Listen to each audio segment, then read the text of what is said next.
Fly like an eagle. Our club has always been about the people.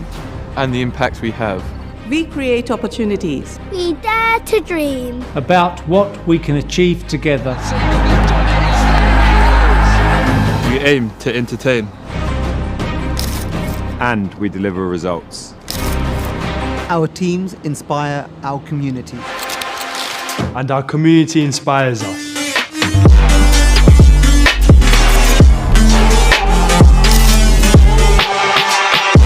We work together to push boundaries.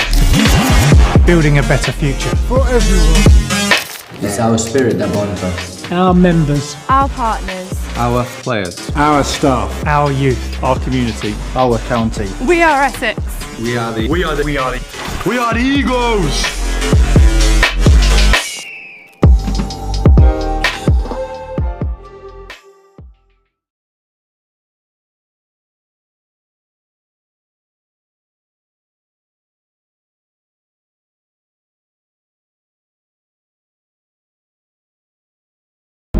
Fly like an eagle. Our club has always been about the people. And the impact we have.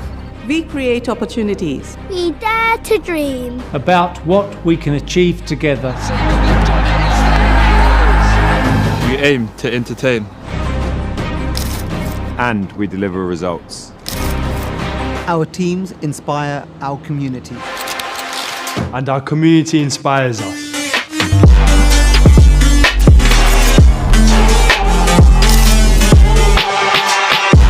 We work together. To push boundaries. Building a better future. For everyone. It's our spirit that bonds us. Our members. Our partners. Our players. Our staff. Our youth. Our community. Our county. We are Essex. We are the Eagles!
bit of width and given the treatment.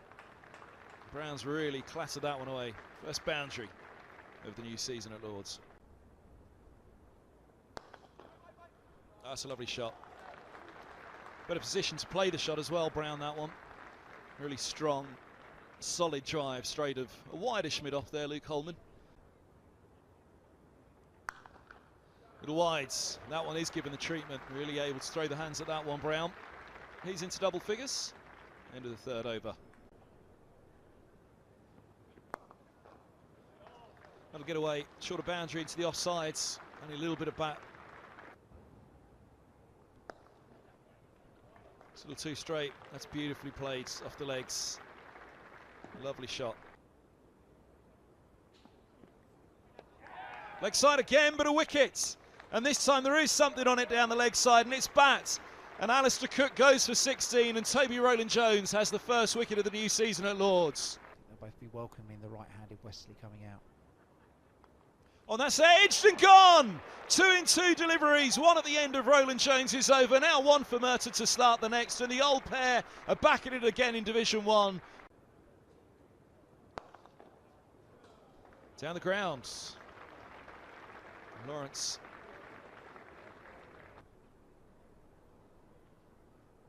A little bit of width on that one. And Wesley happy to get involved. Really punches and punches hard back at a point. Oh, goes short with that one, and there's a bit of a long hop in the end actually, which onto it very quickly, Lawrence. Leg side from Murtagh. You can actually see a fair bit of leg stump actually as Lawrence steps across to that one. Clips it fine, picks up 4 as well.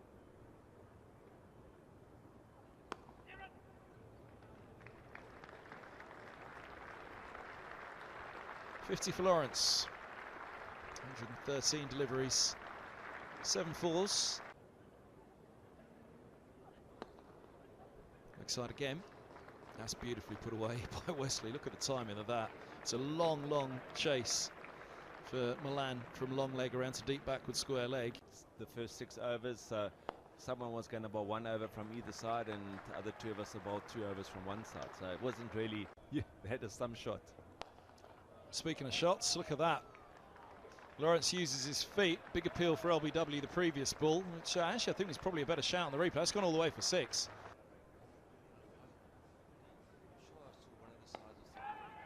Oh, it's up in the air and gone at backward point. Holden holds on.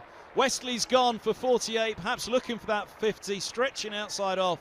And Rowland-Jones, he has his second wicket.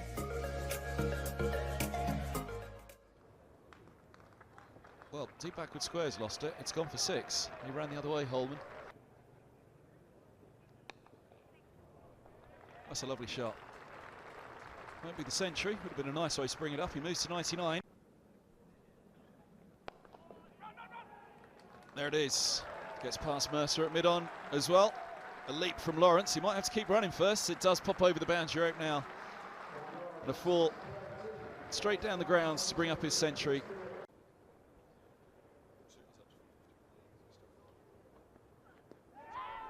Now, decision to make and decision made. Lawrence is gone.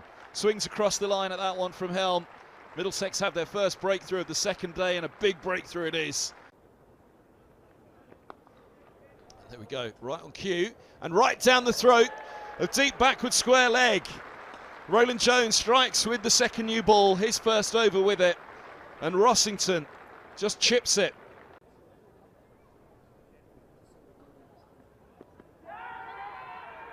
Oh, he's given him. 229 for 6. Harmer departs. Rowland-Jones has a second wicket with the new ball. Oh, he's bowled him! 2 in 2. Rowland-Jones has got a 5-fer. Snater's gone and Rowland-Jones is on a hat-trick. 229 for 7, and boy oh boy has the skipper with the second new ball turn this morning session.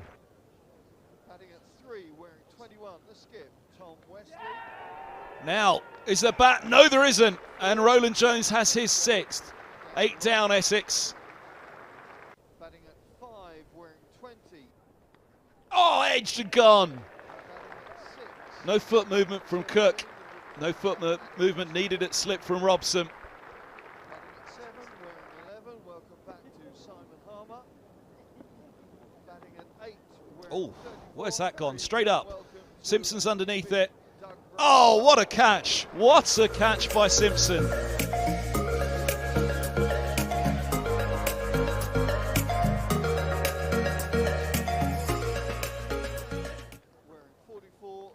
Straight on the spot and straight away a wicket. Robson's gone, first ball of the innings, first ball. Bowls him, 2 for 2. Milan's gone, off stumps out of the grounds.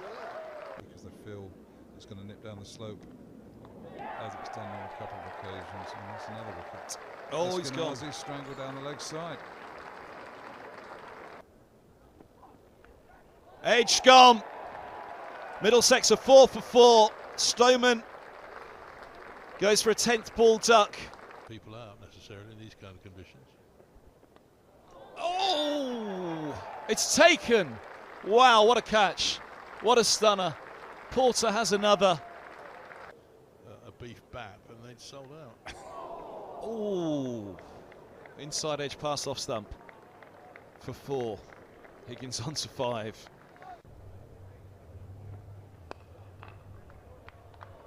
First runs after tea, and it'll be a boundary as well, way down the slope at races. Simpson's into the 20s.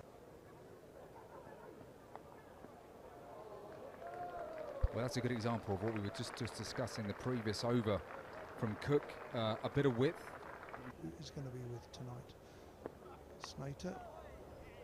Bowles gets, well, I suppose he plays it with soft hands indeed. Does Higgins, who collects 2, and there should be some generous applause. He came in and sat down and did some commentary. So, are you sure you're all right? You're up for it? What else am I going to do? A couple more here for Simpson. Is that Simpson going to come out for 3rd, which will give him his half-century years? Well played, John Simpson. 50 runs. Oh, has he bowled him? He has. Thought that it had gone all the way through again, but this one takes the top of off. Oh, trouble, and gone. Edged and gone. Comfortable catch for Cook. Up in the air from Simpson and gone. Oh, he's gone. Beaut from Harmer. Perfect delivery and a perfect way to end the day for Essex, wrapping up the Middlesex first innings for 170. And off the mark. Width, given the treatment on that occasion, that one was a bit too much of a gimme from Higgins. And it's a little too straight. Lovely shot. Merta giving it some air. Looking to see what it was doing for him this morning. Oh, wristily worked. Goodness me, for 6.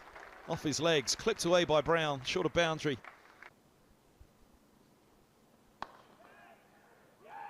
Gone, taken, an extra cover. Stoneman with the catch. Brown departs. Oh, what a catch. What a catch. My goodness me, Higgins. He's plucked one out of thin air there. And what a wicket to take as well. Cook gone for 28. Look at this. One grab at it, and it was all he needed. Now, is that a strangle? Merta is asking for it, and it's given. Merta's got him down the leg side. Wesley's gone for 7, a second for Merta. He struggled to land them, Holman, in this few overs he's had. Slapped hard.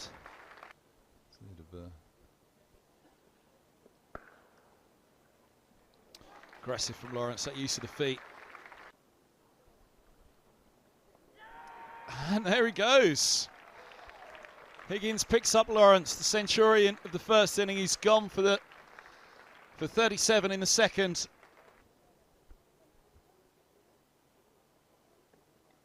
Oh, it's gone! Rossington's out for a second ball duck. He's in Madeira. Poor delivery there by Holman. Put away.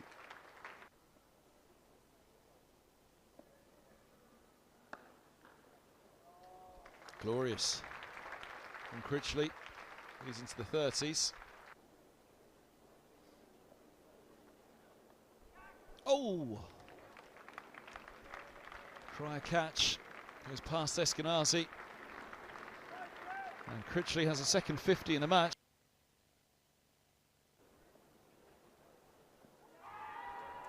Mertz asking the question. He's got him. Critchley's gone for 53. Oh, now just drifting down, I think. No, gone. Finger goes up. Harmer's gone for 26. Mertz has a fourth wicket, 4 for 41. Bowls him. Big swing from Snater. He's been looking to take on Helm. Otherwise, they'll be walking out of the match with a -1, but just maybe they'll win it. That's dollied up into the offside. Simple catch for Higgins, or certainly he made it look simple. 210 for 9. Oh, now that's going to be gone. It is 211. All out Essex. They lead by 307.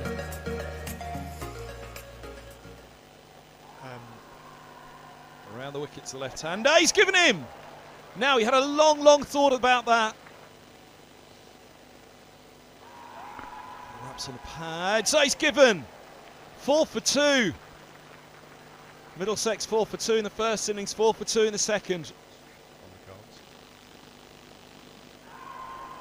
Appeal, I think height on it. No, he's gone. 15 for 3. Now big appeal gone. Edgy.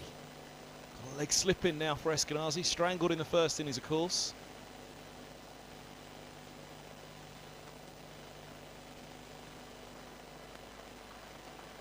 He swept away by Eskenazi. Short. Given a treatment by Simpson. Oh no! The bad ball picks up the wicket. Simpson pushes it straight back.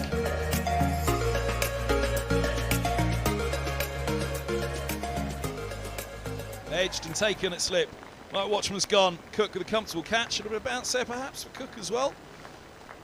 And Helm has to depart. Duck for him. 77 for 6. Is it doing too much? No, it's not. He's got him. Eskenazi's gone. Gone for 37. 93 for 7. And with Eskenazi, does that go the game for Middlesex? That's a big wicket for Essex to take on this final morning. That was one question that was asked in the first innings. Could Middlesex have been a little bit more positive to Harmer? And goodness me, positive with a 6. All the way, brings up the 100 for Middlesex. Sharp. Higgins. He's on to 15, 111. That's good. That's a great shot there by Luke Holman. Cut is one of his strongest strokes. Cut away again. Holman's on to 18, 129 for 7. Reverse sweep from Holman. Well, he's waited a while to try and get 4 through point or backward off. He's done it now through a reverse sweep. He's on to 24.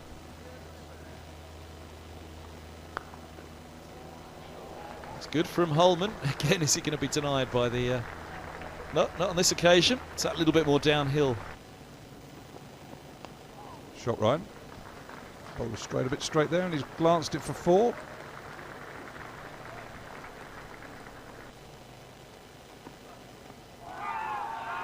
Has he got him? He has. It's a little high. Is it the back foot? Higgins makes his way off.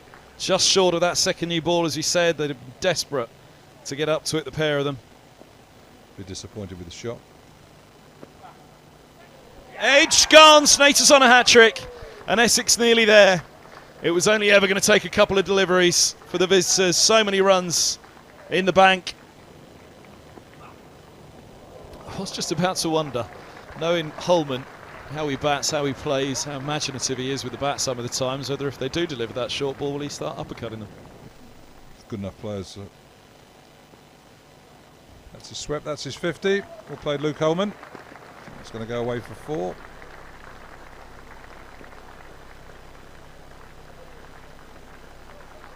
Three runs, but excellent innings by him. Challenging conditions, quality spinner that he's played against in Harmer. Could score a few boundaries like that. 4 runs.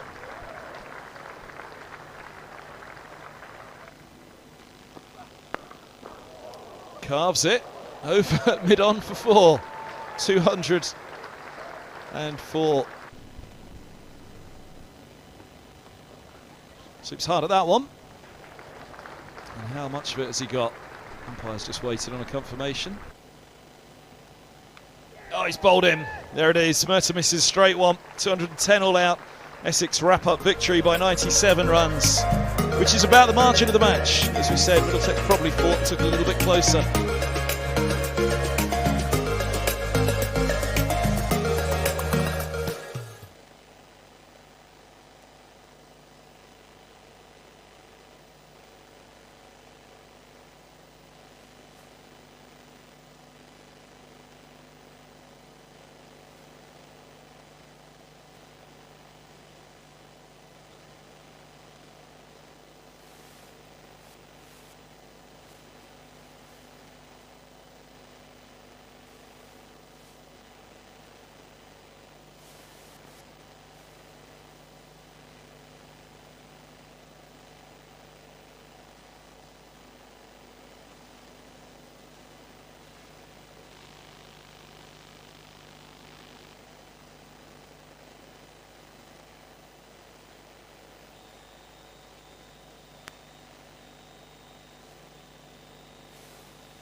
Well, good morning if you're joining us on the Essex cricket stream as we get set for the first home game in the County Championship for this season. Of course, a great start at Lord's last weekend.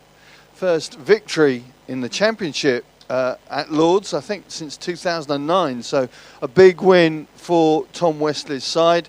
Now, of course, looking to take it on here against Lancashire. Memories of that game in September will still be quite vivid when the match only lasted just over 4 sessions, but the weather looks good, the track looks good, so hopefully we're going to get plenty more cricket out of this one. Let's take a look at the two teams, beginning with our visitors, Lancashire.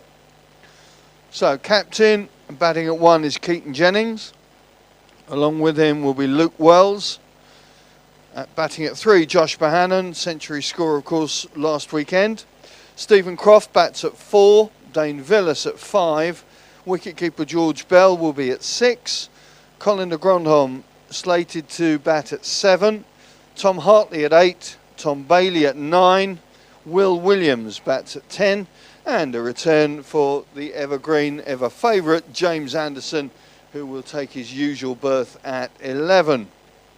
So that's the visitors' lineup. Here's the Essex lineup today. Beginning at 1 with number 10, Nick Brown. At 2, Sir Alistair Cook. Batting at 3, the skip, Tom Wesley. At 4, it's Dan Lawrence. 5, Matt Critchley. Batting at 6, Adam Rossington. At 7, Simon Harmer. Batting at 8, the new boy, the Kiwi Doug Bracewell. Very warm welcome to him from all the locals I've seen this morning on the ground. Batting at 9 will be Shane Snater. At 10, it's Sam Cook. And then at number 11, Jamie Porter. So the bell has been rung by the new Essex president, former player, former captain, former coach, of course, Keith Fletcher. So a special moment for him and a special moment in Essex cricket history. Lancashire have won the toss and have elected to bat here. The weather is superb. We've got blue skies with a few white fluffy bits, but it's a fairly strong breeze, so it could be changeable through the course of the next 3 or 4 days. We should keep an eye on that. But for now, we are going to join our friends at BBC Essex for commentary on Essex against Lancashire. His entire career in first-class cricket in New Zealand. So some familiar faces. There's some real kind of international flair to the game as well, isn't there? With the new overseas for Essex, with the likes of Cook and Anderson and de Grandhomme and Jennings all playing. There's some really good names on the team sheet. I think there's two really good teams. The Essex win for me at Middlesex, Glenn, last week was the way it was kind of pretty comprehensively put together as well. I thought, wow, that looks like Essex are kind of getting back to what they were all about a couple of years ago when they won the title. Yeah, that's what we're hoping for from Essex this season. They could well be decimated later on in the summer, with players disappearing off here, there and everywhere, but obviously an opportunity to make a nice solid start to this county championship season. Middlesex actually put up a good rearguard fight in their second innings. They obviously were 4 for 4 at one point in their first innings, but they took the game in the end quite deep into the fourth day compared to what it might have been earlier on in the match. No Will Sutherland for Essex. He was the original overseas signing, but picked up an injury playing Shield cricket out in Australia, so they broke the glass on the emergency signing, who is Doug Bracewell, and got himself packed pretty quickly. Unavailable for the first game, but available for this second match of the season here at Chelmsford, and Essex getting underway, as I say, with that victory. So good start for them. Ben Debenham and Graham Lloyd are the umpires heading out to the middle now, and you made a little comment to me a few moments ago, Scott, shortly before we came on air, after you just popped outside, and blimey, it's freezing out there. It's not a day, I don't think, to be standing in the slips. Oh my word, yeah. I mean, if you're in the sunshine, it probably just takes a little bit of the edge off, but it is a pretty biting wind. It's quite a strong wind as well around the ground. It does look great. We've got blue sky, the odd cloud above us, and the sun is shining, and the outfield looks in, as you'd expect for this time of the year, in immaculate condition. So it's a beautiful setting for cricket, but goodness me, don't be fooled by, if you're watching it, the pictures on the stream, don't be fooled by the sunshine. It is absolutely freezing. So yeah, it will be a chilly day, but at least we've got dry conditions. I know the forecast for the next, well, for the 4 days, is a little bit intermittent, isn't it? Certainly, I think tomorrow, when I looked last time, was a bit dodgy. So at least we've got a nice clear day, and hopefully a full day's play today. Yeah, the forecast at the start of the week, the initial long-term forecast looked appalling, and you're thinking, well, they're not going to get too much cricket out there at all, are they? But it has sort of freshened up the forecast over the last couple of days, so we're a lot more hopeful of getting plenty of action here at Chelmsford in this opening home match of the season for Essex. So just a reminder to you, if you are just joining us then, it is that Essex lost the toss, Lancashire won it, and Lancashire electing to bat. I will be updating BBC Essex listeners into the 11 o'clock news, which is just about to get underway here. Got a slight problem at this river end momentarily. with the sight screens signalling.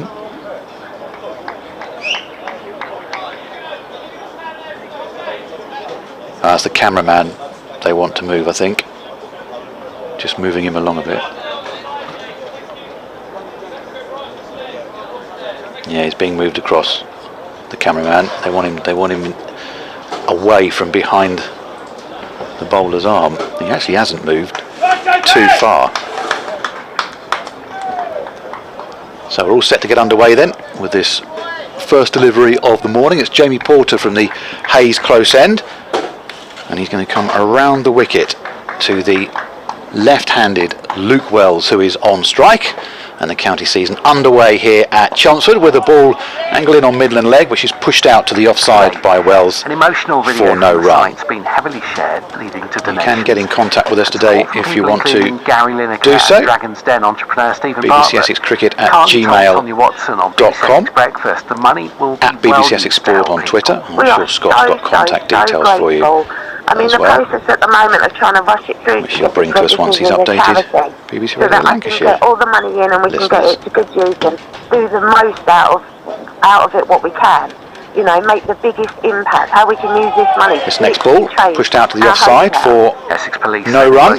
2 changes for the Lancashire side and 1 change for Essex. The couple named locally as Stephen Baxter and his wife Carol were found dead on Sunday at a home on Victory Road. See the players' shirts being ruffled by this strong breeze, which is blowing across the ground right now, and he's coming from left to right as we watch him from the river end. Beamback images of Jupiter as Porter turns at the end of his run.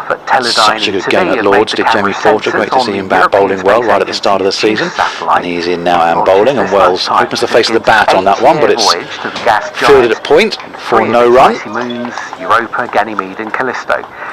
The mission aims to map terrain. Nick Brown stood there whether any signs point, of life could just plunging his hands back into those pockets. It is a day for hands in pockets, and the fielders no doubt will have those hand warmers out there as well, which they keep in the pockets. Canary Wharf's iconic One Canada Square tower have been rediscovered by the Essex photographer who took them. Tony O'Brien was in the lifted distance. up in a crane to see the top of the sheet pyramid-shaped roof being draped across some scaffolding at the far end, acting as a sight screen. And Porter is into Wells, and that's angled in outside leg stump there, but Wells can't get off the mark, and it's stopped at short mid-wicket, and there's no run. Spectators continuing to meander and wander into the county ground. All set for a good crowd here today with the sunshine, but as I say, don't let that fool you. There are plenty of woolly hats in evidence as well to keep people warm. Social media pages. BBC Essex Sport just about to update BBC Essex listeners into their 11 o'clock news now. Porter comes in once again and bowls to Wells, and Wells this time is off the mark. And Glenn Speller is watching the starter play at the county ground. Glenn. Yeah, good morning Richard, and welcome to a sunlit county ground, but don't let that fool you. It is very, very cold here today with a strong wind blowing across the ground. The news here is that Essex lost the toss and Lancashire have elected to bat. Essex making 1 change to decide which won that opening game at Lords against Middlesex, and the overseas signing Doug Bracewell, who flew in around about 10 days ago now, he is in the side, and Ben Allison is the man to miss out from the win at Middlesex. So it's Nick Brown, Sir Alistair Cook, Tom Wesley the captain, Dan Lawrence, Matt Critchley, Adam Rossington, Simon Harmer, Shane Snater, Doug Bracewell, Sam Cook and Jamie Porter making up this Essex 11, up against the Lancashire side who opened the season with a draw at Old Trafford against the reigning champions Surrey. We've just finished the first over here, and Essex having lost the toss. Lancashire are 3 without loss. Commentary continues with Glenn and the team on the BBC Scott. Sport website now, and regular updates. Yeah, first over completed, 3 without loss. This will be obviously a very testing morning session for Lancashire, with the quality of the attack that Essex have got. That was in full display last week, wasn't it? At Middlesex. I guess a brave move by Keaton Jennings and by Luke Wells, but they'll believe that they can get through this morning session and try and get some runs on the ball. We're hoping for something that lasts a little longer than the game last season between these two sides, and I appreciate we're only 6 minutes into the commentary and I've mentioned it already. And I promised myself I wouldn't do, and I've gone down that rabbit hole. But yeah, fingers crossed we get a good 4 days of cricket. We're going to see Sam Cook, aren't we, from the city end. The cameraman is slowly but surely being moved further and further across in front of us. I think what they actually want him stood sort of in. There's no spectators up at the top of the stand where we are, but they want him actually sort of in the gangway of the stairs there, because he's directly behind the bowler's arm, and even though we're on the second tier of the stand, it is quite low, and it's obviously troubling the batters from this end. Hope he's got a long enough cable, to be honest with him. Yeah, fingers crossed he's got a decent length of cable there to shift 10 yards or so away to his right. Just having to wait for all that to be sorted out. But yeah, the non-spectators inside on this upper tier from where we're commentating from, but plenty inside the ground today. And when I got here this morning, there were the queues outside the door waiting for the gates to open, and that slowly grew as the morning went on. So understandably, Essex supporters can't wait to watch a bit of live cricket here for the first time this summer. Here we go, it's Cook around the wicket to Wells, and that's forward in defence, and the ball played out towards short mid wicket, and there is no run. And it's got that sense of a new feeling to it, a new season starting, and lots of optimism, and there were supporters waiting to get into the ground nice and early. I mean, waited all winter for some cricket here at the county ground, and they're blessed with some nice weather as well, even if it's a bit chilly, as we mentioned. 3 slips in the gully as Wells thinks about playing at that delivery and leaves it and through to the keeper, and there is no run. So 3 slips, gully, point, then mid-off, mid-on, mid-wicket, and fine leg for Sam Cook. With Jamie Porter hit the ground running last week in that victory over Middlesex. Runs last week for Lancashire captain Keaton Jennings as well. Centurion Josh Banner in that match against Surrey. It's cooked in to Wells, who defends again on the front foot, pushed out into the offside, and there is no run. Always nice to get your season up and running, isn't it, with a contribution early on, whether it's with the ball or with the bat. Yeah, I think the Essex coach Anthony McGrath was making that point at the end of the game against Middlesex. He said if you look through the team, everybody's chipped in or made some contribution all the way along. There was no one who's thinking, well, actually I've not done much in that, I probably need to pull my socks up a bit. Everybody made a good contribution. There's Sam Cook again, right arm around the wicket to the left-hander, and Jennings defends again, right in behind it, pushes it back along the pitch, and there's no run. Actually a perfect start, isn't it? Yeah, if everyone's offering something in the field or with the bat or with the ball. I'm sure Sir Alistair Cook and Nick Brown will look at it and think, well, we both got starts in both innings and didn't go on to quite what we wanted to, but certainly good starts to both innings for Essex, and obviously Jamie Porter taking the main headlines with the ball. Yeah, great start for Porter. Here's Cook again to Wells. It's pushed full but wide of off stump. Just angles across the left-hander and through to Adam Rossington, the wicket keeper, and there's no run. BBC Essex Cricket at gmail.com or at BBC Essex Sport on Twitter if you want to get in contact with us.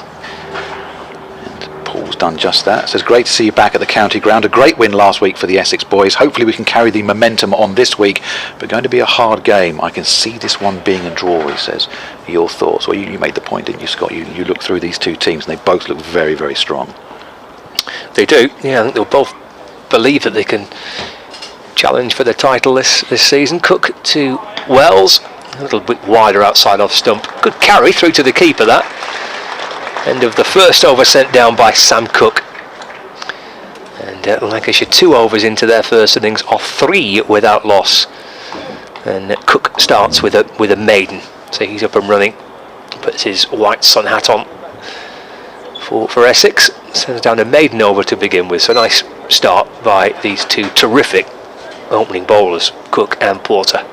Don't forget you can follow all the county championship action as well on the BBC Sport website and the app, the excellent live feed that we have running there.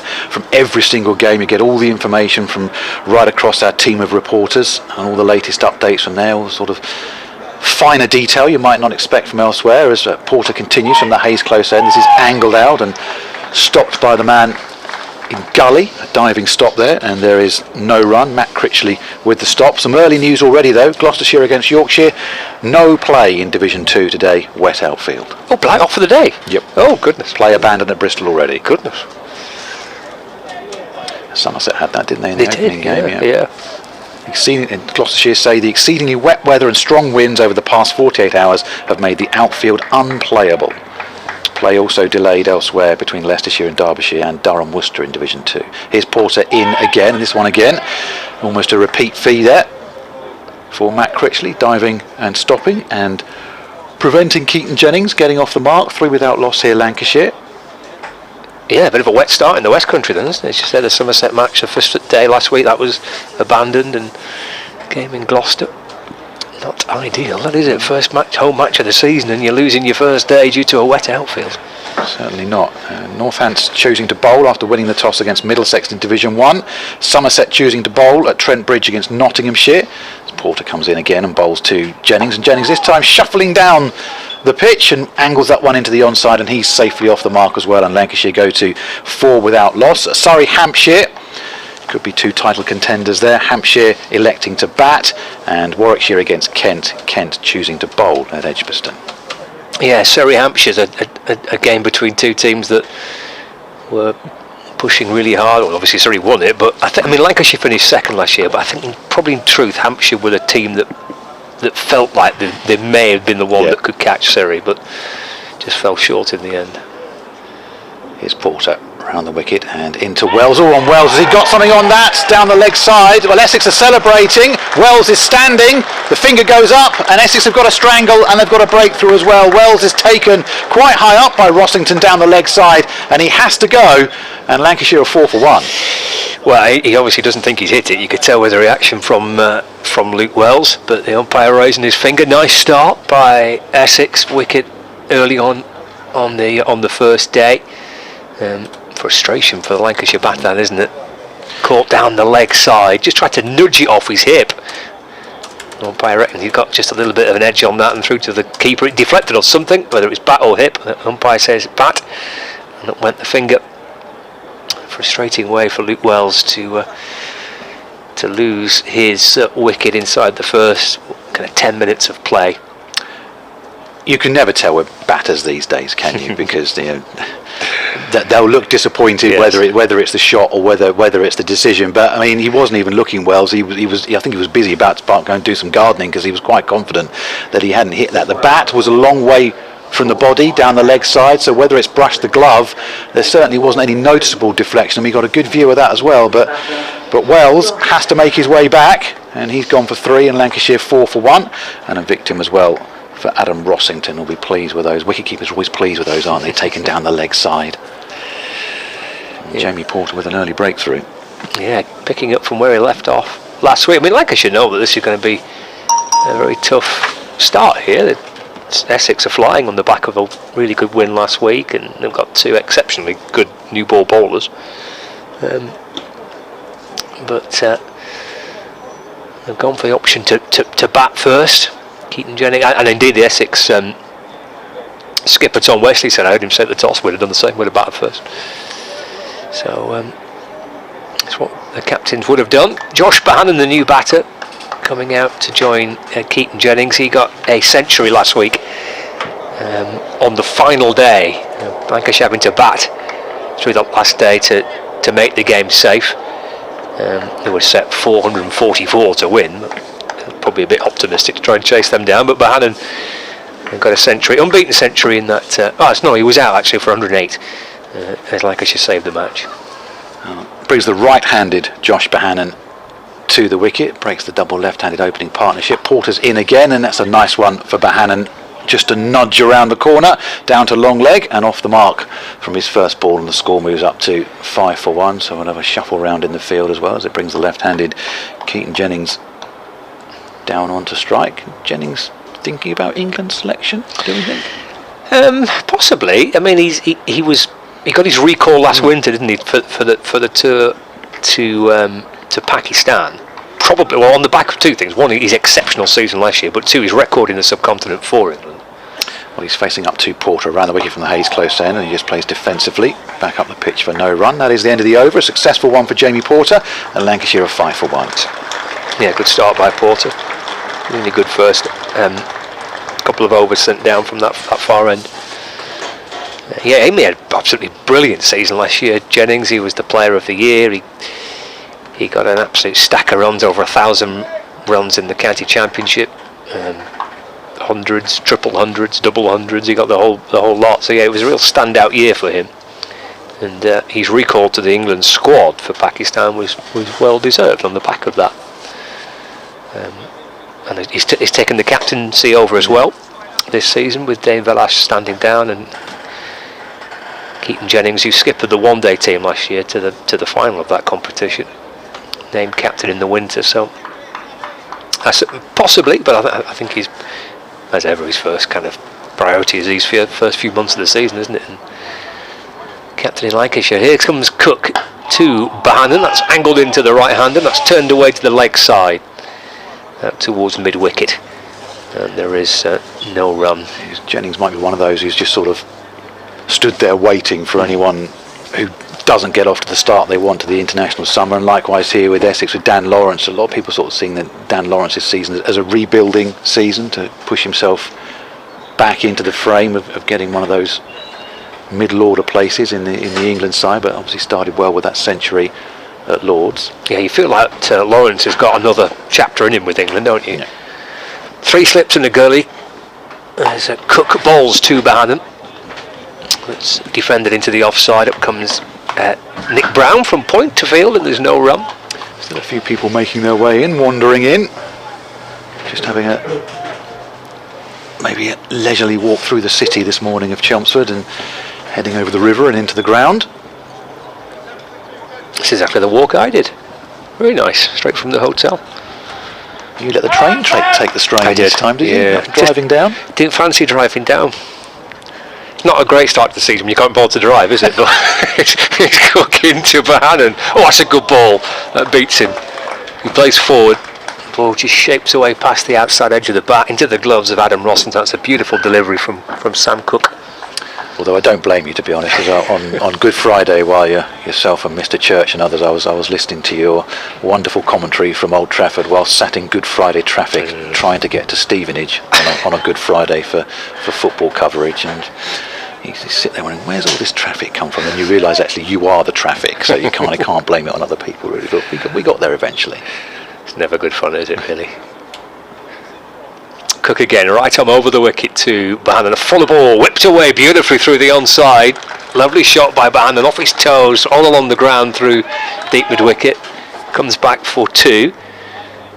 Snater catches up with the ball.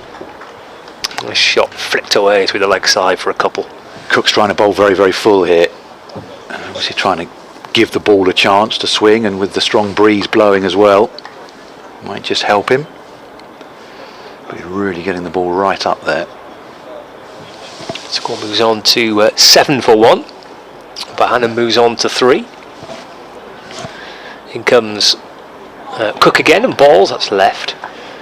And through to Rossington. And there's no run.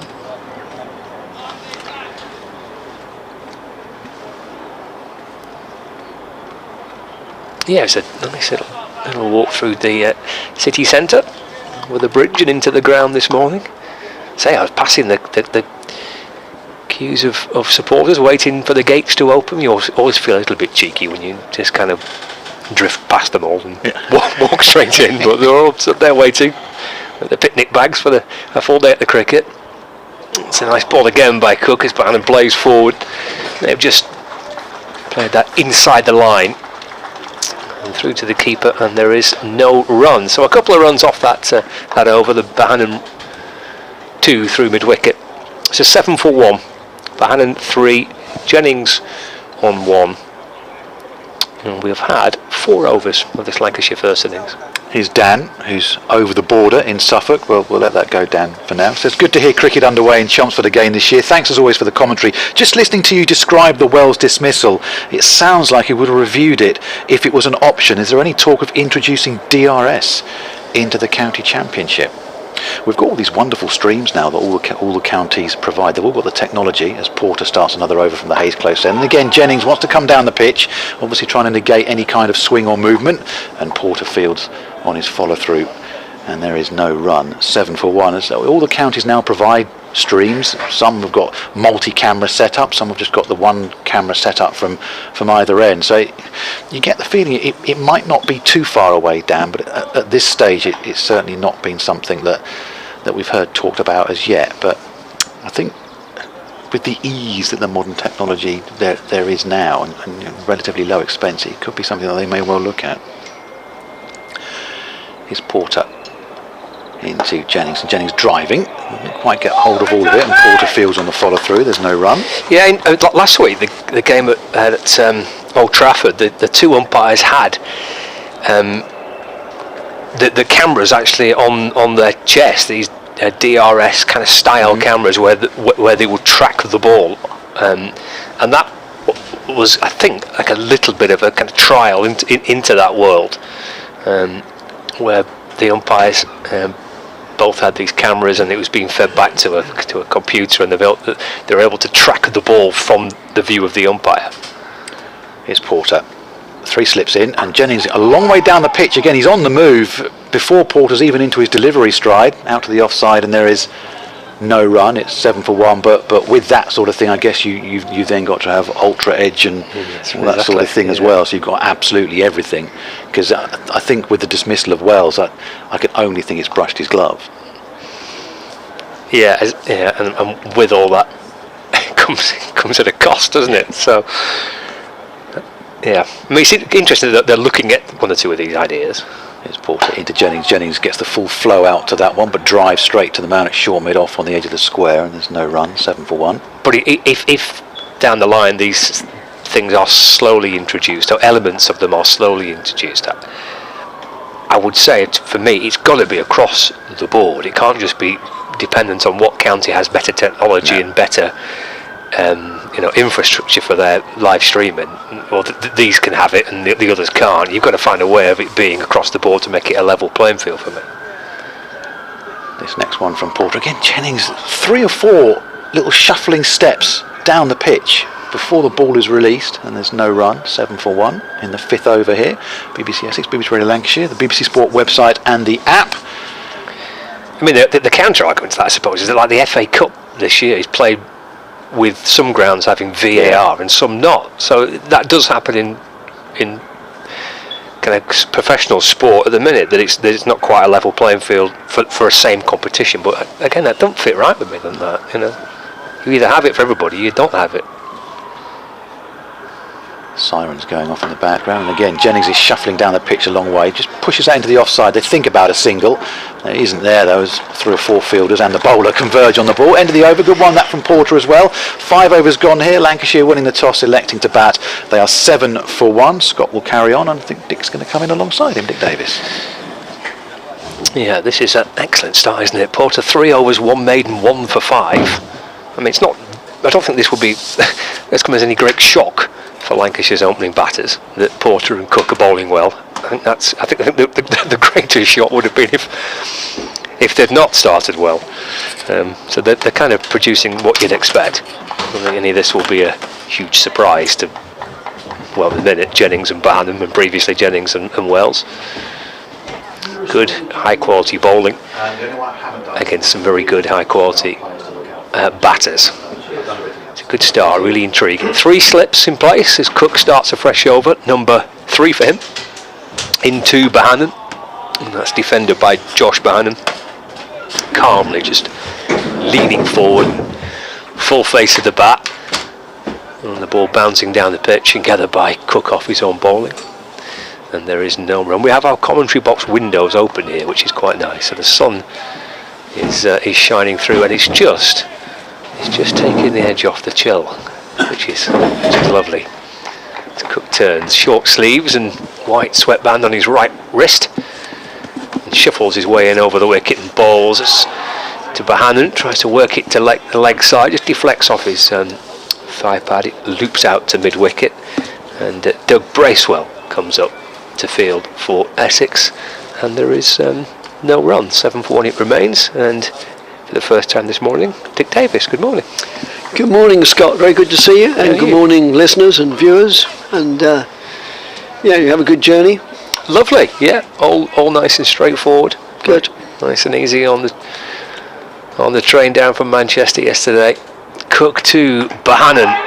That's a forward defensive. Again, that runs off the face of the bat, leaps towards the leg side, and they shuffle through for a quick single. Bohannon moves on to 4, and Lancashire move on to 8 for 1. Yeah, good start for for Essex. And these two bowled so well up at Lords, where I had the pleasure of doing the final 2 days, and they seem to work off each other really, and as all the best bowling partnerships do, of course. Yeah, it's always nice to see that, isn't it? When you've got it's a proper bowling partnership where they kind of balance each other out. Cook around the wicket to the left-hander Jennings, that's left, and through to Rossington, no run.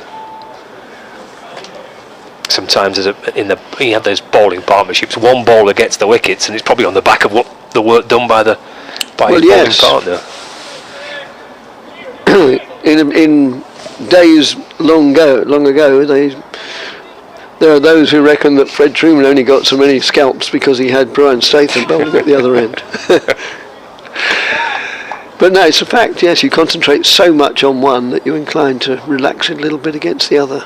8 for 1, Cook to Jennings, he just takes a step down the pitch, and a little extra bounce goes past the edge of Cook's bat and into the gloves of Rossington.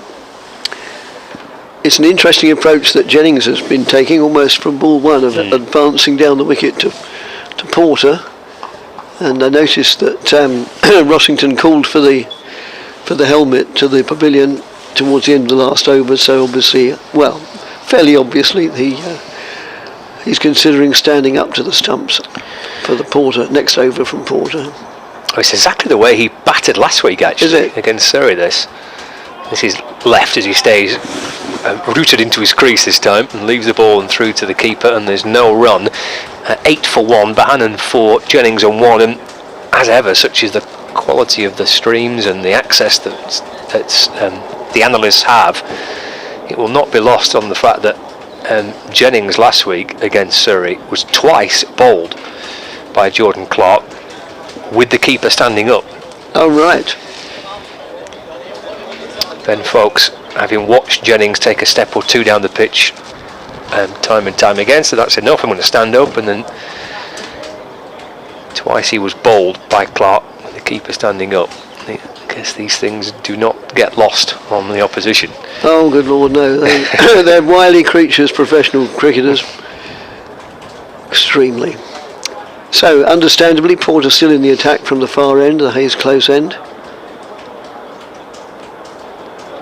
I apologise if I sound a bit croaky. That's because I am a bit croaky, because I'm hopefully recovering from a bit of a cough and a lot of a sore throat.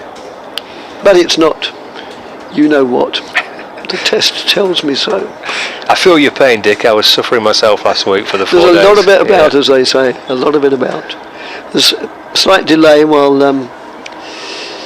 Nick Brown puts the shin pads on, so he's obviously going to field a close-up bat pad, I'd imagine. Always, more often than not, the man who fulfills that role now since the retirement of Ryan Tender-Scarter.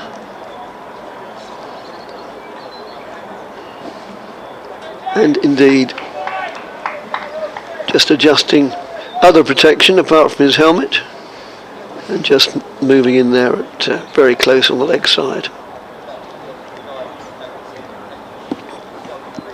As Porter moves in and bowls to Bohannon, who plays defensively, just trickles out on the offside. Picked up at mid-off by skipper Wesley, who understandably was in good spirits at the end of the Lancashire game, at the end of the Middlesex game. Very delighted. It was a, generally speaking, an all-round performance.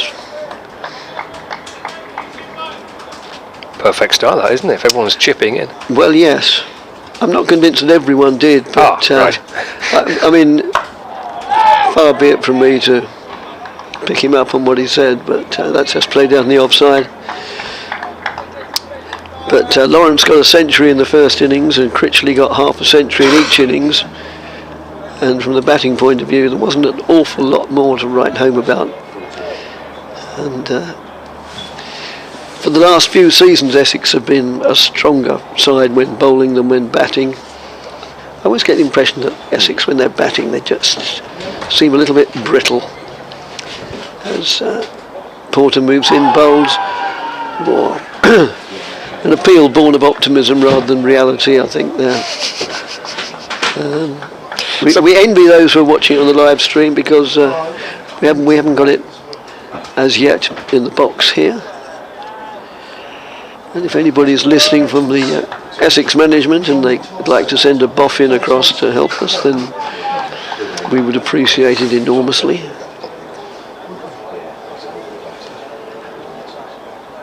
As Porter moves in again, bowls short of a length, played away very pleasantly, got on top of the bounce, and it's 4 just backward of square on the offside.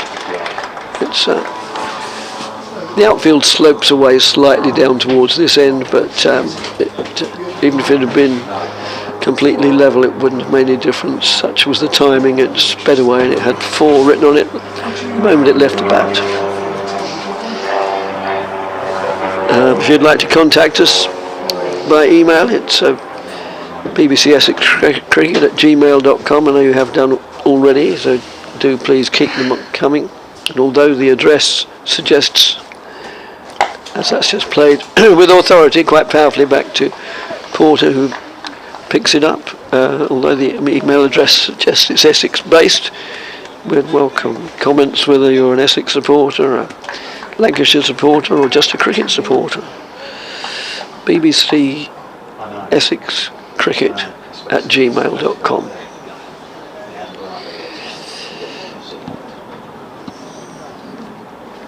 Porter in again. Bowls. Played defensively, trickles out in the offside to skipper Wesley. End of the over. And Lancashire, having won the toss and chosen to bat, are 12 for 1. The one being Luke Wells, who was caught down the leg side by Adam Rossington. Bowled Porter for 3 when the score was 4. Yeah, just looking to try and nudge it off his hip, wasn't he, Luke Wells? But umpire giving that out, caught behind. Early breakthrough for Porter. So Jennings back on strike. Rossington is staying back, but I wonder just for how long. He's got a couple of helmets located directly behind him. He might well be tempted to creep up behind the stumps if Keaton Jennings continues to walk down the pitch. So with 3 slips in the gully, and it's Cook right arm around the wicket to Jennings. And that's a forward defensive, which is dropping out towards the leg side and picked up by Cook off his own bowling, and there's no run. 12 for 1. A pretty good crowd, as you'd expect for the opening day of the season, or the opening home day of the season. Inevitably, the Tom Pearce stand just away to our right is by far the most popular part, and well, it would be an exaggeration to say it's full, but if 2 people came along together, they'd have a job, I think, finding 2 adjacent empty seats. Yeah, it's busy, isn't it? Yeah. Cracking view as well, watching Cook into Jennings. Jennings defends again, slightly angled back, and ball drops out to the leg side, there's no run. Yeah, the elevated view up at here, plus you've got the benefit of the sun. Yes. To try and keep you a little bit warmer. But good numbers inside the ground. There are, and in the public enclosure then there's a goodly number as well. Well, I think it's still Easter school holidays, so maybe a few parents with children.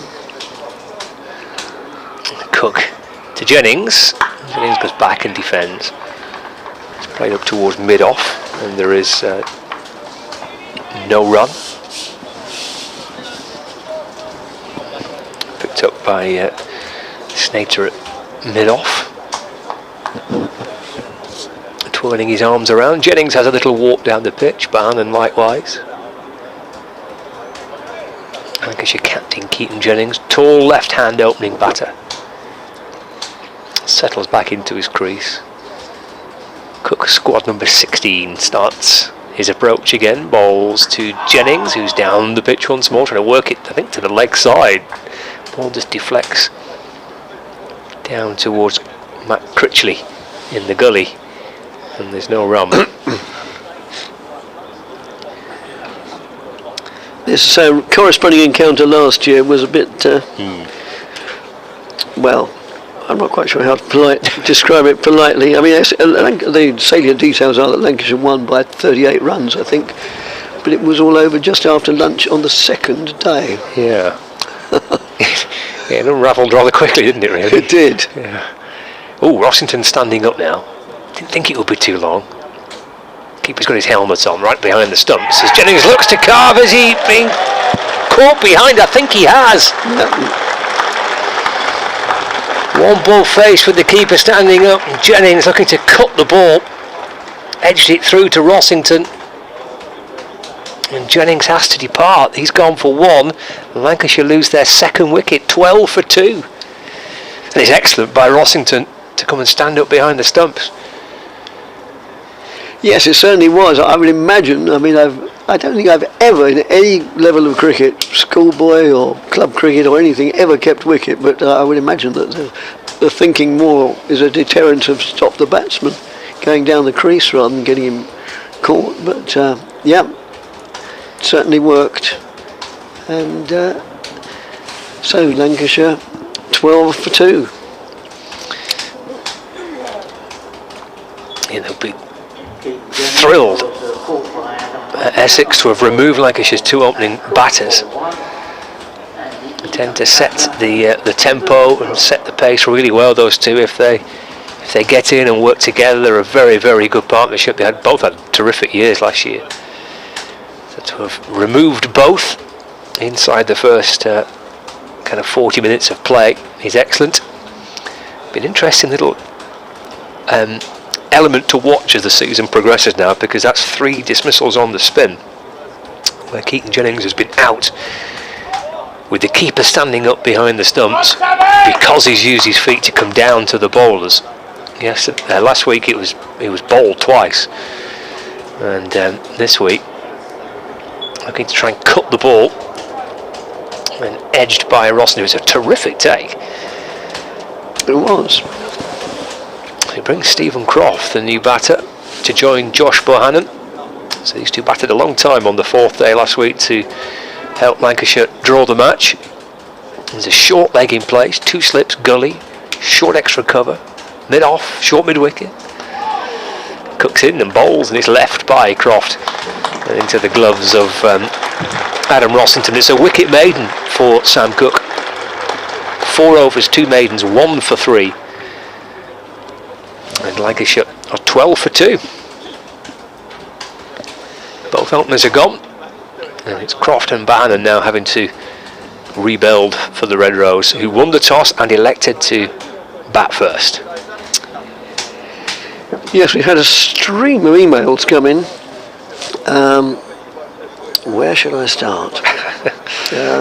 Michael, I think that's the first one that Glenn didn't address.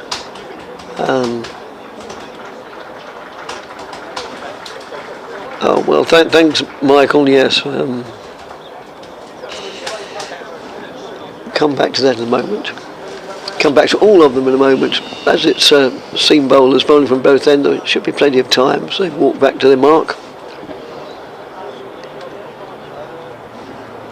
As that's just played defensively. Understandably, it's still Porter bowling from the far end.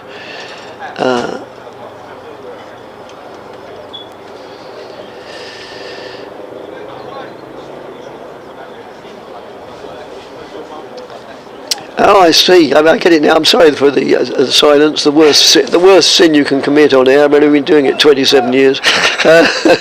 Mike says it was Scott heard of this is addressed to me, forlornness at Headingley. You're pondering whether you'll be match fit for the next season. I think that's totally unrelated. That was just because wonderful and fitting to have you both together. Going to enjoy the next few days. Mike in North London. Thanks, Mike, very much indeed. And Cole, it comes up as on the subject line. I'll come back to that. Cheers. Entitled Opening Bowlers. Good morning, gents, and welcome back to the airwaves. Great to hear you all again after the winter without county cricket. That's played out on the offside. No addition to the score. I'll return to a favourite subject of mine and how much more do Jamie Porter and Sam Cook have to do to get further recognition in the game. But a question for you guys in relation to the history of Essex cricket, but where do these two relate as Essex's best opening bowling partnership? He mentions Neil Foster and Norbert Phillip. As next delivery just played totally defensively by Bohannon, trickles back down the wicket. Neil Foster and Norbert Phillip taking some beating for an individual performance when they bowled Surrey out for 14 in 1983. For me, I'm not sure I've seen in the 40 plus years supporting the club a better opening duo than John Lever and Phillip. The game was pretty impressive, and I always felt Ilott and Kasparovich had some pretty good moments. They certainly did. That's just worked away down to long leg, fielded by Sam Cook. 1 run accrues from Jez and Essex expat, well, both Essex expat, living in Banbury, Oxfordshire, nice part of the world. Thanks, Jez, very much. That's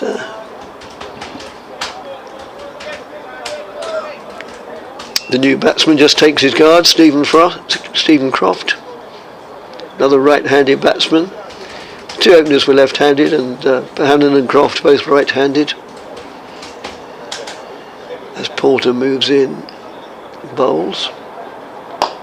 That's worked well on the onside. Very pleasant looking shot through a gap on the onside. They'll go through for 1. They'll come back comfortably for 2.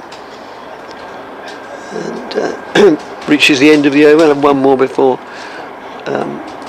Scott takes over. A Lancs fan in Malaga. Another nice part of the world. Well, I say that, I've never been there. But enough people go there, it must be. They wouldn't go there if it wasn't, would it? The weather looks marvellous there today. Yes, it does look it, doesn't it? Looks almost the same as here today. Will be interesting to see who is the better of the 2 Kiwis, either de Grandhomme or Doug Bracewell.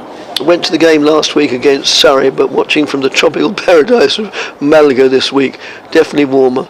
Love the stream. Let's see a Lancs win. Best regards, Donald. Thanks, Donald. Enjoy yourself in Malaga. It does look lovely on the live stream. Yes. But Dick is wearing his coat in the commentary box. Here's Cook in and balls to Bohannon, that's left, and through to Rossington, and there's no run. Thanks, Diana in Calgary in Canada, one of our longest established and most dedicated of supporters. I thought I'd say hello quickly before you fade away with a bad throat. Yes, well, thank you for the thought. This is a genuinely juicy prospect of a game. Let's hope it is more evenly balanced than last week's. Well, Cook over the wicket to Bohannon. It's a wide ball which he leaves and through to the keeper, no run. I certainly hope it's more evenly balanced than last year's, the corresponding match to which I just alluded. But no, I thought last week's game, I suppose Essex were always the better side, yes, but it was still a good game of cricket. Middlesex are 11 for 4 at the minute against Northants. So it's a great start to the season for their top order. This is taken away off the pads by Bannon, whipped out towards deep backward square leg, and jogged through for a single. Jimmy Porter is there for Essex to field. Bannon gets 1, so the score moves on to 16 for 2. Bannon moves on to 10. And I wasn't there on the opening 2 days, but apparently people who are absorbed, fascinated, or almost addicted to such things, at one stage the scoreboard had 6 consecutive noughts on it, 4 not out batsmen for naught, and 4 batsmen not out, because any runs that have been scored were extras. Cook to Croft, who plays it rather tentatively. May have kept a little low on Croft, that perhaps. Comes down the pitch and has a little look. Something from this angle appears to come back into Croft. Yes. May just not quite have bounced as much as he was expecting it. There's a short leg in place. There's 3 slips and a gully. Point, mid-off, mid-on. There's a long leg in Porter. There's Cook. To Croft, who's right forward and defends. The ball bounces its way up towards mid-off. And Snater Fields is no run. Yes, another call from the northwest. Another email from Malcolm. Thanks, Malcolm, very much. Great to hear the coverage as the predicted forecast was for wet weather. No, this is in Essex, not in Manchester. That's an early dig. Dear Lord. Goodness me. It wasn't me, I didn't say it. It's outrageous. Good job, I like you. The interesting battle between 2 players with potential, he says, A.N. Cook and J. Anderson. Croft just turned around a little bit, trying to work it to the leg side. The ball squirts out towards extra cover to complete the over. 16 for 2, Bannon 10, Croft on 2. Yes, they've got a few England Test caps between them, haven't they? I was going to say old adversaries, not very often adversaries, but old teammates, obviously, and it will be an interesting battle.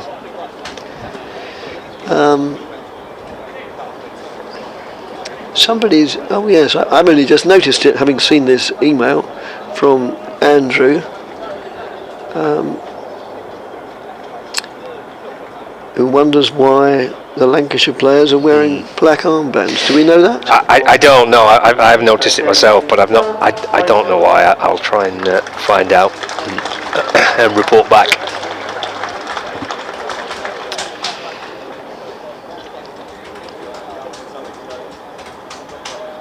So we're going to see Porter continue from the far end, or are we?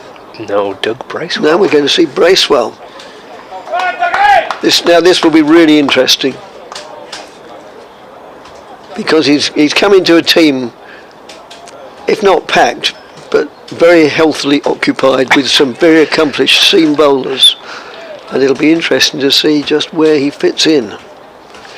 It's Ben Ellison who had to step aside to make way for Bracewell for this match, so here he is. He's a big man, right arm over the wicket, moves in, bowls, and concedes 4 runs off his first delivery for Essex as it's nudged down to fine leg for 4 runs. And the score moves on to 16 for 2.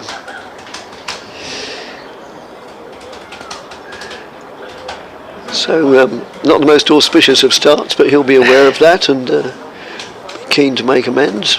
He's here for a while, isn't he? He's here till kind of middle of the summer almost, isn't he? Yeah, I think I saw 10 games. Yeah. Which, right. Yeah. It's nice. That's good, that, isn't it? Because it's quite difficult, so we're told by directors of cricket, to sign kind of overseas players for relatively extended periods of time. So yes. You've got a guy that's here for a few months. That's it's a real bonus. Yes, the days when the same players would go back year after year and spend the whole season in all versions of the game for the club are long, long past. Bracewell moves in again and bowls. Well, that is a good delivery. Certainly made up for the previous one. It was fractionally short of a length. It reared quite unpleasantly, and well, not dangerously, because it also moved away a lot towards the slip and slip cordon. So that was a good delivery. If he could bowl more of those, then more wickets would come before lunch, you'd think. 28 test matches for New Zealand and 74 wickets for his country. That's a full length and driven through mid-off. Well, not through mid-off, to mid-off for a single. Wesley Fields. Which brings Stephen Croft down to the business end. Because the original kind of big name signing was Will Sutherland, wasn't it? Yes, that's right. But injury, I think, isn't it? That's the reason why he's not here. Yes. That's the reason given. As Porter moves in again, bowls. Oh, and fencing forward was Croft, and then the ball. It's the classic seam bowler's delivery that he's looking to bowl more often than not. Just drawing the batsman forward and then moving away off the wicket. And well, Lady Luck was smiling there on Stephen Croft not to get an edge, but for all he knew he could have done. So Bracewell in again. Another good delivery on the lengths. Just played defensively back to him. You need a bit of Lady Luck, don't you? Oh, good Lord, yes. Batting at any point in the first class season, a bit of luck is always good going your way, but certainly in early season conditions, first hour of a game, just a little bit of luck going your way as a batter. Always grateful. Bracewell in again, right arm over the wicket to an appeal for LBW, but no, we're not right behind the line, but no, I think that was optimistic at best and possibly even fanciful. End of the over, and Lancashire, having won the toss and elected to bat, 21 for 2. Division 1 games elsewhere. I mentioned the Middlesex score, so they're playing Northamptonshire this week. Middlesex are 14 for 4 at Northants. Nottinghamshire at Trent Bridge against Somerset. Notts losing their first game back in Division 1 last week to Hampshire, are 31 without loss. Surrey Hampshire at the Oval, Hampshire batting first, 38 for 2. And Warwickshire against Kent is the other Division 1 game, with Warwickshire 37 without loss at Edgbaston. There's nothing between Leicestershire and Derbyshire, with an inspection due at 12 p.m. Glenn mentioned earlier that Gloucestershire, Yorkshire, no play at all on Thursday today due to a wet outfield. And the other Division 1 game, which is in play, is in the North East, where Durham are playing Worcestershire, and Durham are 41 without loss. It's a double bowling change. Having seen Doug Bracewell introduced, we're now seeing Shane Snater replacing Sam Cook. So the opening bowlers: Porter 5 overs 1 for 12, Cook 5 overs 1 for 4. Snater in and bowls to Bohannon, with the keeper Rossington standing up. Bohannon defends into the offside up to mid-off, and there's no run. It's picked up by Sam Cook in his Essex white floppy sun hat. Yes, which isn't inappropriate. The sun is certainly shining, and well, as we've all been saying, it looks a lovely day. There's blue sky and white fluffy clouds, but it is only early April still, and it feels like it. Snater to Bohannon. That's work to the leg side, and there's no run. Actually, would that be Simon Harbour at second slip? Yes, he usually is. Yes. Well, he's basically got his entire face covered up. Yes, he has, hasn't he? A kind of white scarf or snood or something. So I think he's just left it just below the eyes. So he's peering through, but basically his face, his neck, all covered up to keep him warm. Bannon drives through the offside. Nice shot through the covers, and gets 4 runs. And some looking back foot punch by Josh Bohannon for 4 takes him on to 19, and Lancashire to 25 for 2. Yeah, so Simon Harmer's keeping nice and warm.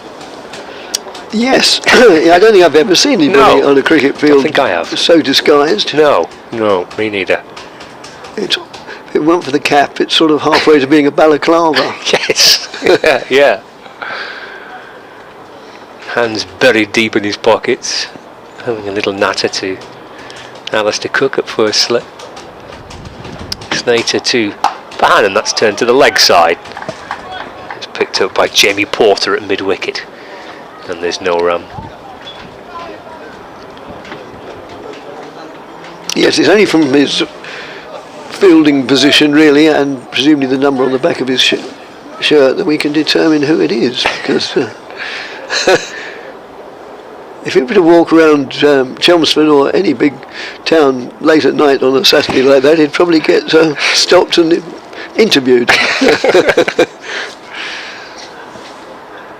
Snater over the wicket to Bohannon. It's left, ball's fullish outside off stump and left by the Lancashire batter.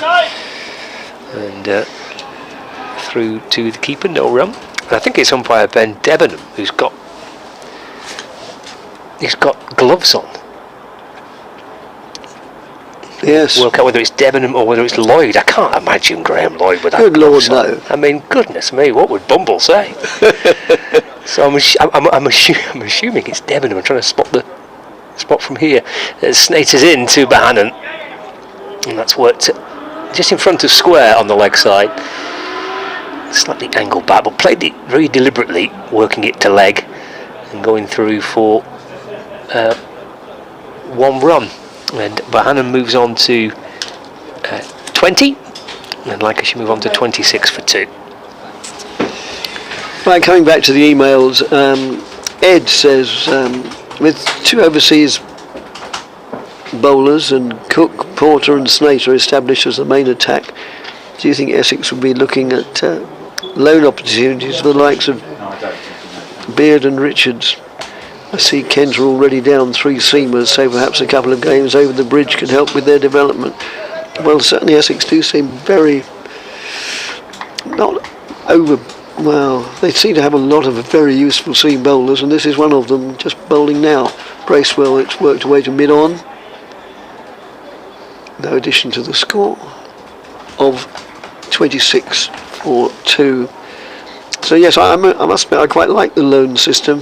It helps the club's development and helps the players' development. Oh, definitely, yeah. You get a chance to play some kind of first-class cricket. Thank you very much. John Topley has kindly looked in specifically to act as waiter duty. Yeah, he does it very well, doesn't he? Looks the part in the suit as well. He does. Probably best dressed waiter I've seen for a long time. That's just played out on the onside. But inclined to be forgetful, he left his jumper up at Lord's. Well, he's of that age now, isn't he? I suppose that's what it is, yes. Yeah. Yes.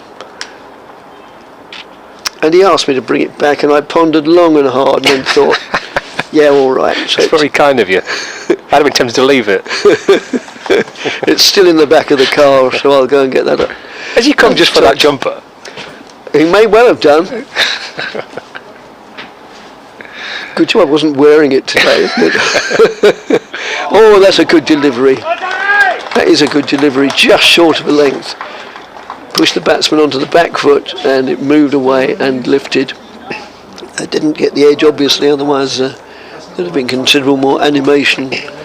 But it was a good one. Apart from his first ball, and we'll forgive him for that, he's been absolutely on the money. He has, I agree entirely. I know you can, yeah, but it's just getting access to that.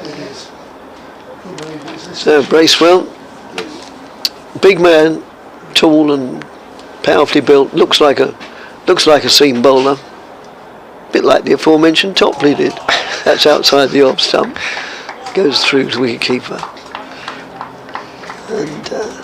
and no addition to the score of 26 for 2, of which these two have the vast majority. Josh Bohannon in particular has 20. about Reece the other day. I can't remember why. He does look very smart. That's just worked well in the offside. I think maybe. You don't think he's practicing? Is he being invited to the coronation, do you think? Well, and there's every chance. He's in court. He's in court, he says, yeah. It's probably more appropriate, yes. Well, I find if you ask for numerous similar offences to be taken into consideration, they treat you lightly. Always works for me. As Bracewell moves in. Bowls. And thank you, Scott. He's going to go and update listeners in Lancashire. End of the over, 26 for 2. And no doubt I will shortly be joined by Glenn Speller.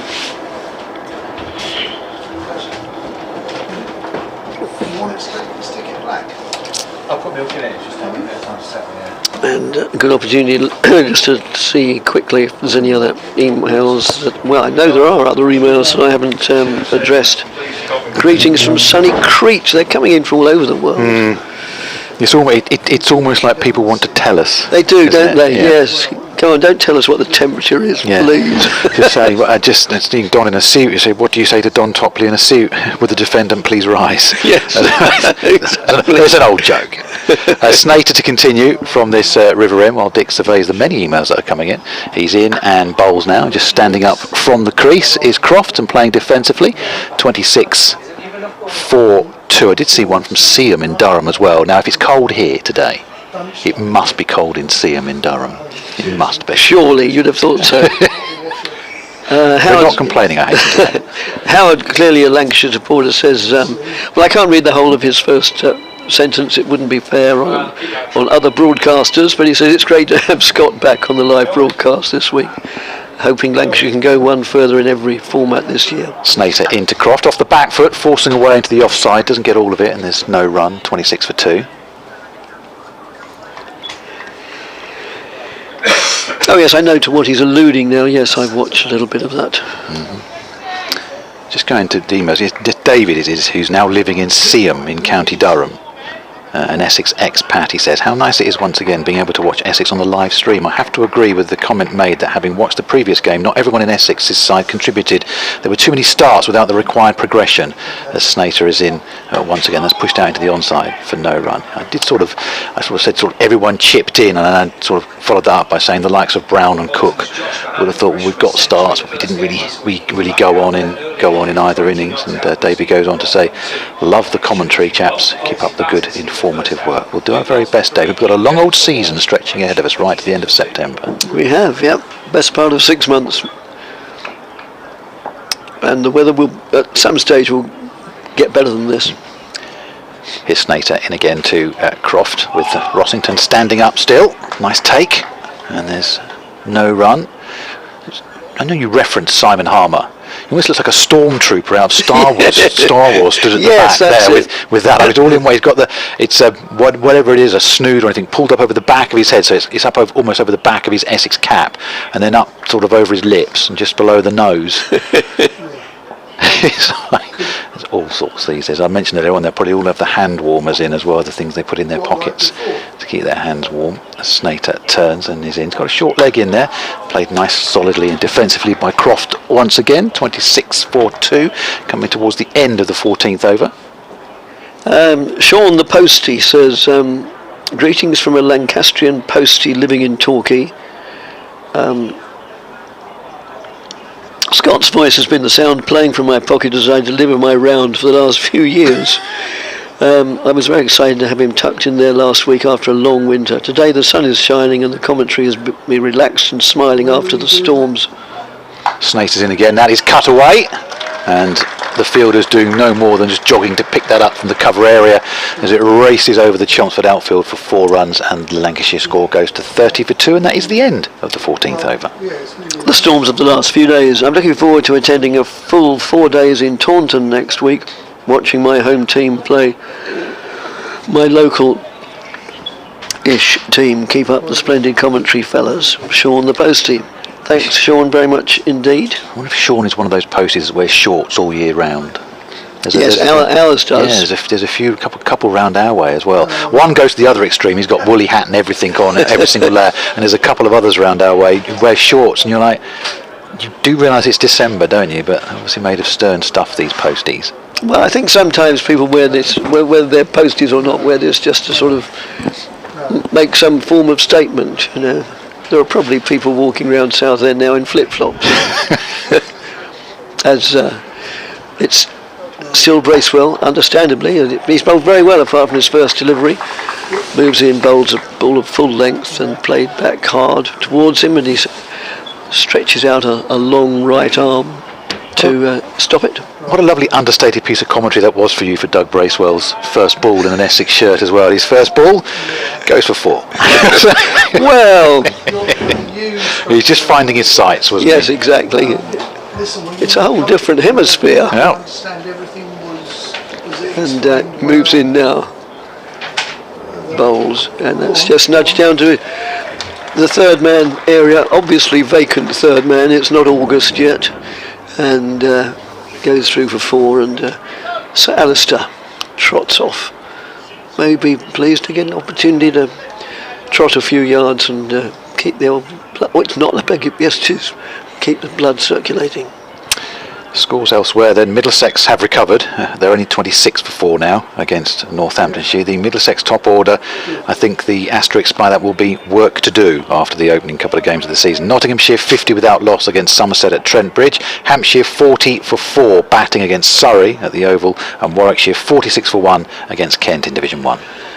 That was a nasty delivery. That wasn't all that short of a length, and it was, oh dearie me, it reared nastily and just at that really dangerous height. Sometimes these deliveries balloon over the head. That one was sort of throat high, and at only an hour and 7 minutes into the match, that's a bit disturbing, I would have thought. Always interesting when the bowler comes down to have a look at the part of the pitch that hit, as well as the batter coming down, going, yes, where the heck did that come from? They both sort of looked at each other, looked at the ground, and then went their separate ways.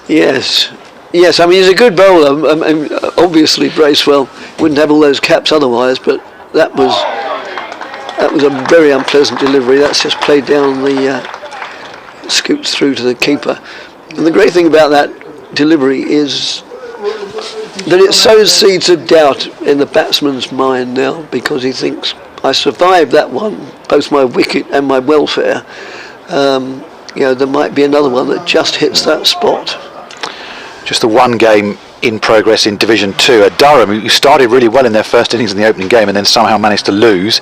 They're 53 without loss against Worcestershire. No play, as you heard earlier, at Bristol. Gloucestershire against Yorkshire, wet outfield, and Leicestershire, Derbyshire delayed. They're inspecting around about now. Bracewell moves in, bowls. And the way the batsman played, you get the impression that just reared a little bit, not as nearly as unpleasantly as the 1-2 deliveries ago, which was ex-certificate stuff. It really was. It's the sort of thing you have nightmares about as an opening batsman. Yeah, the way he sort of react there, he almost sort of played that almost the way he looked, expecting it to rear up, and it didn't on that occasion. Yeah, quite. So Bracewell will be really encouraged by that, and similarly, not only the batsman who faced, but the other one will be a little bit apprehensive at best. And that's scooped through to the keeper at the end of the over. 24 for 2, and a really good penetrating over. I'll actually read one more email. Good morning, Dick. Good morning, everyone. So glad to hear your voice again, or just about, and have Championship cricket back in our lives after the long winter. Would be grateful if you could say hello to my old friend David Pacey, Essex Life member, more than likely in the Tom Pearce stand today. Unfortunately, I can't make it to Chelmsford this week, as I'm running the Manchester Marathon on Sunday. Oh well, the very, very best of luck, Andy. In the the weather's all right for you on Sunday there in Manchester. Yes. I saw the first one, mentioned watching a long form forecast earlier this week, and you basically couldn't see the northwest of the country because it was just under this massive blue where all the rain and the wind was coming in. This last paragraph is a question for Scott Reed about Keaton Jennings' style of batting, which we'll try and get him to answer next time he's on. Shane Snater continuing from this river end is in and bowling to Croft now, and Croft plays and misses at that one, taken neatly and tidily by Rossington. No run, 34 for 2. Did you do Stephen, an American fan of county cricket? Have you done his email yet? No. No, Stephen, hello everyone, from an American fan of county cricket, he says, listening in Ann Arbor in Michigan. Ann Arbor, I think that's where the university is, I think. We're 40 miles west of Detroit, along the old stagecoach route, which connected Detroit and Chicago. Looking forward to a thrilling match as the soundtrack to my working day, says Stephen, as Snater comes in and bowls to Croft once again and just plays gently out into the offside for no run. Yeah, now Ann Arbor, it's either Michigan State or University of Michigan, I think, which is out there. Maybe Stephen will get back in contact with us and let us know. But it's basically the whole town thrives around the university there. John from Colchester, although today obviously at the county ground, only 20-30 yards from where we are, he says roasting on the members' benches. Well, can't imagine whereabouts you are.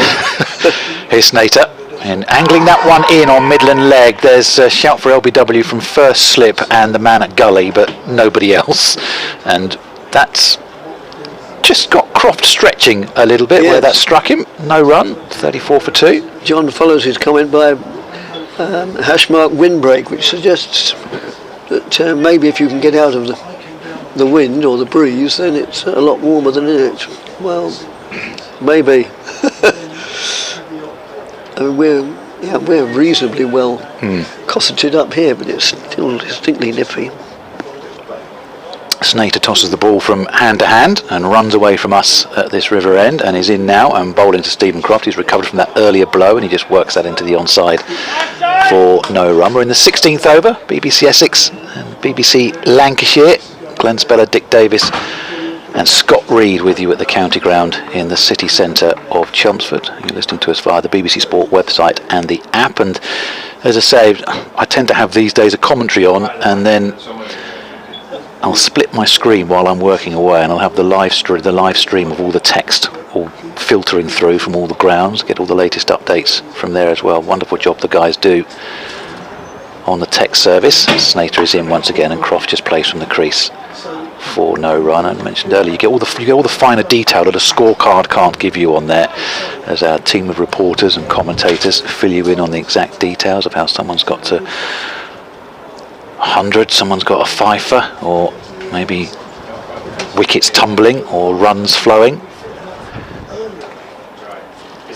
Snater just exchanges a couple of words with Sam Cook, who's stood at mid-on and has also had a spell from this river end this morning.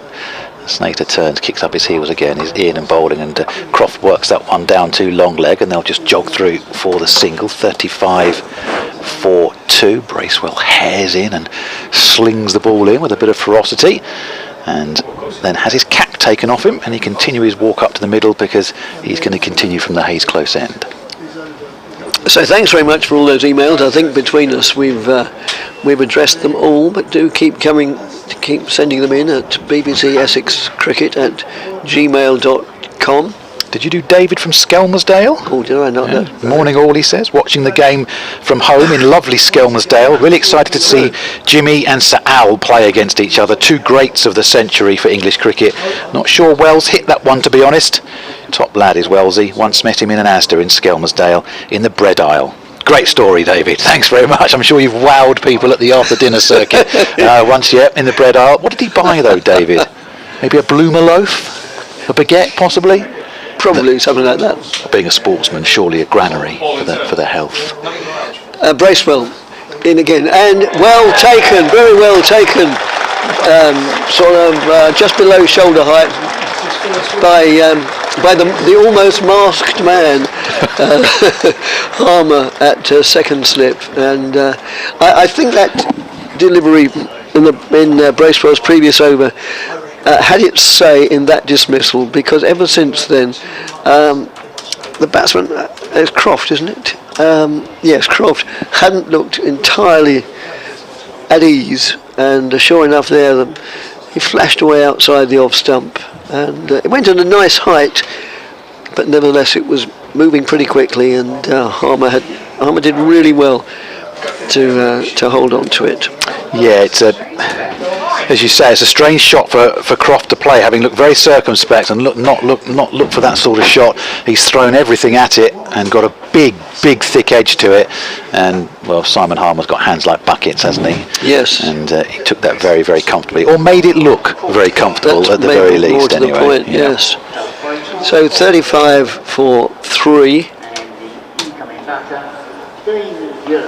And Croft is out for 7. Yep. And Dane Villas is the new man out there. So Essex have their first point of the game.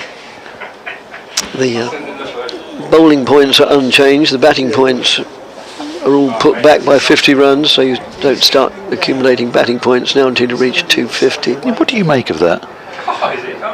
Do you think 200 was too easy? Maybe, but I'm inclined to say, so what? It's the same for everybody. Yeah, I don't quite see what. Or is it to encourage batsmen to go for their shots more to get that 250? But as I say, if it's the same for everybody, then yeah, I suppose it does favour the stronger batting sides. As Bracewell moves in, bowls to Villas, who there again comes down the wicket a pace or two, not as extravagantly as Jennings did, but still a very positive move down towards him. Here's Sean the postie back on the emails, Dick. He says, I can confirm I am one of those posties who wear shorts all year round. To do otherwise is very poor form. Even when the temperature hits minus 10 degrees this winter with the wind chill, many of us stuck with it. I'm currently walking the hills of Torquay in just polo shirt and shorts. Glorious, he says. Good for you. As that's just played defensively, and well, the batsman was in two minds as to whether to sort of do the gentlemanly thing and pick it up and toss it back to the bowler, but players don't do that so often now. They used to do it almost instinctively, but of course, very, very strictly speaking, it is against the laws of the game, and if you're really mean-spirited, you can appeal for handle the ball, but I don't know that any batsman in professional cricket has ever been out that way. There's only one time I ever remember it, and not that way, for handling the ball. That's a handsome looking shot. No run results from it because it was straight to the fielder, straight to Wesley in the covers, but it was a good looking, confident shot. No doubt, plenty of people have plenty of examples. The only time I remember handling the ball was watching at home as a youngster, and Graham Gooch was batting against the all-conquering Australians, and he was once again England's last hope, and he played defensively down, and it looked like the ball was going to loop back onto his stumps, and he just flicked it away with his hand, and the Australians, quite rightly on that occasion, appealed, and he was given out, but not for just picking the ball up and tossing it back. Oh yes, that's well, that reared a little bit and slightly discomforted the batsman. Yes, because in Gooch's case that was genuinely preventing, or highly likely to prevent a wicket having been taken by more conventional means. But if you just bend down to pick the ball up out of courtesy, you're not in any way preventing the fall of your own wicket or anybody else's.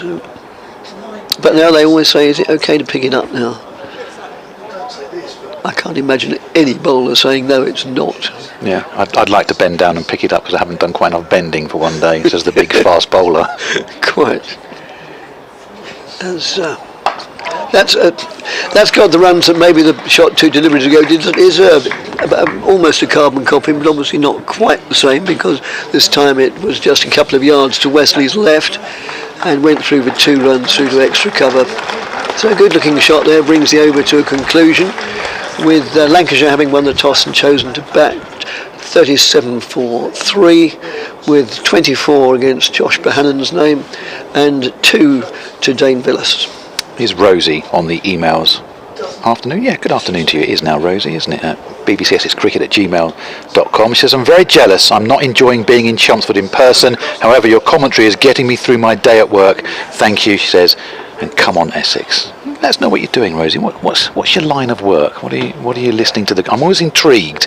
And if you want to send us a picture of your current view, whether you've got it slyly on in the office, there's a packed office, and you've just got the headphones on and you're tapping away, or whether you sat in the garden doing a little bit of gardening and you've got us perched on the edge of a garden table somewhere or something like that, or where, if you want to attach some photos to your emails to give us the full scene, then do feel free to do so. We might pick the best ones and put them up on at BBC Essex Sport on our Twitter a little bit later.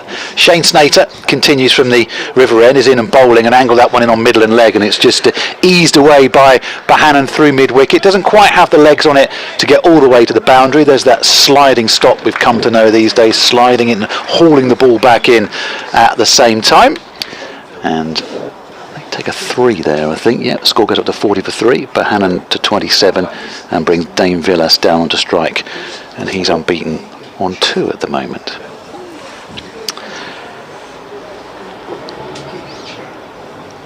Here's Jack on the email. Says, I thought I'd share a fun story of one time playing cricket on the beach here in Spain. We saw former Derbyshire cricketer Greg Baker on the beach. He joined in, which was fantastic, and he really knocked the ball around. Shame his career didn't last too long. It was a great day though, and still in touch with him now. Keep up the fab stream. That says Donald on the emails this afternoon. Snater and Captain Wesley are deep in conversation, and Nick Brown is detailed across to go and collect the helmet. Tucks his Essex cap into the back of the waistband of his trousers, and he will be posted at short leg once again.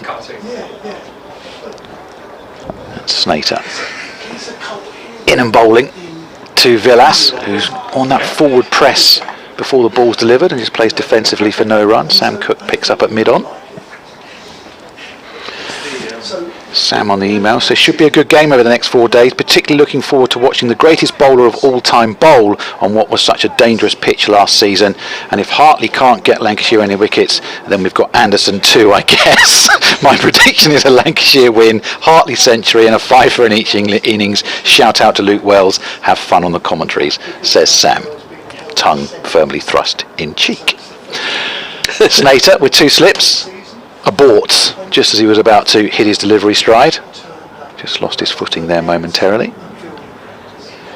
It was Snater who on Sunday made the important and what proved to be final breakthrough, really. The stubborn 8th wicket partnership or 7th wicket partnership of Middlesex. Then got 2 wickets in consecutive deliveries. Just as a bit. Here he is again, and that's pushed into the offside for no run. Villas, I think things he's missed out on that one. Yeah, both games against Lancashire in the Championship last year were eventful. The one here was, well, a bit of a farce, to be honest, and somebody pointed out on the emails that Scott was very gracious in victory, because it was, you know, crazy when it finishes more or less lunchtime on the second day with 30 wickets having fallen. And but the previous encounter at Old Trafford was a far better affair, not just because Essex won by an innings. Here's Snater in and bowling to Villas, who plays inside the line there, just hides the bat behind the front pad, and there's no run. 40 for 3 will bring Scott back in, shall we, after this over, Dick? Take Yes, a break. certainly. Rest that voice of yours, which is doing very well at the moment. Touch wood. There's a bit of I've come across quite a few croaky people this week. Yeah, there's a lot of it about, so I can't feel really too sorry for myself. Well, it's not my style anyway, good Lord. Far worse things than that have been going on in the last few years. Here's Snater. Oh, that's well wide, and a tennis ball bounce well wide of the off stump. Villas just takes the bat out of the way, and that's gone for a couple of wides. Entirely sure what happened there. Well, that slipped out of Snater's hand, but it was almost like a tennis ball bounce. No chance for Rossington there, and it sort of went through the 3rd slip area in the end, and they've taken a couple of wides.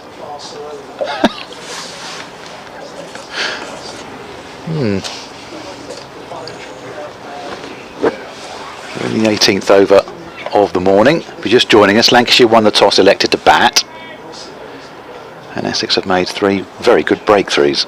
They have. Here's Snake, see if he can readjust his sights here. He does. And off the back foot though, it's played very pleasantly by Villas, who forces that one away for 4 runs just behind square on the offside, and the score goes up to 47 for 3. Very pleasant shot, that one. It was not a great deal of power in the shot because it was timed to perfection. And each side, both boundaries more or less the same size. The strip is pitched more or less in the middle, very slightly away to our left. Unlike at Lord's last week when it was very, very much down towards the tavern side. Snater in, and again off the back foot from Villas. This one in front of square, but it's the same result. It's 4 more runs, and it brings up the Lancashire 50, 51 for 3. 2 very pleasant shots from Dame Villas for Lancashire. And also, I think a no ball was signalled. Yeah, Snater's just asking the question of the umpire, saying where exactly was my front foot, what happened there, and inspecting it, whether the foot just slipped. But nevertheless, 2 very, very good shots, and very promising from a Lancashire point of view to see Dame Villas striking the ball so nicely.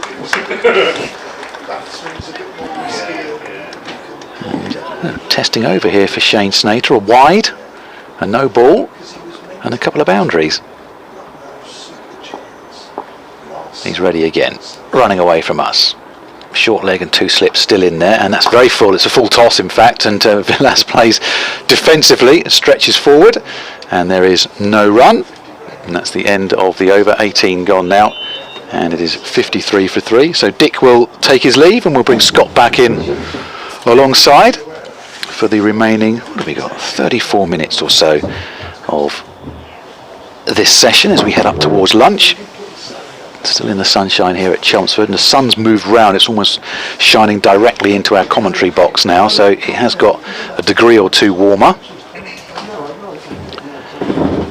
As Scott comes back in, bbcsxcricket@gmail.com if you want to email. Sophie's done just that. She says, I'm watching from a very grey Accrington in Lancashire. Can't wait to see Jimmy later. Thanks to my dad for getting me into cricket when he played for Church and Ossey Cricket Club in the Lancashire League. I'm now a bigger fan than he is. Nice. Competitive, isn't it, the Lancashire League? It is. That's proper stuff, isn't it? Yeah. Yeah, there's some good stories come out of the Lancashire Leagues, yeah. So 53 for 3 as Bohannon defends, and there is no run. Ben's on West Mersey, up in the north of Essex. It's around about the Colchester area. It says, good performance from Essex last week, hoping for a repeat this week, and better than the game last year, which I was at for the first day. Also a good catch from the abominable spin man for the 3rd wicket. It was a good take by Harmer, wasn't it, under the snood. Hoping the weather stays fair for the first match of our grassroots season this Saturday. Yeah, club's getting up and running as well. 3 slips waiting, Snater balls, and Bohannon up onto his toes to defend the ball with a little extra bounce, pushed into the offside. Nick Brown fields, and there's no run. Drove past my local club ground day before yesterday, yes, and the car park was full. Nice. But as the rain and the wind swept across the ground, there was no one out there, just the lights were on in the pavilion and the clubhouse there, nothing else. It's always nice this time of year, isn't it, when you start to see people just creeping around and starting to get back to the club, and work being done to get the club ready and get the outfield ready for the season. Oh, edged! Oh, brilliant catch! Harmer with a sensational one-handed catch. Snater finding the edge of Bohannon's bat, and Harmer takes a breathtaking catch, one-handed up to his left-hand side. Brilliant take at second slip by Simon Harmer. Outstanding work in the slips. Bohannon goes. Lancashire lose their 4th wicket. But take a bow, Simon Harmer, what a brilliant catch. Well, I mentioned earlier on when he took the previous catch, he has got hands like buckets, and if you put your life on the line and wanted someone to catch a ball for your life, you would give it to Simon Harmer, because as you described there, Scott, in the end he's taking it one-handed in the left hand. He could have gone at it two-handed, but he's gone at it one-handed, just around about the shoulder, wasn't it, of first slip, so he's come across slightly to take it left-handed. But it's a very similar shot to what Croft played played previously well away from the body, and he's flayed away at it. And having played very nicely, Josh Bohannon, he's rather coughed that one up, and it's been a good morning for Essex now, having lost the toss, with Lancashire at 53 for 4, and maybe the snood should come out a bit more with Simon Harmer. Yeah, it was. He's certainly not impacting his ability to take outstanding slip catches. I mean, the first one was a good one. To dismiss Croft, that is even better. It's just brilliant reactions. It's kind of a bit like a goalkeeper, isn't it? Yep. Tipping it over the bar, leaping up to his left. I mean, to be honest, had he just stopped it going for runs, it would have been an excellent effort. But to have actually caught it, he's got no right to do that, really. That's an outstanding piece of work. I mean, we've seen him for so many years here at Essex now, and you do run out of superlatives. You know, with the ball in his hands, with his fielding as well, and some important runs across the years as well. He really has worked on his batting since he's been here at Essex. You know, and you can almost sort of count on him when they're really up against it. He will stick around with the bat as well. 4 slips in place. Nater to Bell. George Bell, the new batter. And that's defended out to mid-wicket. And there is no run. 53 for 4. Bell, naught, and Villas on 10. And a second wicket for Doug Bracewell as well on his opening morning, with the Essex crest on his shirt. And very quick to congratulate Simon Harmer as well. And Essex have brought a 4th slip in. Apologies, yeah, I said it was Snater. Apologies, yeah, Bracewell. In 2, Bell, forward and defends, and there is no run. So 4 slips in place. What turning into an outstanding morning this for Essex. Lancashire win the toss and electing to bat first. I've lost their top 4. Wells, Jennings, Croft and Bohannon. Second wicket for Bracewell. 2 for 11. He's in again to Bell. It's forward and defending, and there's no run. End of the over. Excellent over that. Wicket maiden for Doug Bracewell. Great start with the ball for him. 2 for 11 from his 5 overs. And Lancashire 53 for 4. Well, it was interesting to hear Tom Wesley, the Essex captain, at the toss, and when asked, saying, you know, you lost the toss, so you're going to bowl, and he said, yeah, well, we would have batted first as well. So both captains and coaching staff had obviously had the same view of the pitch and the same view of the conditions here, as Bracewell just takes the applause as he makes his way down to long leg. And Sam Cook is back on, having started from this river end this morning. We're just under half an hour away from the lunch break, so we'll get a few in before the interval, but it's turning into a very good morning here for Essex. Thanks to John for his email. bbcessexcricket@gmail.com says, do you think Essex are ever likely to play a county championship match at a ground other than Chelmsford? I remember the days when they played all over the county, from Leighton to Clacton, from Ilford to Colchester. He says thanks for the commentary. Well, unfortunately, if you're a fan of festival cricket, John, and outgrounds, I think the long and the short answer is no. Essex have the floodlights here now, and they have to pay for those, as Cook is in and bowling on his return, and that's just angled into the onside for no run. They have the floodlights here, and this is very much their base. I guess the only time I think Essex might play away from here now for a home game would be if and or when they redevelop the ground. But other than that, no, it will be Chelmsford from here on in. I'm almost certain, to be honest with you. Plus the fact there's the cost of putting on festival cricket as well these days. Are there plans to redevelop? Is that something that's been... It's been ongoing for a number of years now, okay. But it's obviously pandemics, etc., put it on the back burner. But there are still plans in the offing, as Cook is in and bowling to Villas, who's 10 not out, and that's cut away, and that's sat up and begged and cut away behind square on the offside for 4 runs. 3 boundaries now to Dane Villas. He goes up to 14, and the score to 57 for 4. Joseph, or Joe, as he's put at the bottom of his email, says, listening from Manchester Metropolitan Uni campus, about 2 miles from Old Trafford, doing my uni work in preparation for exams after the Easter holidays. Let's hope Lancashire can win, he says. Well, I've got an 18-year-old at home, Joe, who's basically spent the entire Easter holidays, revising for her A-levels. Just locked away in a room. At least that's what she tells me she's been doing anyway. As Cook is in and bowling to Villas once again, just pushes out to the offside for no run. She's planning to head off to university next year. Scott on the emails says, on the theme of people's locations, I'm currently listening on BBC 200 metres under the Cheshire countryside in Winsford Salt Mine. Slightly less salubrious surroundings than last week in the Lancashire Members Pavilion, but enjoyable nonetheless. Great work, gents, keep it up, he says. As Cook, more on that in a second. As Cook runs away from us, can't let that go, and that's just let go outside the off stump, and there is no run. So let me just reread that. I'm currently listening to the BBC 200 metres under the Cheshire countryside in Winsford Salt Mine, he says. Is that work or is that pleasure, Scott? You don't make that clear. Nice to know the signal goes that far down, though. That's a very unusual place to be listening to it, isn't it? You'd love to see a photo of that.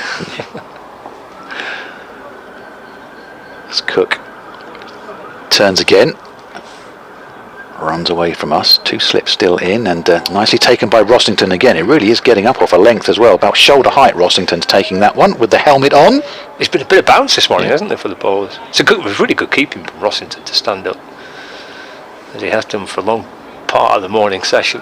I like this from Essex. I mean, obviously they've likes to fall down. Essex are on top at the minute, but still got the 2 slips in place and the gully, catching extra cover, short leg, keeper standing up. This is really difficult, this for Lancs. Cook in and bowling and pushed out to the offside for no run once again. Right on the mark there. Sam Cook for those last 2 or 3 deliveries. End of the over, and Lancashire are 57 for 4. Here's Mike on the emails. Emailing in from Penistone.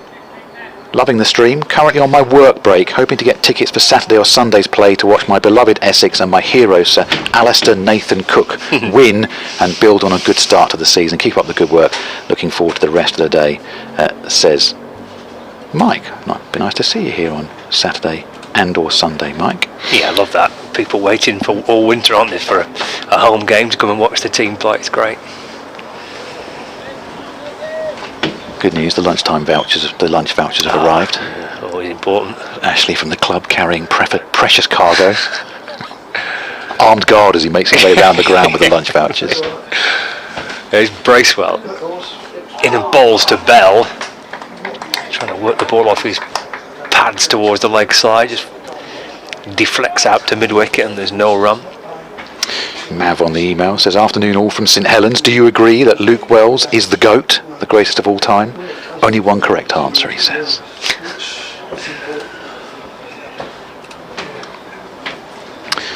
Chaz dropped us an email, says, afternoon folks, great coverage, watching the stream from Accrington and hoping for a Lancashire win. Accrington's very busy today. Can you give a mention to Sam, Donald and Em, as I know they'll be watching from somewhere, and to Scott up the Clarets, he says. Bracewell bowls to Bell. That's left by Lancashire's young right-hander and through to the keeper Rossington, and there's no run. Yeah, well done to Burnley on earning promotion with about 30 games of the season still to go. Ed, watching from Brisbane in Queensland with my son, thoroughly enjoying the game and the excellent commentary. Great to see the King of Chelmsford taking 2 outstanding catches in the slips. Go Essex, says Ed.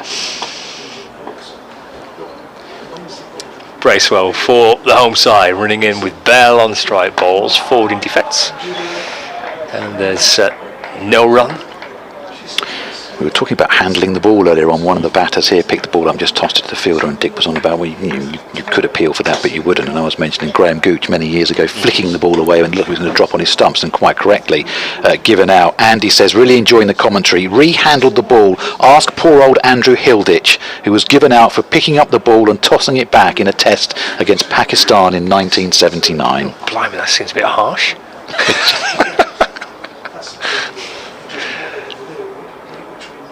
Bracewell 2 so far in his debut. Balls to Bell, angled in towards him again, just works it to the leg side, to mid-on, and there's no run. Hello from Paul, who says, I'm watching and hearing you from a very sunny but cold Stevenage. Come on Essex, says Paul. That's where I was on Good Friday, Paul. Stevenage, eventually. I may have mentioned the traffic once or twice on Good Friday.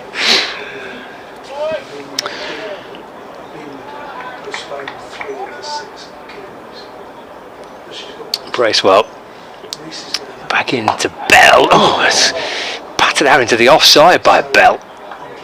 Kind of an indeterminate shot, really. He's not committed to kind of a pull shot or a defensive shot. He just loops off the face of the bat out into the offside for no run. There is certainly decent bounce here for the bowlers to work with. Yeah, it's a couple of times from the Hayes close end where Bracewell's bowling now, and Sam Cook and Shane Snater got a couple to rise from this end as well. So there's obviously a couple of little just patches here and there. Part of the undoing of Bohannon, I think, as well. Forward goes Bell to defend, and there's no run. Good stuff from Bracewell. Another wicket, another maiden for him, rather. So he's now bowled 6 overs, 3 maidens, 2 for 11. So a terrific start on his Essex debut. And Lancashire 57 for 4.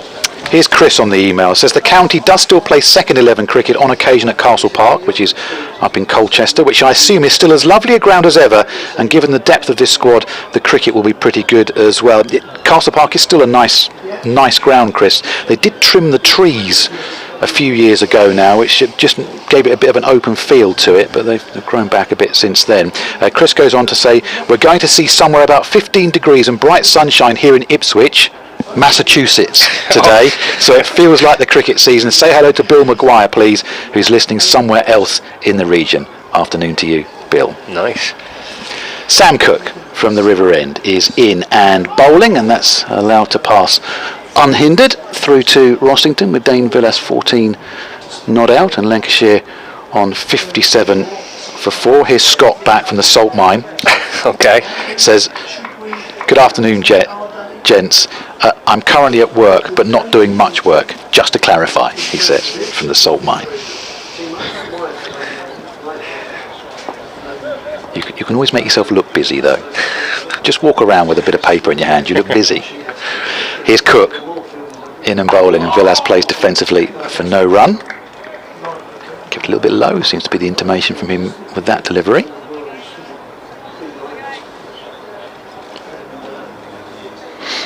Howard on the email says, afternoon guys, regarding temperatures here in Crete, alright, it's currently 20 degrees with light winds coming up to Greek Orthodox Easter this weekend, by far the biggest celebration of the year, and he's sent us a picture because I asked of our view overlooking the Libyan Sea, southwest Crete, as Cook comes in and bowls to Villas, whose view is playing defensively out to the offside here at Chelmsford. I may put that up at BBC Essex Sport on Twitter at lunch, Howard. That's not a bad view though, is it, Scott? As my computer starts to buffer. But I'll just there's the picture. Look, that's not a bad lovely view, to be fair. Very nice. All right, Howard. No one likes a show off. No, exactly. You wait till we get to the middle of the English summer, and we get to take our coats off. Yeah. Then who'll be showing off? Here's Cook, turning in and bowling, and that's down the leg side, and Villas misses out there. Another smart take by Rossington, who whips the bails off, but Villas' back foot firmly planted behind the line, and there's no run. He's kept well, hasn't he, Rossington? Howard says, good afternoon from a not so sunny Stockport. I'm listening to the live stream while working, hoping the Lancashire middle order can stick around for a bit to make up for the disappointing scores from the top order. Can you give my brother, and then his email runs out. But so if you want me to give your brother a hello, Howard, we need his name. As Cook turns in and bowling, and Villas just plays defensively out to the offside for no run. We're 17 minutes away from the lunch break here. I'm due up in Salford on Saturday for football, so if anyone wants to give me an advanced weather forecast and what it might be like up there, and whether the game's definitely going to be on, I'm more than happy to take advice. It's always glorious in Salford, he said with a straight face. Mm-hmm. Simon's in a beautiful part of the world, which I'll get to in a couple of moments. Thank you for all your emails, by the way. Here's Cook in and bowling, and Villas trying to whip that one away. Just rolls up the front pad, and there's no run. That is the end of the over. That's a maiden. and Lancashire are 57 for 4. Now Simon's in a part of the world where I used to be. He's up in Cromer in North Norfolk. Says, regarding your earlier comments on shorts, would this be to show off tattoos regardless of the temperature? Loving the commentary from a chilly Cromer in North Norfolk. He says, well no, we were talking to posties earlier on, and there seems to be some kind of pecking order in the postie world that if you're hard as nails and you're a proper postie, you wear shorts all year round. It is. I just thought it was kind of part of the uniform. You had to wear them. You've got no choice.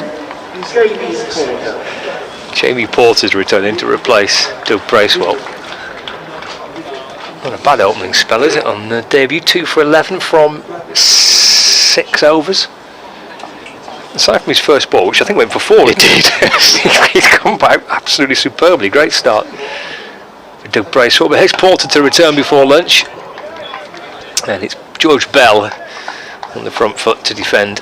And Matt Critchley comes up from backward point to field, and there's no run. Middlesex 60 for 5 against Northamptonshire at Wantage Road. Nottinghamshire going great guns, 98 without loss against Somerset. Also in Division 1, Hampshire 87 for 4 against Surrey, and Warwickshire 88 for 2 against Kent. In Division 2, just the one game underway at the moment. Durham 68 for 1 against Worcestershire. Jamie Porter for Essex, in and bowls to Bell. He plays it as if he's just brought the bat inside the line. Ball nibbles past the edge and past the off stump and into the gloves of Adam Rossington, and there's no run. And with no play today at Bristol between Gloucestershire and Yorkshire because of a wet outfield, there's a delayed start, Leicestershire against Derbyshire. They're going to have another look there at 1:10 1. Well, a few problems around the one or two other grounds.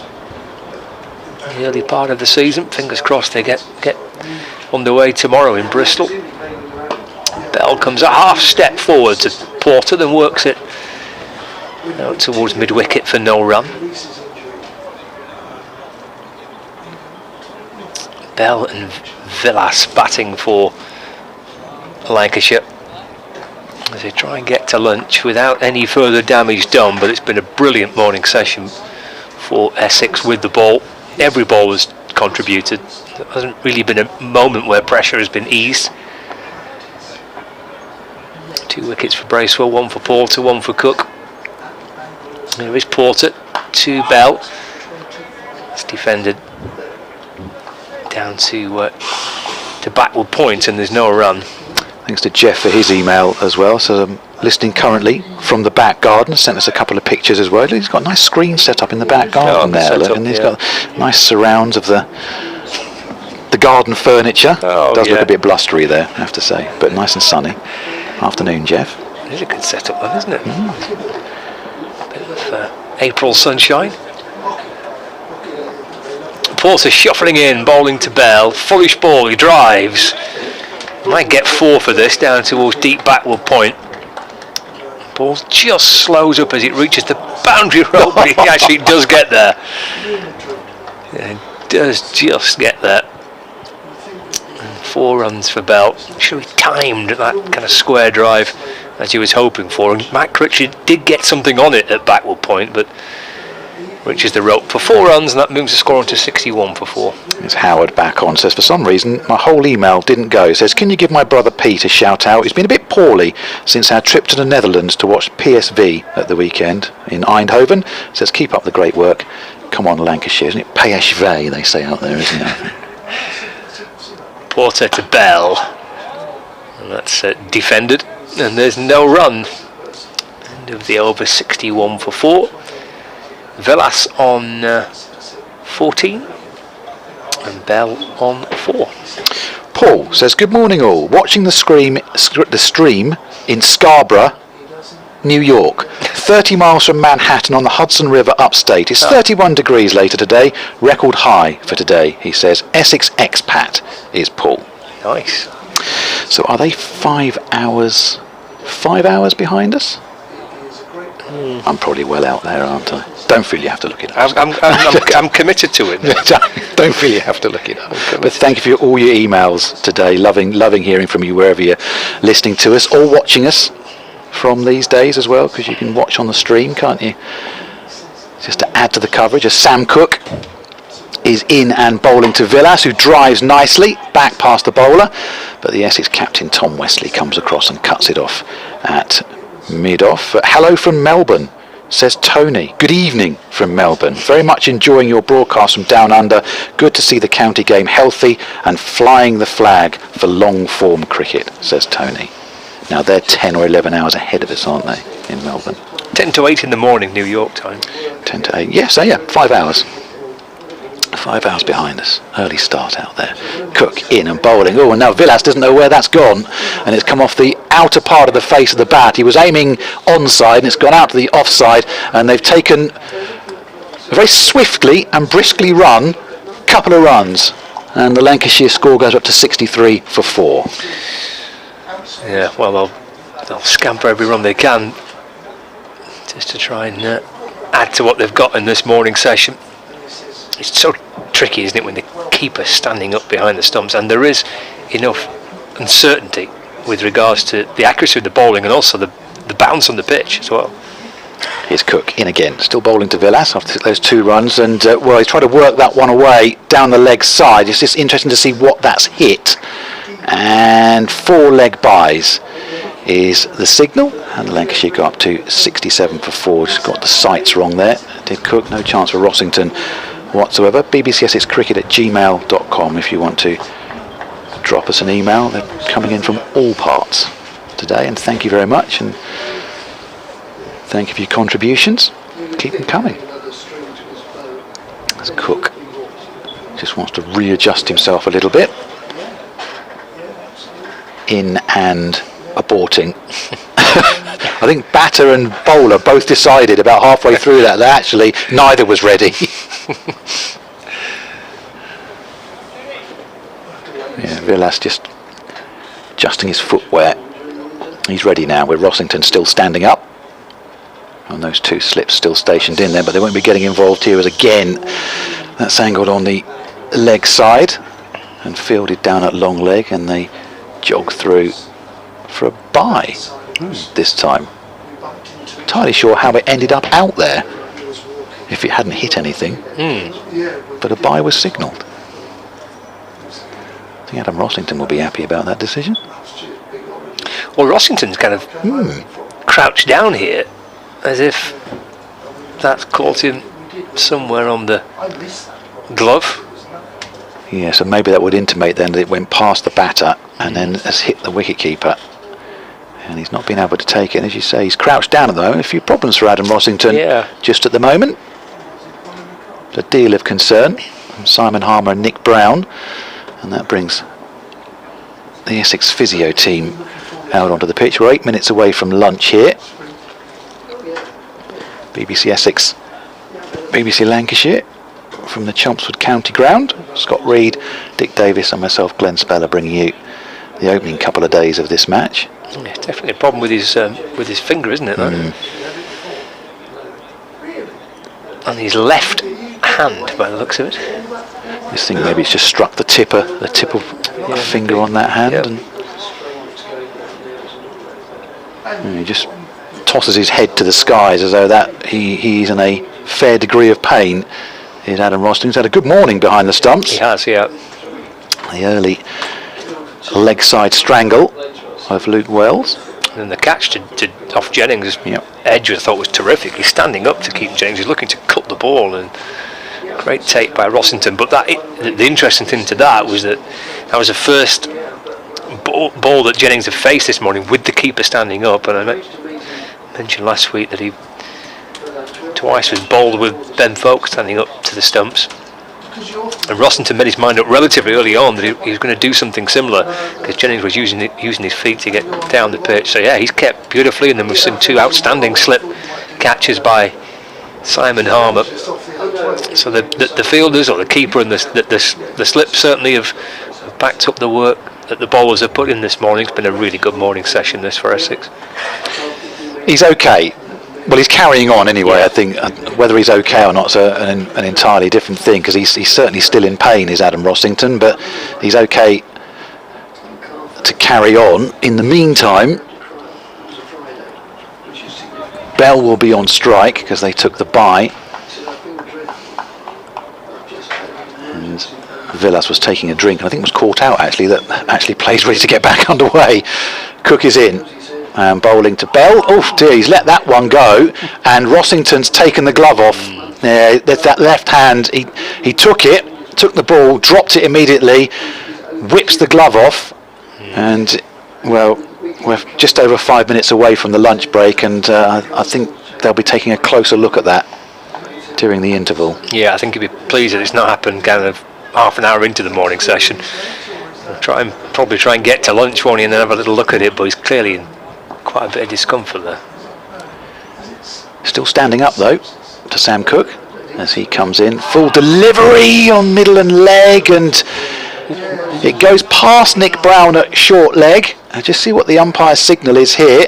That's leg by, so it wasn't an opportunity, it wasn't a chance, and they come through for the leg by. And Lancashire at the end of that over with 69-4, having won the toss and elected to bat here. But his debut, his first-class debut, George Bell, came in the game between these two sides here last year, so it would be a slightly unusual start to first-class cricket in a game that was finished before lunch on day 2. But he actually batted well. He top scored for Lancashire in their second innings, did Bell. He got 20 odd or something in Lancashire's total of 70 odd or something, and that enabled Lancashire to have at least something to bowl at, and they ended up going on to win the match. But he'll have good memories of a very strange game from last season, George Bell, as he defends his first ball of what looks likely to be certainly Porter's last over before lunch. We might get another one in before we get to lunch. In fact, because Simon Harmer at second slip is doing a few stretches, so maybe might just have a little over of Harmer before lunch. Not the old trick, isn't it? Stick the spinner on just before lunch. Oh, thanks, lads. He's still got his snood on as Harmer to keep warm. As Porter bowls and Bell plays forward, nicely in behind it, and calm front foot defensive push. The ball deflects up towards mid-off, and there's no run. Harmer stretching off muscles I don't even think you've got, or didn't know you've got. He's going through various vigorous. He's not going to bowl with the snood on, surely. Oh, I'd love that if he did. He'll bowl with the sunglasses on, because he does that. It would be epic if he had that on when he was bowling. I'd be a massive fan of that. Porter to Bell, that's driven into the offside. It's nicely stopped just at cover point by Dan Lawrence. Save runs there for his team. Bell probably thought that he timed that well enough for a couple, but good low stop to his right at point by Dan Lawrence. And no run, 69 for 4. Bell taps the bat, settles back into his crease. Harmer still going through some rather exotic looking warm-ups. As Porter balls to Bell. Just a little half shuffle forward and then plays defensively into the offside. Snater comes up from cover to field, and there's no run. Bell has a little walk down the pitch. Villas, the non-strikers, then walking away to the leg side, and everyone's settled back into position as Porter loops round at the top of his mark. His shadow following him on a bright sunny morning, but chilly. He's into Bell, just back of a length of delivery, and Bell up onto his toes and defends one that's in and around the rib cage, and there's no run. The tallest of men, George Bell, is having to get right up onto his toes there for a ball that, I'd say, was in the end was played off the ribs. Can he get to lunch? Can Lancashire get to lunch just to 4 down? 69 for 4. Porter again sets off. Bell waits. It's clipped a little uppishly off the pads out to square leg. Gets through for a single. Pick up and throw from Sam Cook as he loses his white sun hat. The wind blowing that off as he comes up from the boundary to field. Bell gets a single, so he keeps the strike as well. Looks like he'll be on strike for a Simon Harmer over just before lunch. He's peeling off the snood as well as the jumper, to tell us that he's going to come and bowl this final over before we get to lunch. And there's just enough time. It's 1 minute to 59 minutes to 1 o'clock, so just the 1 minute before the scheduled lunch break. So just time for an over of Harmer, who has had a brilliant session in the field. He's taken 2 outstanding catches this morning. Yeah, so the snood's off. Disappointed with that. Yep. Yeah, he's let the side down there. He has a bit.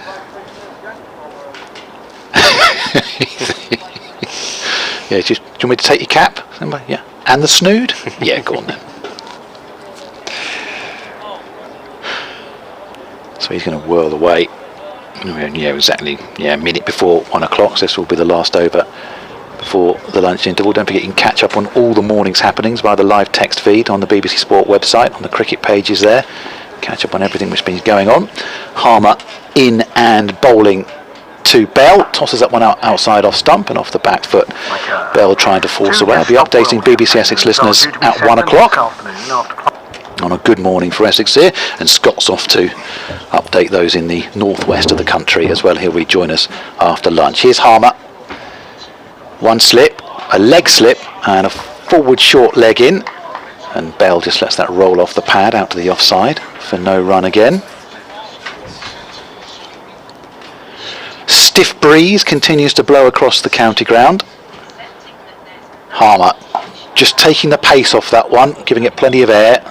Bell's not going to be tempted though into anything rash before the interval, with Lancashire having won the toss here, 70 for 4.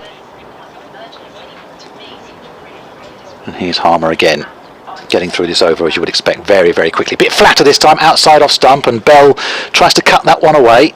Fielded at backward point for no run.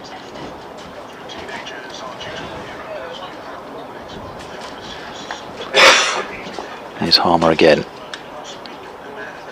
Just coming to the end of this first morning here, and just playing from the crease into the onside is Bell, and there's no run.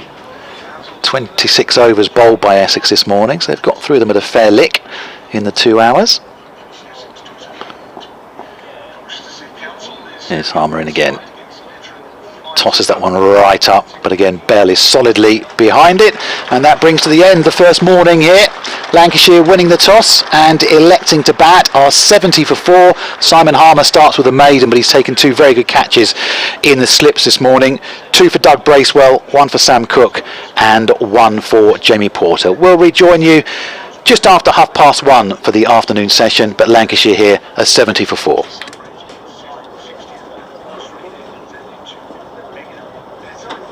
That brings us to the 40-minute lunch break.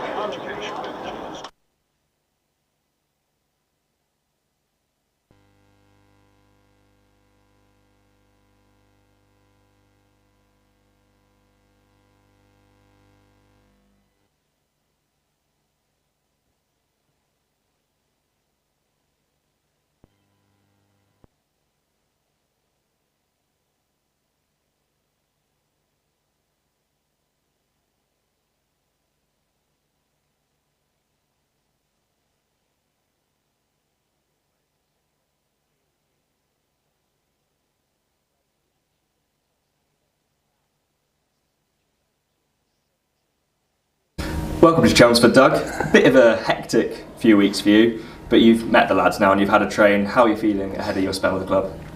Yeah, really good. Obviously excited to be here. Looking forward to the opportunity, and had 2 days training and met the lads, and yeah, got a really good vibe, and looking forward to getting stuck in here, first home game. So yeah, can't wait to get out there and hopefully put some decent performances on the board.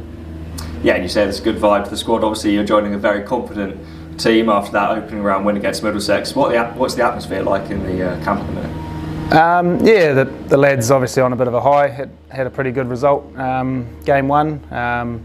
So yeah, fairly relaxed atmosphere. Yeah, so hopefully the boys look to continue that, and first home game will be exciting and be good to get a win here at home. And this isn't your first experience of the county. You had a season with Frinton-on-Sea back in 2009, if I'm right. Was that a factor in coming back, and do you kind of have any experiences of the current playing squad from that time? No, I mean it sort of just came about as luck, you know. It sort of was all happened pretty quickly that I got signed, and yeah, really exciting. I've got a little bit, you know, of knowledge around Chelmsford and obviously Frinton a long time ago, so I know the area a little bit. But in terms of the players, yeah, I've played against a couple of them, and with Adam Rossington when I went to Northants as well. So yeah, exciting to meet, you know, a new bunch of guys, and hopefully, you know, the next 3 or 4 months is enjoyable. Yeah, and you're joining a pretty extensive list of New Zealanders to play for the club. In recent years, the likes of Jimmy Neesham, Neil Wagner, Jesse Ryder, and before that, James Franklin, Tim Salvey and Scott Styris. Had you spoken to any of them or heard any of them speak about their time to the club? No, actually I haven't. I was just talking to the lads today, obviously the list that you just named. I wasn't aware that there'd been that many Kiwis at the club, which is cool. But yeah, like I said, it sort of all happened pretty quickly. I had a day or two at home after the NZ Aussie A series, and then on the plane over here. So just settling in and you know, getting used to the conditions and looking forward to playing some cricket. And you're coming off the back of an excellent 2022-23 season in New Zealand and joining an incredibly successful bowling attack. That's got to be quite an exciting prospect. Yeah, it's been a good summer back home, playing with the Central Stags, and had a couple of days off and straight into it over here. Yeah, like you said, the team's pretty well balanced. Got some really experienced players and some good bowlers, like you said. So yeah, looking forward to playing my part and getting stuck in with those lads. And you're straight into the squad for tomorrow's game against Lancashire, and if selected, you ready to go? Yeah, 100%. Yeah, I think it's worked out pretty well, the timing, coming off a full season and getting straight into it. So yeah, I'm ready to go and looking forward to it.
fell short in the end. Here's Porter around the wicket and into Wells. Oh, on Wells, has he got something on that? Down the leg side. Well, Essex are celebrating.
a sunlit but distinctly chilly county ground in Chelmsford for the middle session of this absorbing day so far on the first day of this county championship game between Essex and Lancashire.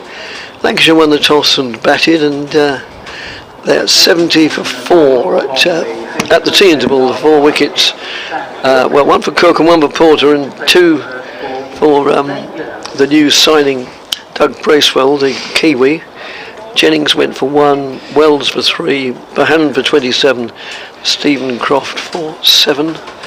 The not out batsmen are George Bell, who has 5 to his name, and Dane Villas, who has 16 to his name. My namesake Davis, immediately to my right is Scott Reed, and behind me is Graham Speller, and right in front of me is Jamie Porter, moves in and bowls. No, it's not, beg your pardon, it's Sam Cook. First mistake of the afternoon. I can't promise it'll be the last. I will be disappointed, Dick, if it was. And it's played defensively, trickled down the onside.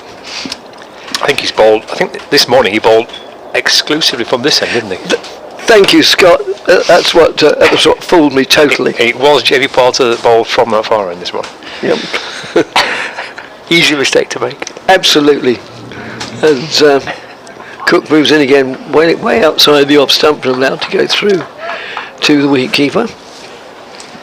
So, as I said in my sort of opening foray, it's a lovely looking day, and it probably looks glorious on the stream. But there's more than a nip in the air. And also, if the camera pans round to the crowd, you can see that they're nearly all wrapped up in coats and hats and beanies and things. As the next delivery comes in, outside the off stump again, the batsman lifts the bat high out of the way, goes through to the keeper. Couldn't really been any better, could it? The morning session for Essex. No, it probably couldn't realistically, no, having lost the toss. 2 good catches to Simon Harmer in the slips. Second was an absolute belter, wasn't it? Yeah.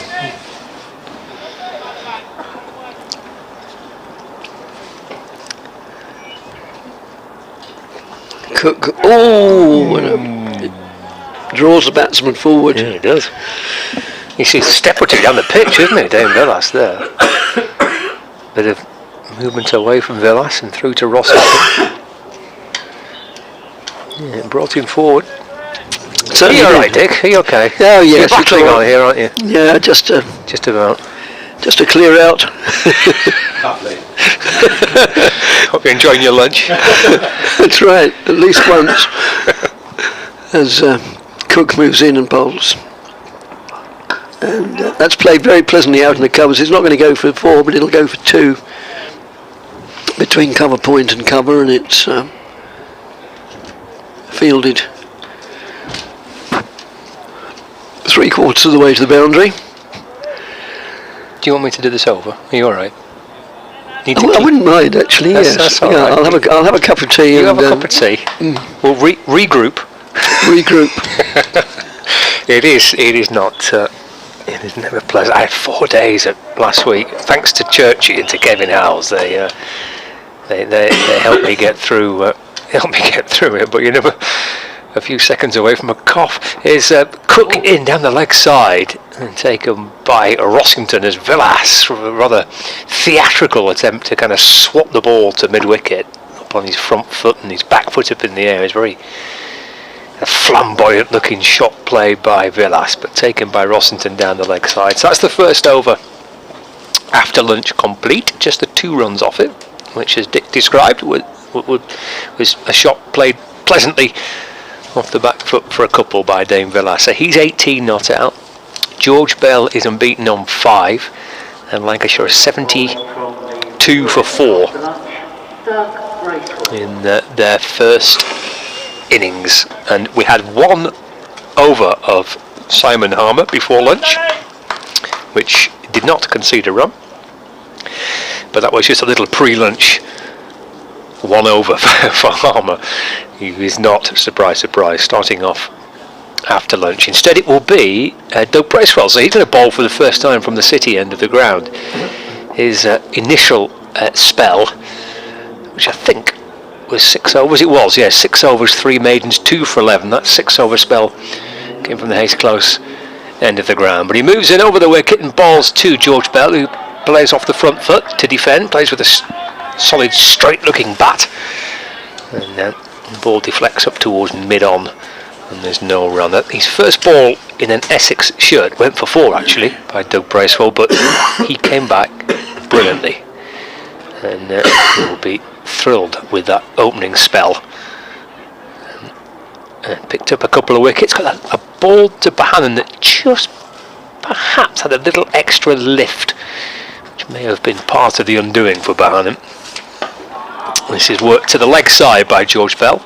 Nick Brown fields at mid-wicket, and there's no run, but he would have been grateful for 2 terrific catches. Both wickets that Bracewell took in the morning session were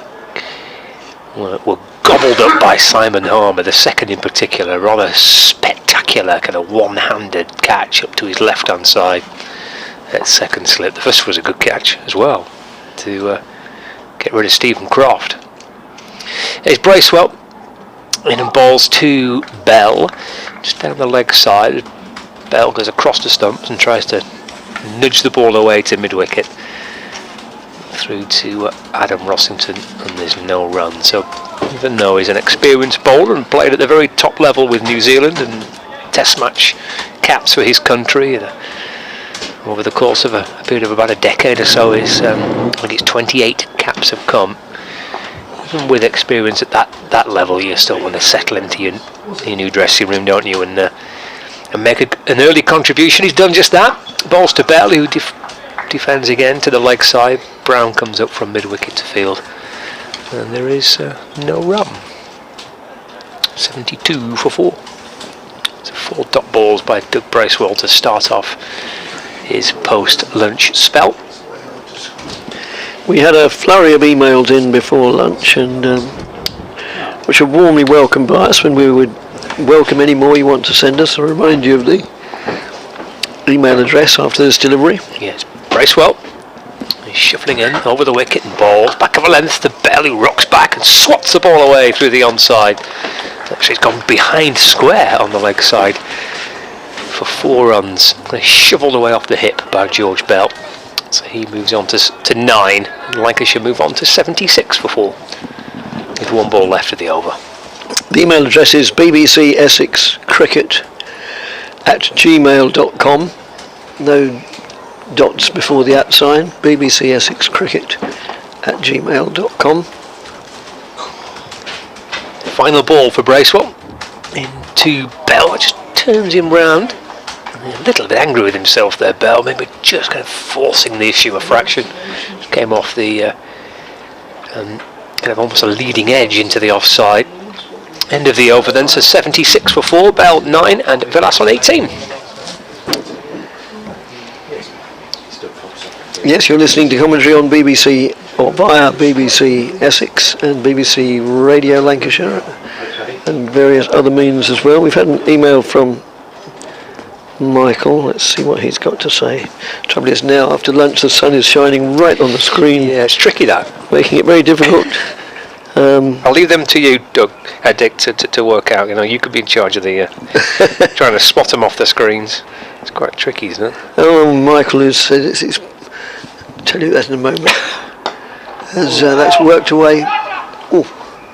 Straight to, well, I say worked away, that rather undervalues a bit of fielding, actually a very good bit of fielding by Nick Brown there at short leg. And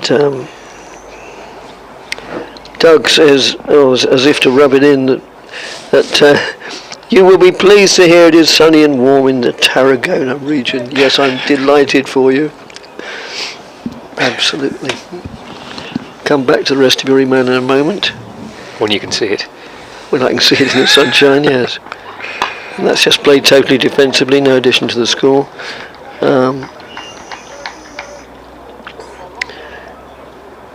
Question, what type of ball are they using in this game, and do they use the same balls for all games, or does it change from game to game?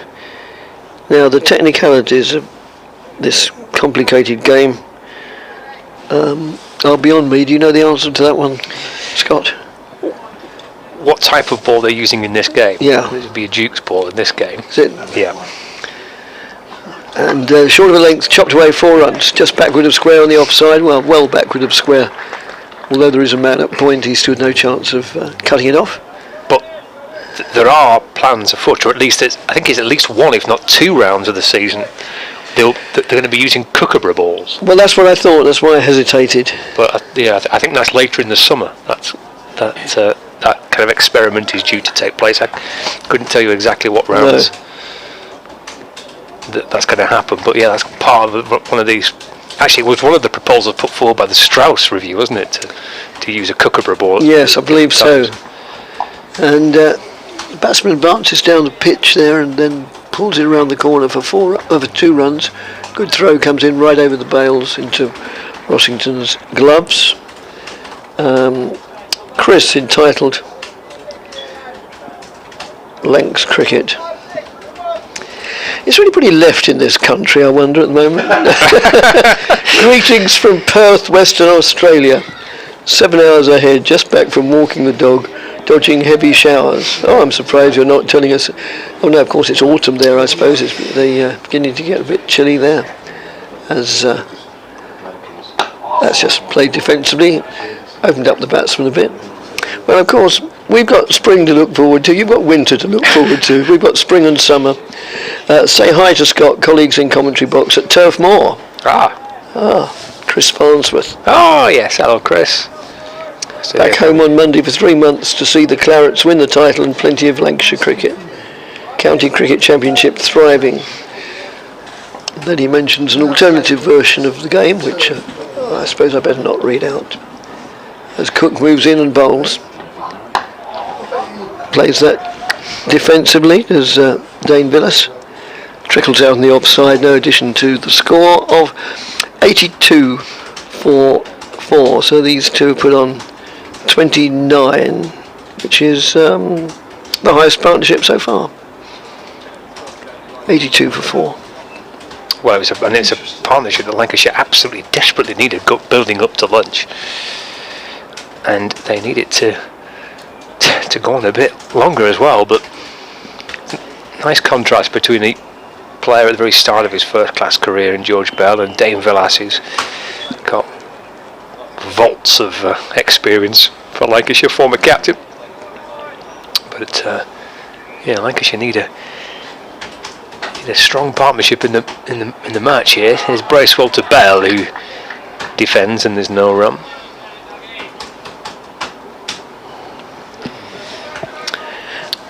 82 for 4.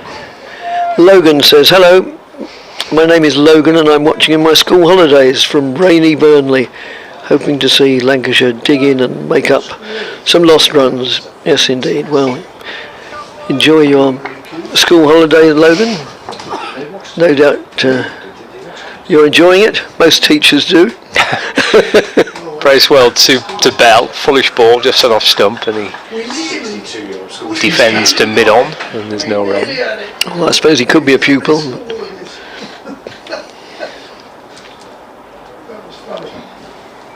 Well, let's hope the weather picks up, won't you, in the course of the holidays. Well, yes.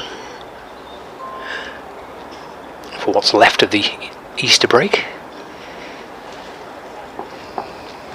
2 slips in place, gully, point, cover, mid-off, mid-on, mid-wicket, and fine leg. There's Bracewell over the wicket to Bell, who again covers up, just turning the ball defensively to mid-wicket for no run. Nick Brown fields for Essex, another burst of sunshine coming through. We've largely had blue sky and sunshine, but just the odd little cloud cover, bits of cloud cover every now and again. Forecast is dry for the rest of the day. It's a bit intermittent tomorrow. Suggestions we might get a shower or two at some stage tomorrow, but all clear today. There's Bracewell. Balls again forward, goes Bell in defence. And there's no run. Another email from Evan. I sometimes get the impression people are trying to wind me up here. Probably, yeah. We are enjoying watching you live online from Austin in Texas. Oh, lovely. With the county championship back, it feels as though the summer is right round the corner. Although my wife was very disappointed to wake up to discover she couldn't get to see her heartthrob James Anderson bowling before she left for work.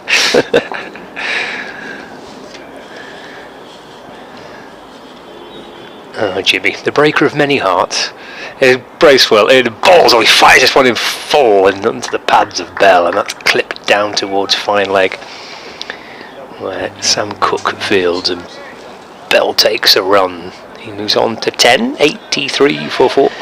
So that was from Austin in Texas. Well, yeah, a town I know vaguely, actually. All right, okay. In my wayward 20s. Oh, I bet they were very wayward. I worked for nearly a year in Dallas, in Texas, and had a whale of a time, and got very friendly and with somebody who came from Austin in Texas. When you delve into your past. I'm not going to tell any more of that before the Bracewell to Villas is a big appeal for LBW. He's come down the pitch actually in the ball. Off his pad out towards mid-wicket for a leg by. Tells us the umpire it's the end of the over, 84 for 4. If you want any more details of that anecdote, you'll have to tune in after the watershed, I'm afraid. But you wouldn't want to know anyway. Thank you, Andrew. County Cricket Kookaburra ball for 2 rounds of the County Championship. This is an article from the cricketer. He's emailing to us. I think it's one of those games in the middle of the summer, right in the middle of the T20. I think is when the tutor used them. Right, it's Cook to continue from the Hayes Close end, which is the far end, as we watch bowls. A loud appeal for LBW, and it's given. We're not in a position to judge, but just the confidence of the appeal and the fact that the umpire didn't hesitate for a microsecond to raise his finger suggested that there was little doubt about that, and somewhat unusually, even the batsman just sort of tucks his bat under his arm, not his arm under his bat, and walks off, as much as to suggest, yep, fair enough. So Lancashire lose their 5th wicket. They're now 84 for 5. Suggestion that may have kept a bit low. Yeah, I think it did. Yes. Watch it back on the replay, but the way that Villas played it, I think that, just kind of sneaked through a little bit. Looked great, didn't it? That looked out, didn't it, from here? It did, yes. Cook peeled away in celebration. So yeah, just to confirm with regards to the ball, so the Kookaburra will be used in the county championship games for that period, or in June the 25th to 28th. So that county championship match taking place in June between the 25th and 28th. That round of fixtures, I think Lancashire are at the Oval for that game, and also another round of fixtures between July the 10th and 13th. So there's 2 rounds of championship fixtures in which the Kookaburra ball will be used. One round in June, starting the 25th, and for 1 round of fixtures in July, starting on the 10th. So it brings Colin de Grandholm, another New Zealander, to the crease, and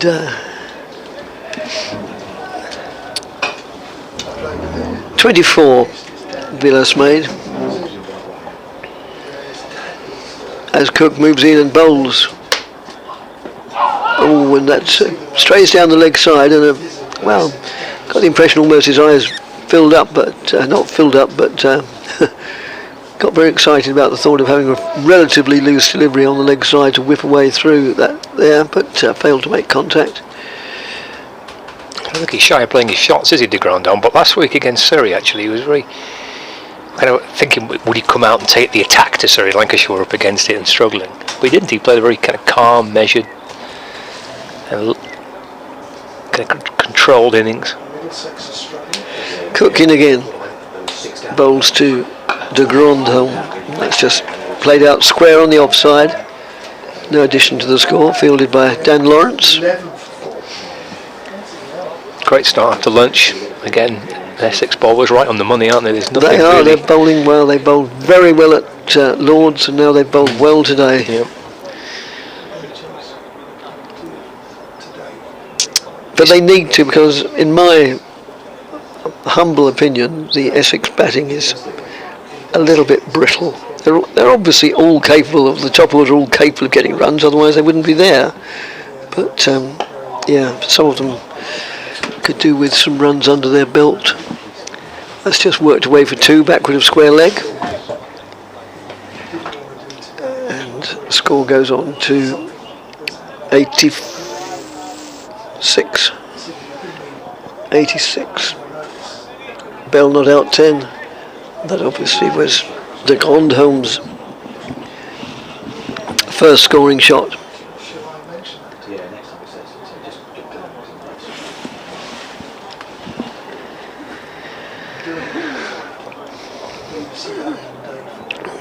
Cook again. Tall, fair haired, moves in bowls. Played out to mid on. No addition to the score, it's picked up by Porter.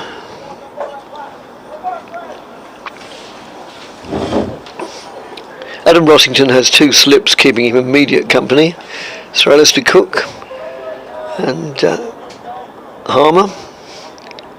And then there's Critchley. I don't think I mentioned Critchley's name all day so far while I've been on air. Has been out of the limelight rather, but he did very, very well at way, and that's cleaned out the Grandhomme. He seemed to play all rounded and over it, and it just, I'm not convinced. Admittedly, we're in a bad position. Well, I don't mean a bad position. We're not in an ideal position to judge, and we can't see the replays either because the television's replay system isn't working in this box. But I don't know. I think he just tried to work a ball away to leg that was more or less straight.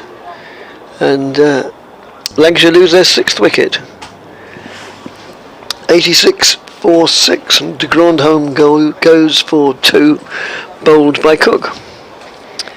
So, yeah, Essex's very promising start continues, and as Scott just said, a good session for Essex just after lunch.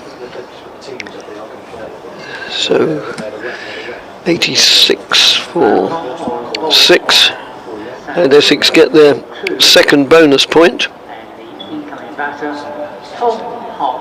And Tom Hartley makes his way to the crease. That was the end of the over. Quite a few wickets seem to have fallen to the last ball of the over, which yeah, slightly, I always think it's slightly to the advantage of the incoming batsman, because he sort of doesn't have to face the music immediately. He can sort of assess the situation, get the whole feel of the atmosphere and maybe the wicket, and from the safety of the bowler's end.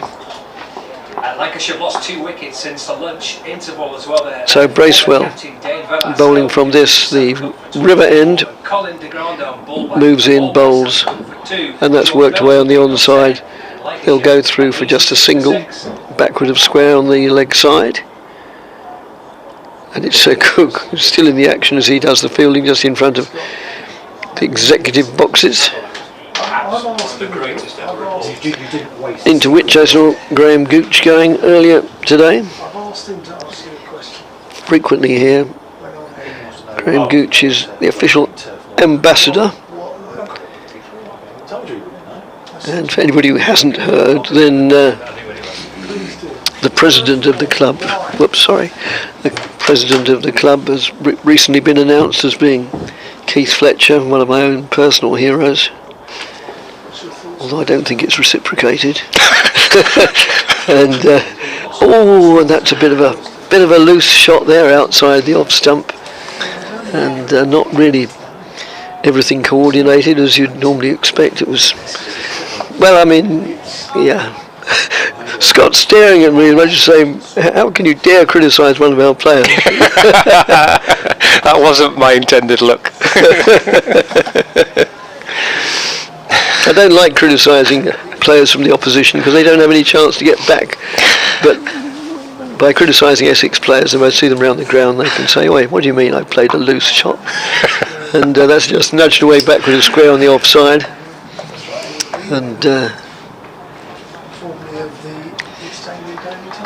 they go through for 2 runs. No, but it looked. No, I agree. I've got to stick to my guns. You stick to your guns. I've been around long enough not to. You have. All right, don't have to elaborate. Yeah, you've been around long enough. It just looked a bit of an awkward, ungainly shot with the bat in the wrong position. Fair enough. I'm obviously going to live to regret that. Still, as long as I live, that's something. As that's short of a length, balloons over the batsman's head through to Adam Rossington. A glorious looking day here at Chelmsford for the opening home day of the season, and a good crowd to welcome it, as you would expect. It's the sort of day that most people have been looking forward to for the 6 long months of winter. Not just here, of course, but the other 17 counties as well. There's something special about the first home day of the season. It's just a shame that at Bristol it's a bit of an anticlimax when the whole day is washed out. To Grondholm in again, bowls, worked away pleasantly on the onside by Hartley. No addition to the score. You're quite right, Dick. Yeah, everyone, plenty of people waiting this morning. As I got to the ground, there were queues forming for waiting for the gates to open. Yeah. Great, isn't it? You wait months to see the cricket season starting. And oh yes. Lovely when the days like this. Helps when the morning has been so good as well for the home team. Bracewell in again. Oh, and that was somewhat injudicious. I'm being very careful now.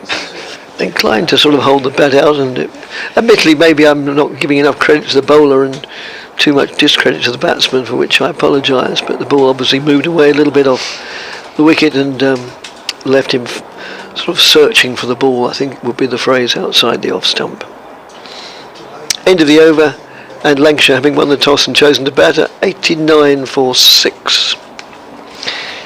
Just reading on the BBC Sport website, the live text feed, Sam Cook, who's picked up 3 wickets in the match so far, balls to Bell. It's turned to mid-wicket, there's no run. So the live text commentary feed reading that Sam Cook is never far from the wickets and he traps down Villas, bang in front. This is obviously for the Villas wicket. Anyway, the bit it says that's caught my eye, it says the only bowler to have taken 200 wickets since 1990 in the county championship at a better average than Cook is Matthias Mullaritharan. So the only bowler to have taken 200 wickets since 1990 in the county championship at a better average than Sam Cook is Matthias Mullaritharan. He's in a bowling foolish ball, which Bell turns to the right of mid-on and jogs through for a single.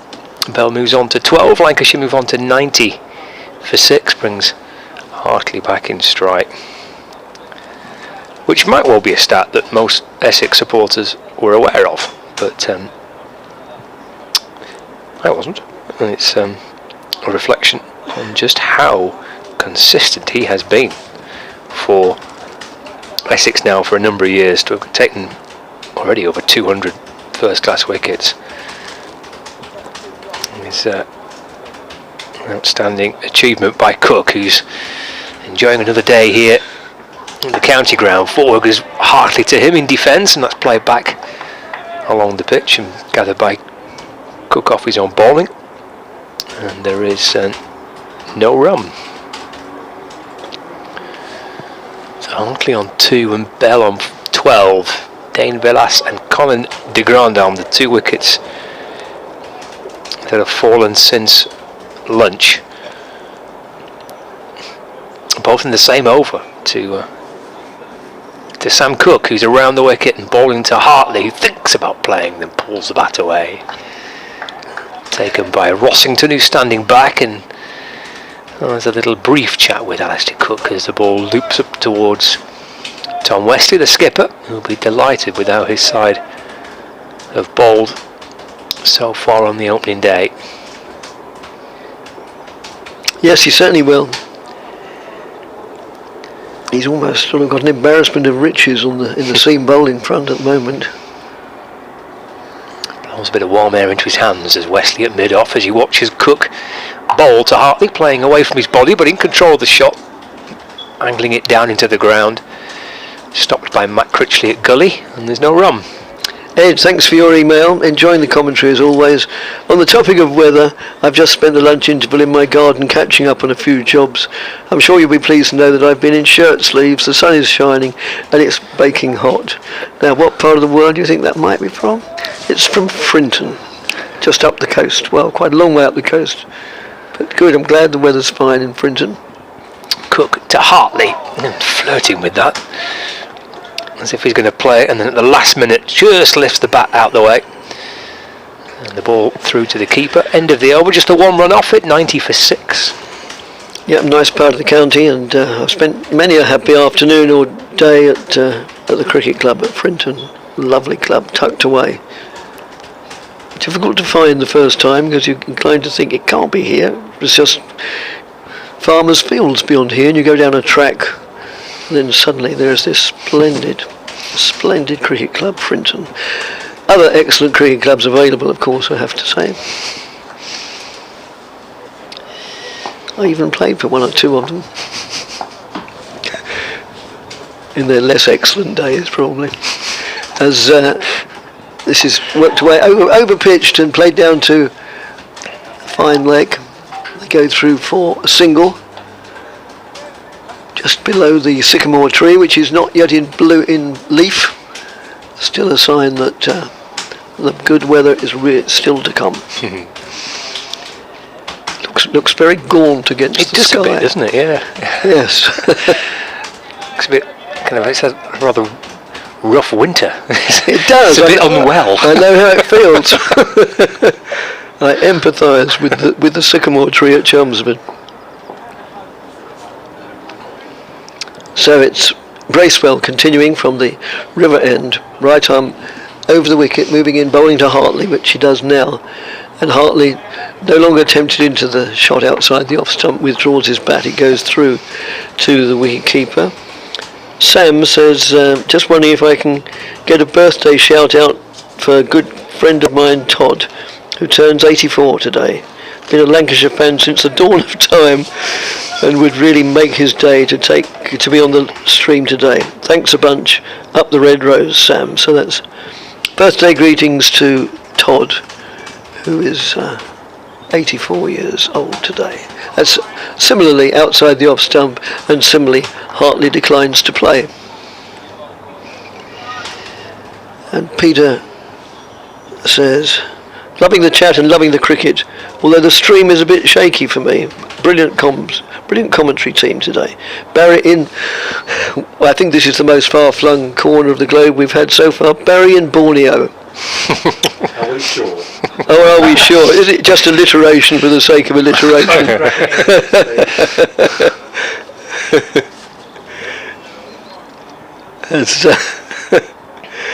Well, again, no, this time he didn't withdraw the bat, and also this time Bracewell was bowling round the wicket to the left-hander, and he was tempted to play the shot at that.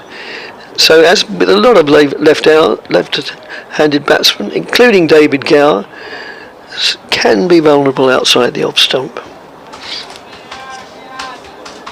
Of all the batsmen I've ever seen, I think Gower was the one who, in full flow, most impressed me. I saw him get a double century here when I was a little lad, and it's just worked away on the offside. And my dad said to me, one day you'll play cricket like that. Not quite, Dad.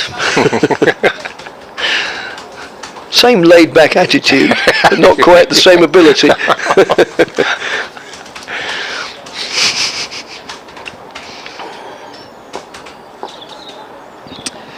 91 for 6, Lancashire having won the toss and chosen to bat, as Bracewell moves in, right arm round the wicket to the left-handed Hartley, who allows that to go through to wicketkeeper Rossington, who takes the ball just below knee level, and then the fielders, probably to keep warm as much as anything, trot enthusiastically to the other end.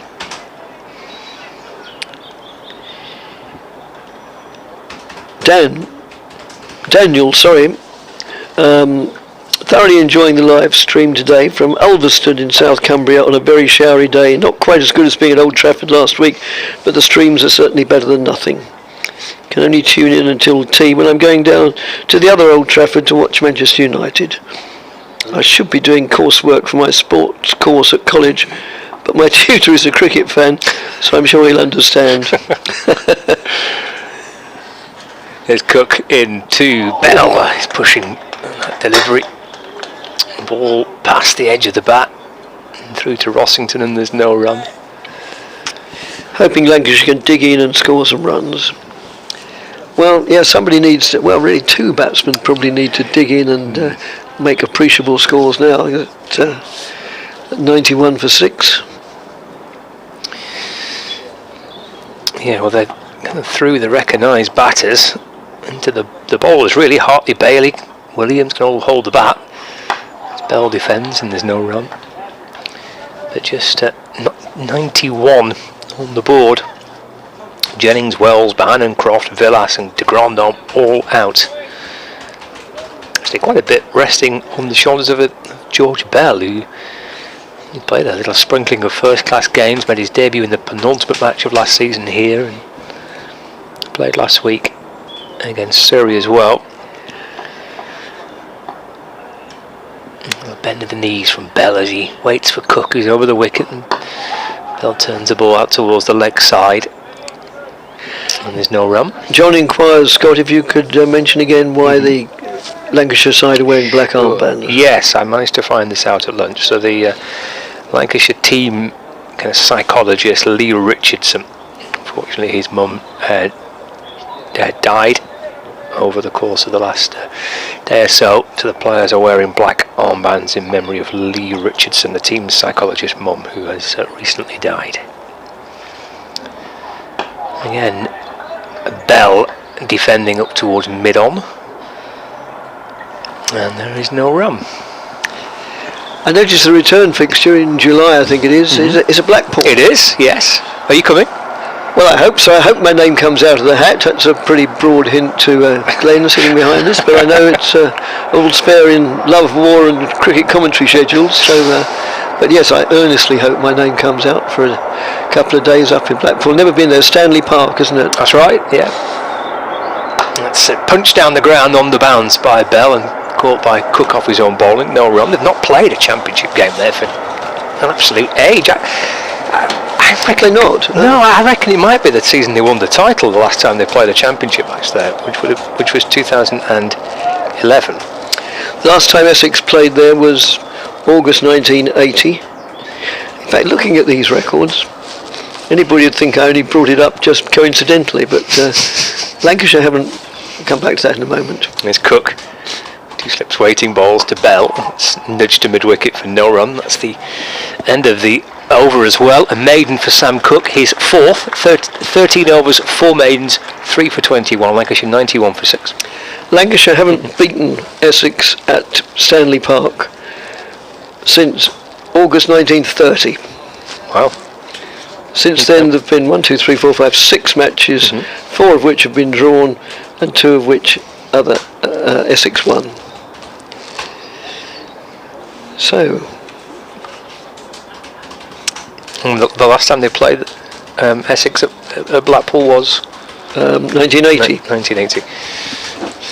So it'll be 43 years. Yeah, it's looking forward to that. Nice to get a 4-day game back at Blackpool. They've played a host of some T20 matches and one-day cup matches over the last decade or so, but it's a reflection of how well the pitch has played there in recent games and how much work they've done on the outfield to improve that as well. Yes, as Bracewell moves in, bowls, and again Hartley has found, well, more than fishing this time, but flashing rather than fishing outside the off stump, and lucky not to get an edge. Yeah, I've been to Blackpool a couple of times, nothing related to cricket, just to have a good time, and it didn't let me down. Lovely place. Although it was the place where I discovered some years ago that I don't have a head for heights at all. Up the tower? Yes, Right. not just the tower itself. I'll come back to that after this delivery because I'm sure people really want to know. That's down the leg side, taken by a diving, sprawling wicketkeeper. Up at the top, I think it's the first time I'd ever encountered a glass floor. And so I stood on that, and immediately I felt really, really strange looking down through the glass floor. And, that brought it home to me. I've not got a head for heights. So if you do end up in Blackpool in the middle of the summer, you won't be venturing up the tower again? Well, I will, but I won't stand on the glass floor. On the glass floor, no. As the next delivery is played hard into the ground. As a Lancashire lad, I have never been up Blackpool Tower. Right. I think that might be illegal for someone who's from I would have Lancashire. thought so. I mean, I'm a Southend boy, and I've been down Southend Pier umpteen times. In fact, yes, numerous times. 'Cause I went on a sponsored walk once, which was going up and down the pier. God, dear. As Bracewell moves in, right arm round the wicket to left-handed Hartley, who just plays that quietly down backward of square on the offside, fielded by Cook, who is instantly recognisable, not just because I've been watching these players for donkey's years, but because he's got a white sun hat on, which is not inappropriate given the bright sunshine.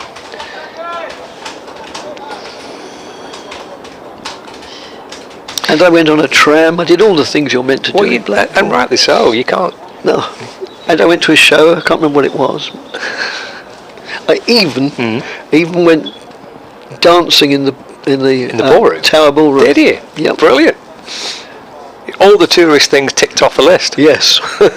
Did you get a Kiss Me Quick hat as well and some candy floss? No. That's outside the off stump, goes through the wicketkeeper. No, because you see, coming from Southend, gosh, if the Essex Tourist Board are listening to this, I apologise. Oh dear. In a way, Southend is sort of the poor man's Blackpool. Not the poor man's Blackpool, I mean a poorer version of Blackpool. I always think, Blackpool's illuminations are better than Southend, and they've got more theatres than Southend, but Southend have the longer pier by a long, long way. Blackpool may have more piers. It's got 3. Yeah. Well, yeah, but even in total they don't add up to anything like Southend's. As Bracewell moves in, ball of very full length, and Bracewell, his eyes lit up there and thinking he was crack it through the offside, and failed to make contact. So understandably, and an experienced bowler, Bracewell to a large extent is playing upon the apparent, I don't like to use the word weakness, but vulnerability outside the off stump of Hartley.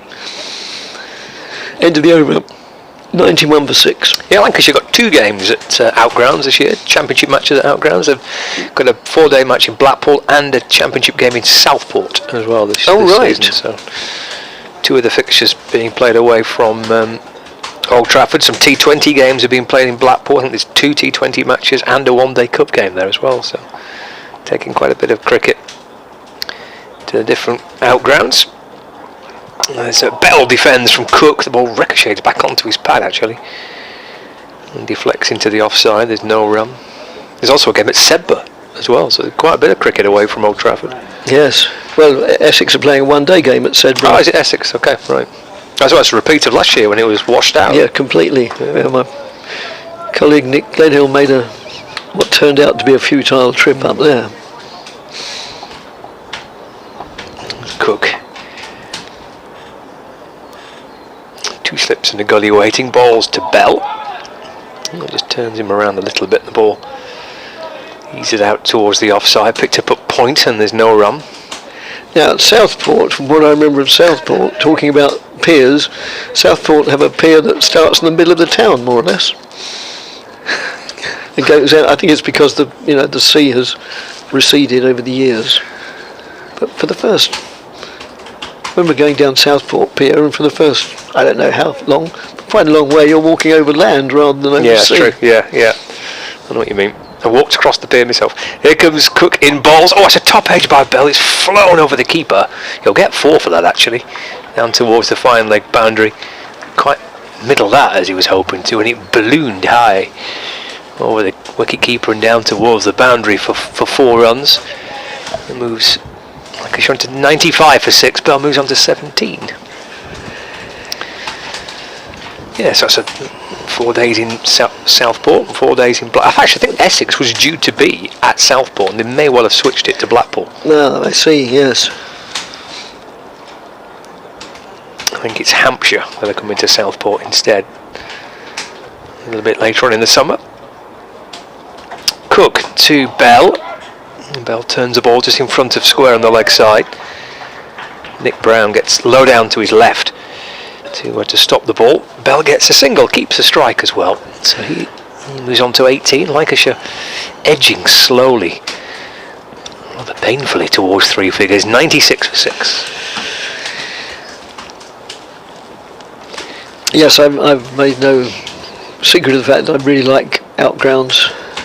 I hasten to add I like Old Trafford, one of my more favoured Test match grounds, but outgrounds have that certain personality.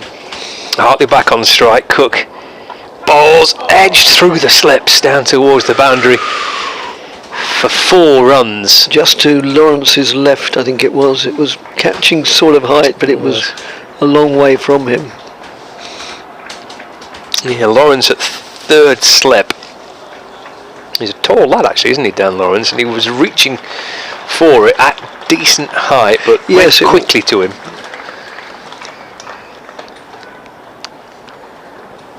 Or was it Critchley? Oh, it was I beg his Critchley. pardon, it was Critchley. Yeah, sorry. Critchley. Yeah. Actually, yeah, Lawrence has gone to 1st slip. Yes. So, where's Alistair? Yes, exactly. Lawrence at 1st slip, Harmer at 2nd, Critchley at 3rd.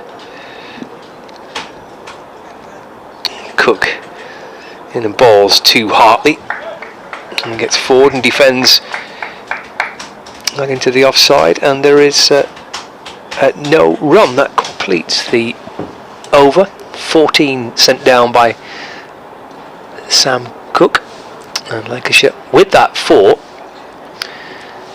brought up 3 figures. 100 for 6. Hartley moves on to 6, and Bell is 18 not out. I think Sir Alistair Cook must be off the field because... He's got to be, hasn't he? Yeah. Otherwise he would be at 1st slip. Otherwise he'd be at 1st slip, yes, he was... Yeah, he's always to be found there, assuming they've got a slip, of course, but no, so he must be off the field temporarily. Well, we hope it's only temporarily. Oh, indeed, yes, there's Ben Ellison in the square wicket region as 12th man. Unlucky to miss out on getting into this side for this match, but somebody had to make way for Bracewell. I gave him his due. Doug Bracewell is justifying it,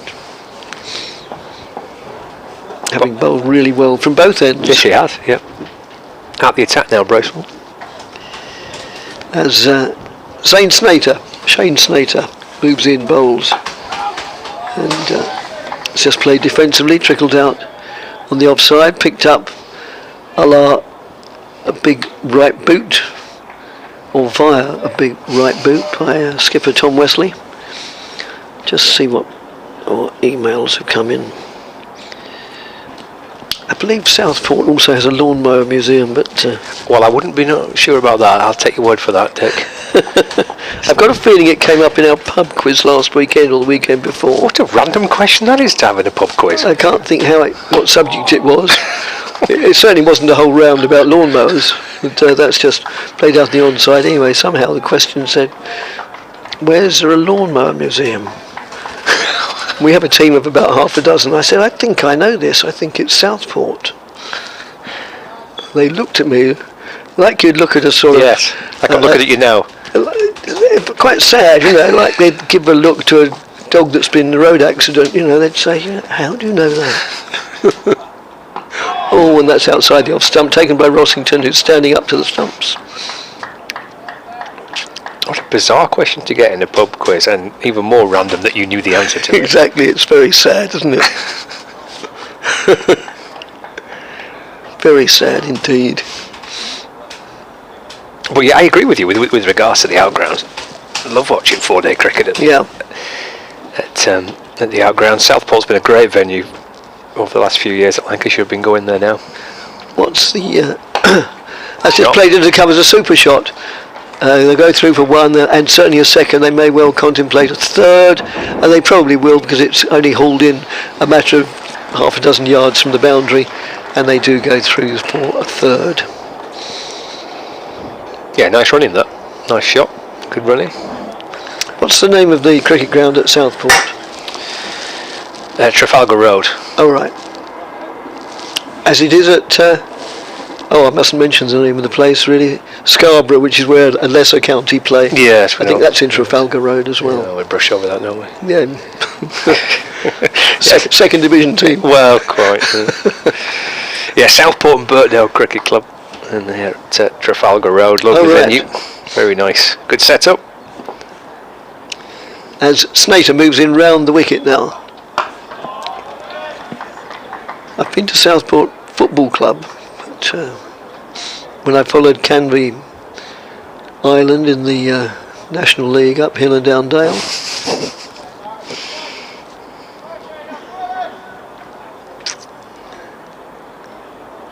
I went on the Canvey Island Football Club coach, I remember. Dear oh Lord. Is that a fun trip? Not going there, no, it was all quite quiet, but coming back it was quite riotous. It's played out on the offside, no addition to the score. I think they'd won 1-0 or something like that. So there were happy bunnies in there. Oh yes. Yeah. And they had some refreshment on the coach. So. I could well imagine. Quite a way back, isn't he, from Southport as well, on the coach? Yeah, end of the over, 103 for 6. Elsewhere in Division 1, Northamptonshire against Middlesex. Middlesex 107 for 8. They've had a pretty torrid start. Certainly the openers have to the new season. They're 11 for 4. Now 108 for 8. Hampshire are 124 for 6. 2 wickets for Kemar Roach, 1 for Worrell, Abbott, Laws and Clark. With Ben Brown 51 not out. So Hampshire 124 for 6 and Warwickshire 131 for 2 in their game against Kent at Edgbaston. Here's Jamie Porter replacing Sam Cook. And George Bell defends and there's no run. They're playing in the game between Leicestershire and Derbyshire after a delay through the morning session, so they've just effectively just got underway. They're into the 4th over of the match. Leicestershire 19 without loss against Derbyshire. No play between Gloucestershire and Yorkshire due to a wet outfield today. Try again tomorrow. And the other Division 2 game is Durham against Worcestershire. Durham 115 for 2 against Worcestershire at Chesley Street. Porter to Bell, and that's defended and there's no run. Actually, there's one game I missed out from Division 1. That's because they're currently off for rain at Trent Bridge with Hasib Hamid 53 not out, Ben Duckett made 75 and Nottinghamshire against Somerset, but they're off for rain are 145 for 1.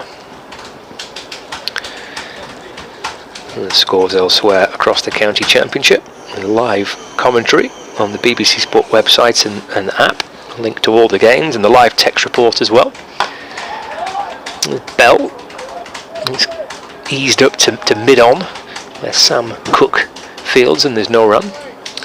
Thanks Drew for your email from somewhat less glamorous than some of the international venues we've heard from. He's looking forward to the battle between Alistair Cook and Jimmy Anderson, which, as he points out, could be later today. Well, it could, but we've all watched enough cricket not to take anything for granted. He's back on the field there, isn't he? Well, Cook's first slip. Oh, Bell with a play and a miss. There's not been too many shots that I think he would put in the loose category, but that's probably one of them. Through to Rossington. He kind of instantly spins on his heels, Bell, and wanders away to square leg and mutters a few things under his breath and comes down the pitch and does a bit of gardening and rehearses a shot or two. Yeah, Cook back on at first slip. Harmer at second slip. He's still got his white snood on, which is effectively covering almost all of his face. You see his eyes and nose poking over the top as Cook comes in and Porter comes in and bowls to Bell. plays off the front foot and defends to extra cover. There's no Rupert is an Essex fan who was born in West Philadelphia and moved to live with his uncle in Bel Air. It is there where he says I learned to play cricket in the nets and became an avid fan of the game and loved watching Sir Alistair Cook. Yes, it's Porter to Bell, that's turned to mid-on, no run, end of the over, a maiden to begin with, back into the attack for Jamie Porter, 8 overs, 2 maidens, 1 for 17 his figures, and Lancashire are 103 for 6. He says have a splendid afternoon and enjoy the sunshine. Yes, thank you very much. As it is quite pleasant at the moment. The weather in Leeds, says Michael, is both cold and miserable, just to make you feel a bit better. This is tempered by your excellent commentary and the joy of a new cricket season. Bracewell looks an excellent prospect. I'm looking forward to watching his exploits this season. Warm regards from Mike in Pudsey. Pudsey and Yorkshire. Well, Sir Leonard, the great Sir Leonard.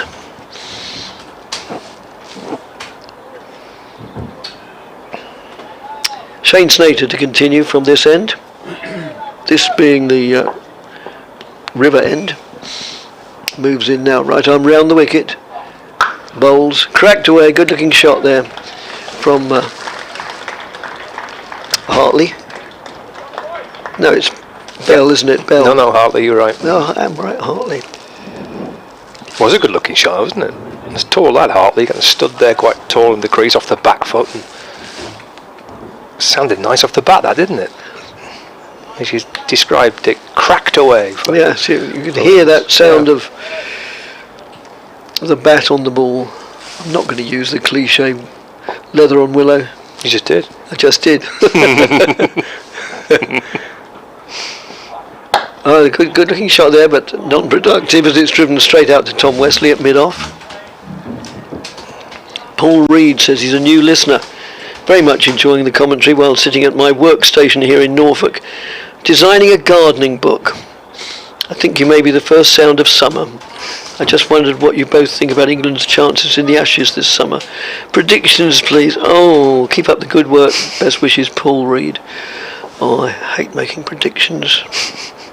Not that I'm terrified of being wrong, but...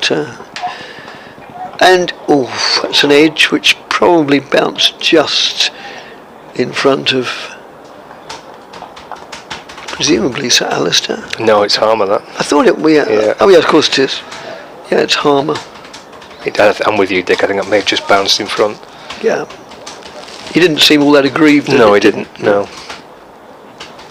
Yeah, he did. Yeah, probably maybe 2 or 3 yards in front. 107 for 6. Snater in again to Hartley. Plays it out in the offside, no addition to the score. We've still had a flurry of emails I'm trying to take in the same chronological order as they were posted. Tanzania now. Having moved to Tanzania 15 years ago, I never thought I'd get my county cricket fix again, and the glorious weather doesn't. That's just played defensively out into the offside. No addition to the score. Again, and the glorious weather doesn't make up for lack of cricket. Therefore, it's so nice to be able to watch the action while listening to your great commentary. Of course, I wished Lancashire had scored a few more runs, but it's lovely to see a proper cricketer like Tom Hartley. Ian in Tanzania. Nice. Diana's emailed again.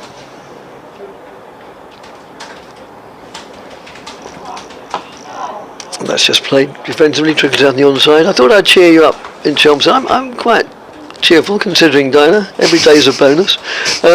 It snowed here last night, but it was a spring snow. What's a spring? Spring snow? Well, I suppose it's just snow in spring. In spring, right, yes. Okay.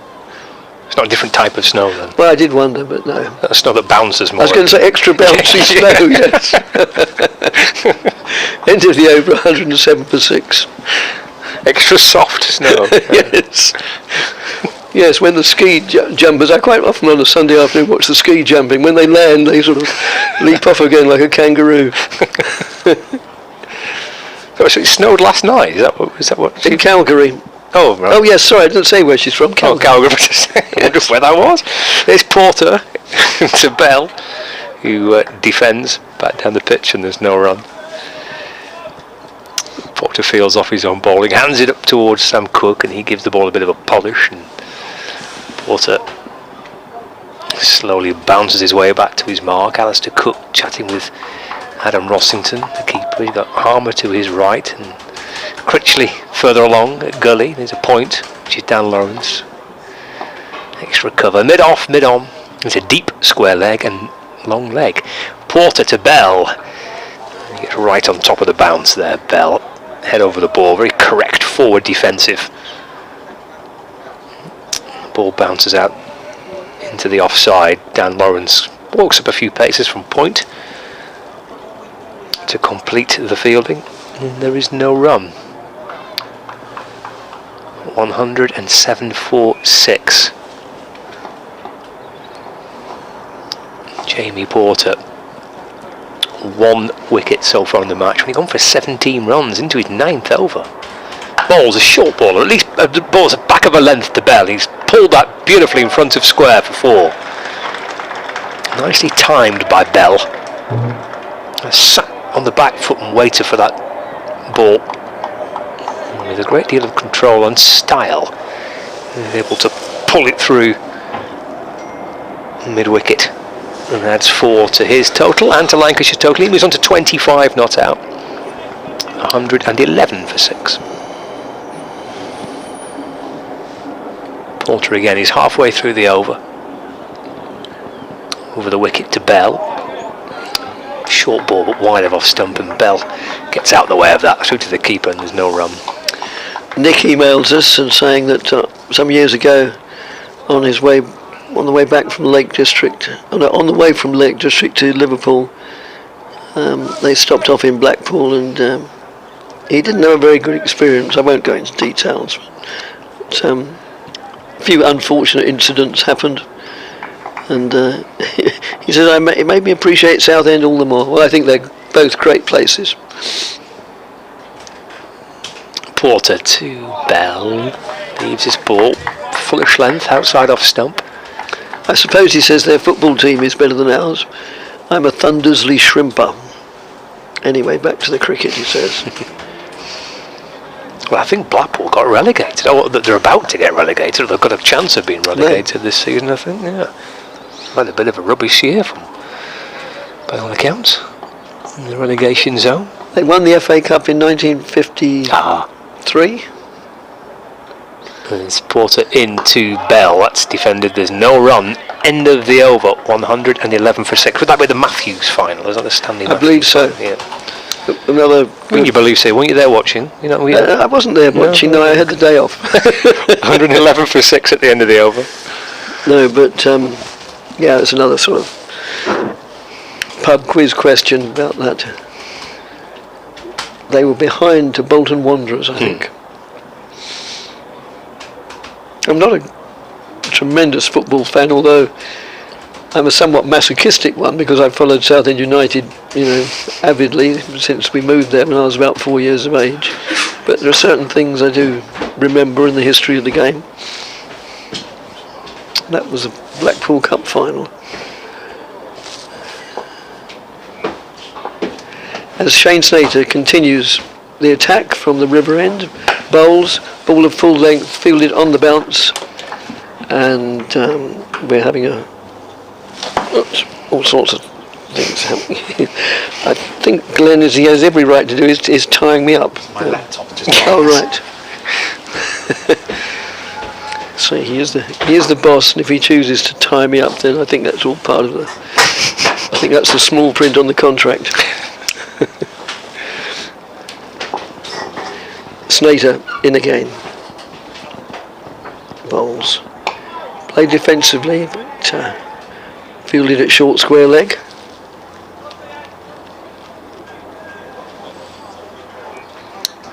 Well, it looks to me as if it can't be Ben Allison because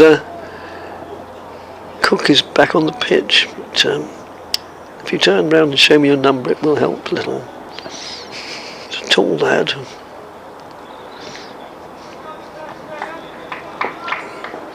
Snater in again, right arm round the wicket. It's met with solid and stern and obdurate defence from Tom Hartley.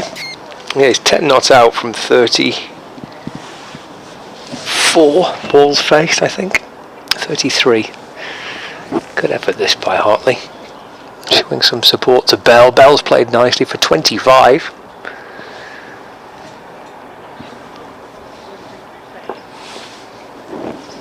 Snater in again, around the wicket. And that's over pitch, played out for 4 runs through extra cover. It bounces into at the steps at the bottom of where they go up to the dressing rooms.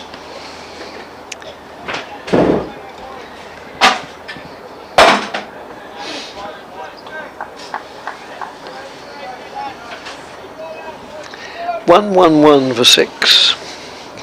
The last wicket fell at 86, so this wicket has put on 25. And that's played defensively as well. Trickles out on the offside, no addition to the score. It is Ben Allison there, so there's somebody else off the field at the moment.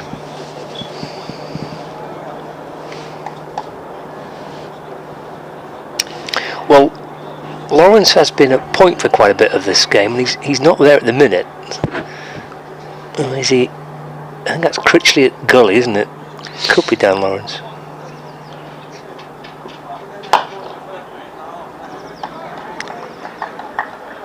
Or is it? I know Critchley and Critchley and Lawrence look quite similar. Yeah. Well, actually, there has been a bit of a chopping and changing, and whoever it was who went off is now back on. Although Critchley's going off, it's almost as if they're in rotation. Yeah, it was Dan Lawrence, wasn't it? He's coming back on. Yeah. And at the end of... Oh, yeah, we'll wait till the end of this over. How time flies when you're having fun. Yes, I've been on an hour and 10 minutes almost. It will be by the end of the over. Which Jimmy Porter will send down from the Hayes close end. 115 for 6. Bell on strike. That's a good ball. That beats Bell. Bit of lift as well for Porter. It's just been the odd one through the course of the day that, from that Hayes close end in particular, it seemed just to have a little extra bite off the pitch. Bounced a bit. The bounce beat Bell in the end. Pushing forward. Went into the gloves of Rossington at just below chest height. So we've got Cook at first and Harmer at second. Now it's Lawrence at Gully with Critchley having gone off the field. Porter to Bell. That's carved away behind square on the offside. Little short and wide, and Bell threw his hands at that. Slices the ball out towards deep backward point for 4. He moves on to 29. Lancashire move on to 119 for 6. Just been the odd one there where a batter able to just capitalise on a little bit of width, and Bell made no mistake there. He's barely bowled anything wide, has he, Porter? His levels of accuracy on the money time and time again. Just got that one a fraction wrong, and the batter climbed all over it. Porter to Bell. I mean, that turns him round, hits him quite high up on the back. He's not the tallest of guys, George Bell. Again, just maybe that little extra bit of bounce. Defends safely enough into the offside, no run.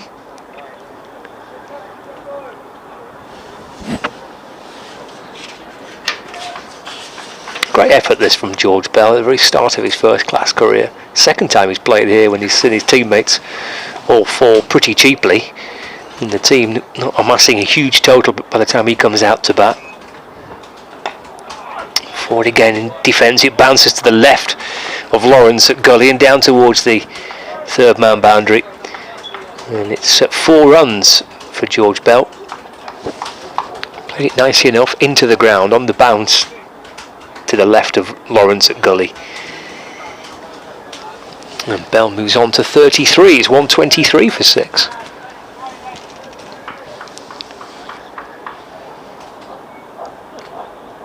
Although it's getting almost warm in the commentary box, it's certainly not out in the middle. I mean, looking at Harmer still in the swaddling clothes. Hands buried in his pockets. It's Porter balls to Bell. That's flicked off the pads away to backward square leg. Shuffles through for a quick single. Snater comes up to complete the fielding. Bell moves on to 34. 124 for 6. One ball left for Porter's 10th over. Right, well, I'm going to leave you, Scott, and Glenn's going to come into this chair. We are at some stage this afternoon expecting a visit from the chief exec, John Stevenson, but we haven't seen him yet. Okay, thanks Dick. We're returning a little bit later on. One ball remaining of the over. The left-hander's back on strike, so everyone has to switch positions.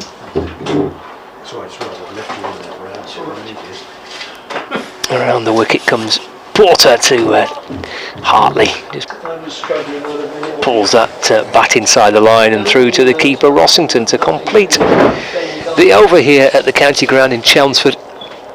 On the BBC Sport website and the app, watching the live pictures via the Essex live stream. Lancashire batting at 10-3 on the first day, 124 for 6. Bell on 34, Hartley on 14. All seam since lunch, and that one over of spin just on the stroke of lunch that Simon Harmer sent down, but no sign of Harmer in the afternoon session just yet. Snater will continue, and Glenn is back alongside me. I was quite enjoying myself at the back of the box, just catching up on some admin and that sort of thing. And I suddenly thought, actually, it's been on for hours. Here's Snater in and bowling now, right arm over. That's worked into the onside, and there's no run. Stopped at mid-wicket. 124 for 6. bbcscricket@gmail.com if you want to get in touch with us. And lots of you have today as well. And thank you for your photographs of where you're listening to. Portugal, places. People sit on balconies, stream on, screen on. Little glass of sarsaparilla by it, you can see. Here's Snater. 2 slips in, wide of off stump, an attempted cut away, which wasn't timed at all by Bell, who's gone to 34. 124 for 6. Hartley's batted quite nicely there for 14, and Lancashire have just sort of steadied things down a bit here. Yeah, they have, yeah. Hartley's batted really well, hasn't he? Been the odd, perhaps slightly loose-ish shot, but I think he's done well for the team. He's done well for George Bell in particular. He's batting nicely, 34 not out. Here's Snater in and bowling to him. And it's taken by Rossington. He seems to have recovered from that blow to the finger he took before lunch, where he did seem in a degree of pain for quite a while, including throwing the glove off to the very next delivery after he'd received treatment as well. Yeah, that was the one that would concern you, wouldn't it? The way he took the ball for the next delivery, you're thinking, oh, there's a problem here, but no sign of that since lunch. Afternoon to Ivor, who says, greetings from Kirkham, tuning into the YouTube stream. Not the best of start from the Lancashire top order, but hoping we can get a competitive score so James Anderson and Willow can run through Essex. Here is Snater once again, that's played defensively out for no run. He also says, shout out to my elder brother Hugh, who lives in Cockermouth. Afternoon to you as well. I'm sure the Lancashire fans would have been hopeful after winning the toss this morning. Batting, especially hearing the Essex captain Tom Wesley say at the toss as well, we would have batted too. So thinking, it's a good toss to win then.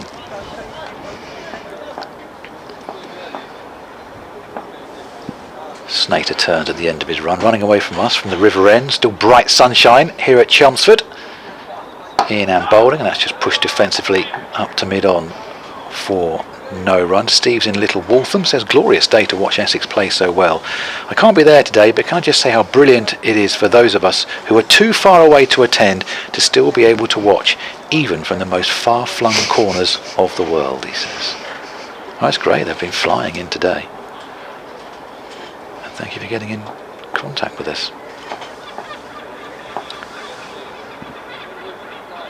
Snater in, bowling, and again down on one knee this time is Bell, but gets nothing on it. Taken by Rossington, who's already jogging to this end at the end of the over, which is a maiden, and Lancashire 124 for 6. Yeah, but of all the bowlers, Snater has been a fraction more expensive than the others, hasn't he? He's come for 37 off 8 overs, but in the main there's not really been anything there, has there, for the batters all day. The bowling changes have worked a treat for the Essex skipper. Starts with Cook and Porter and has the Bracewell and Snater to bring on. He's rotated the bowlers really well. He's tried bowlers from different ends through the course of the day. He's managed to get a little burst from Porter and Cook just prior to lunch. He's still got Harmer up his sleeve as well. So I don't think it's you or Dix that is spoilt for choice in the Essex skipper with his bowling options. Porter comes around the wicket to Hartley, plays forward in defence, and there's no run. Witnessed that a little bit last week actually at Old Trafford with the Surrey attack. You know, Rory Burns stood at mid-off. He could have pulled out his deck chair really. He's just got ridiculous options. Every guy he throws the ball to, it's like bang, straight on the money. Barely. He's just completely relentless. What a luxury to have as a skipper. Porter to Hartley. Oh, he's down on one knee and flicking the ball away off his hip. Down towards fine leg for a single. Hartley moves on to 15, 125 for 6. Here's Martin on the email, says nice to hear the cricket team back again. It started raining here in Hyams Park at around about 2 o'clock. Dick, did you know that Roger Twiggy Day is currently in Southend for a few weeks? He said he's going to the Cliffs Pavilion on Saturday. Maybe he'll get hauled up on stage to introduce some of the old 60s codgers who are performing there. Isn't he a pirate radio disc jockey, I think, wasn't he, Roger Day, Twiggy Day? Porter running in, with Bell waiting, goes off the back foot, punches the ball away into the offside. Come back for 2, Bracewell will catch up with the ball, little relay throw to Lawrence, who then sends it into the gloves of Rossington. Nicely done between those two. And yes, you're right as well, Martin, this was the game last year where neither side's batting lineup did themselves justice, shall we say. Yeah, it seemed to be quite a tricky pitch to bat on, didn't it? Really. I mean, it was fun, I suppose, in a way. I got home early. I mean, there's plus points, isn't it? Every cloud. Done before lunch on day 2. Steered down to third man by Bell, and 4 runs for him. It went to the right of Harmer at second slip and to the left of Lawrence at Gully.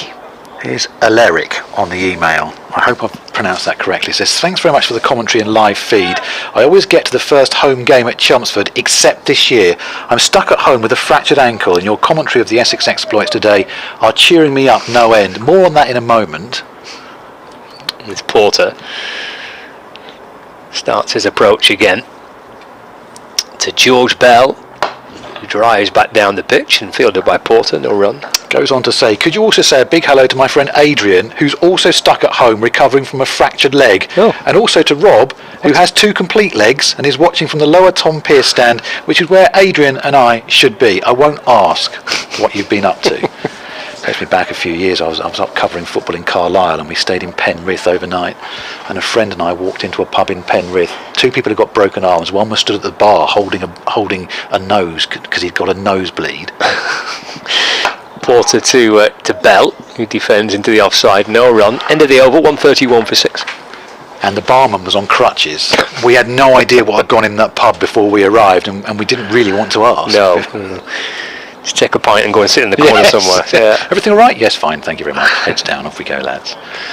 Thanks very much. Thank you for all your emails today. bbcscricket@gmail.com. We may have missed a few coming through because coming through because they have been flooding in. So if we didn't get to yours, do feel free to get back in contact. But I was talking about Michigan earlier on, and Steve's got back in contact and says, you are correct. Ann Arbor, which is where I'm listening from, is the home of the University of Michigan, who are my employer. My office is a short walk from the site where Jesse Owens set 3 world records and tied another, all in less than an hour, in a university track meet back in 1935, he says. I mean, the town/city of Ann Arbor is it's basically the university, and everything revolves around it there. And they've got a very big American football team there as well. You know, thousands and thousands of people that watch the college, university, American football team as well. Major deal, isn't it? College, university football. Very much so. Simon Harmer is on now from the river end around the wicket and is bowling to Hartley, who just plays defensively out to the offside. 131 for 6. I've got a friend who goes out to the US quite a lot and doesn't watch NFL. He goes and watches college football. Okay. So it's more entertaining. All right. Here's Harmer in again. Bowling to the one slip. Down the wicket comes Hartley. Drives uppishly. And it momentarily looked as though it might carry. But instead, it's flown past the fielder and gone for 4 runs. Scott's off to update listeners BBC Lancashire to tell them about that 4, among other things. Yeah, Tom Wesley momentarily was interested in that, but he just sort of died just in front of him and unable to either stop it or take the catch. Harmer has the ball back in his hand is now, and Hartley's gone for it again and pulls Harmer away powerfully over wide mid-wicket and for 6. Well, that's one way to take the game to county cricket's premier spinner, isn't it? Smash him over the rope for 6, having just hit him for 4 as well, and that takes the 50 partnership up as well. 55 between these two. Bell on 30, and Hartley has got 25. Now, what's Harmer's riposte to that, having been hit for 4 and 6 in consecutive deliveries? He's in again and just flighting that one very slowly, and it's nicely played by Hartley, just touching it around the corner, and they pick up a couple of comfortable runs. 143 for 6, the Lancashire score, and that is excellent from Lancashire and from Hartley in particular. Don't want to be tied down by Simon Harmer here, who's taken 2 wonderful catches today already, very much in the game, but not with ball in hand. He's in now to Hartley, plays defensively, and the same thing happens in a part of the face of the bat, and it goes down to long leg, and they come through for another couple of runs. So 14 off this over thus far, and Lancashire, having lost a couple of early wickets right at the start of this afternoon session, just heading towards some kind of total here. Harmer is into Hartley, plays defensively and watchfully out to the offside, where the ball is picked up by Doug Bracewell, who's got a couple of wickets on Essex debut. And he's working feverishly on the ball right now as Simon Harmer collects his cap. Jumper, but not the snood. No, he's done away with the snood. Looked like a stormtrooper out of Star Wars this morning when he was stood out there in the slips. Thanks to Gary on the emails as well, and says, I'm sure you already know as well, but Essex's new overseas player had a year of cricket with Frinton-on-Sea about 10 years ago, says Gary. Yeah, thanks Gary. He's looking sort of up Doug Bracewell's career, and Frinton is mentioned in amongst it all. As this next one wraps Bell on the pads from Jamie Porter, and there's a confident LBW appeal, which is not met with the raising of the finger. And so Porter strolls back to his bowling mark. BBC Essex Cricket at gmail.com. Not sure if we got to Faye's email a little bit earlier on. So just wanted to say hi. I'm at work in Loughton in Essex, watching on my phone at my desk as Porter comes in, and this is flashed away backward of square on the offside and away for 4 runs off the bat of George Bell, and he goes up to 44, and the score up to 149-46. Faye goes on to say, my son, who is 12 and plays for the under-13s, is at the game today with his 3 friends. We were at Lord's for the first game and had a fabulous day watching the win. Keep it up, Essex, she says. Thanks for getting in touch, Faye. And thank you for all your correspondence so far today as well. We've got a long old season together ahead of us, haven't we? So email will constantly be open. If you suddenly think of something at 3:15 on a Monday morning, then send in an email. As Porter is in once again and Bell plays defensively out to the offside for no run. I can't promise I'll be there at 3:15 on a Monday morning to pick it up, but we'll get there when we're next on air with our cricket coverage. And likewise goes for Scott and the team as Lancashire head around the country like Essex. Essex over the water next week when they go to play Kent. Ball commentary of that one for you as ever. As the sun continues, I wouldn't say it's beating down, but shining brightly today. Still that stiffish breeze blowing across the ground and a little bit of dark cloud beginning to head over the pavilion as well. As Porter is in once again and Bell from the crease plays out defensively for no run. 149-46. Lancashire winning the toss and batting this morning. They were 4 down at the break and then lost 2 very quick wickets after the lunch interval, and you're thinking, well, Essex might run through them here, but these two, Hartley and Bell, have done a really good job together. Hartley in particular, Tom Hartley coming in and making 29 from his 45 deliveries thus far.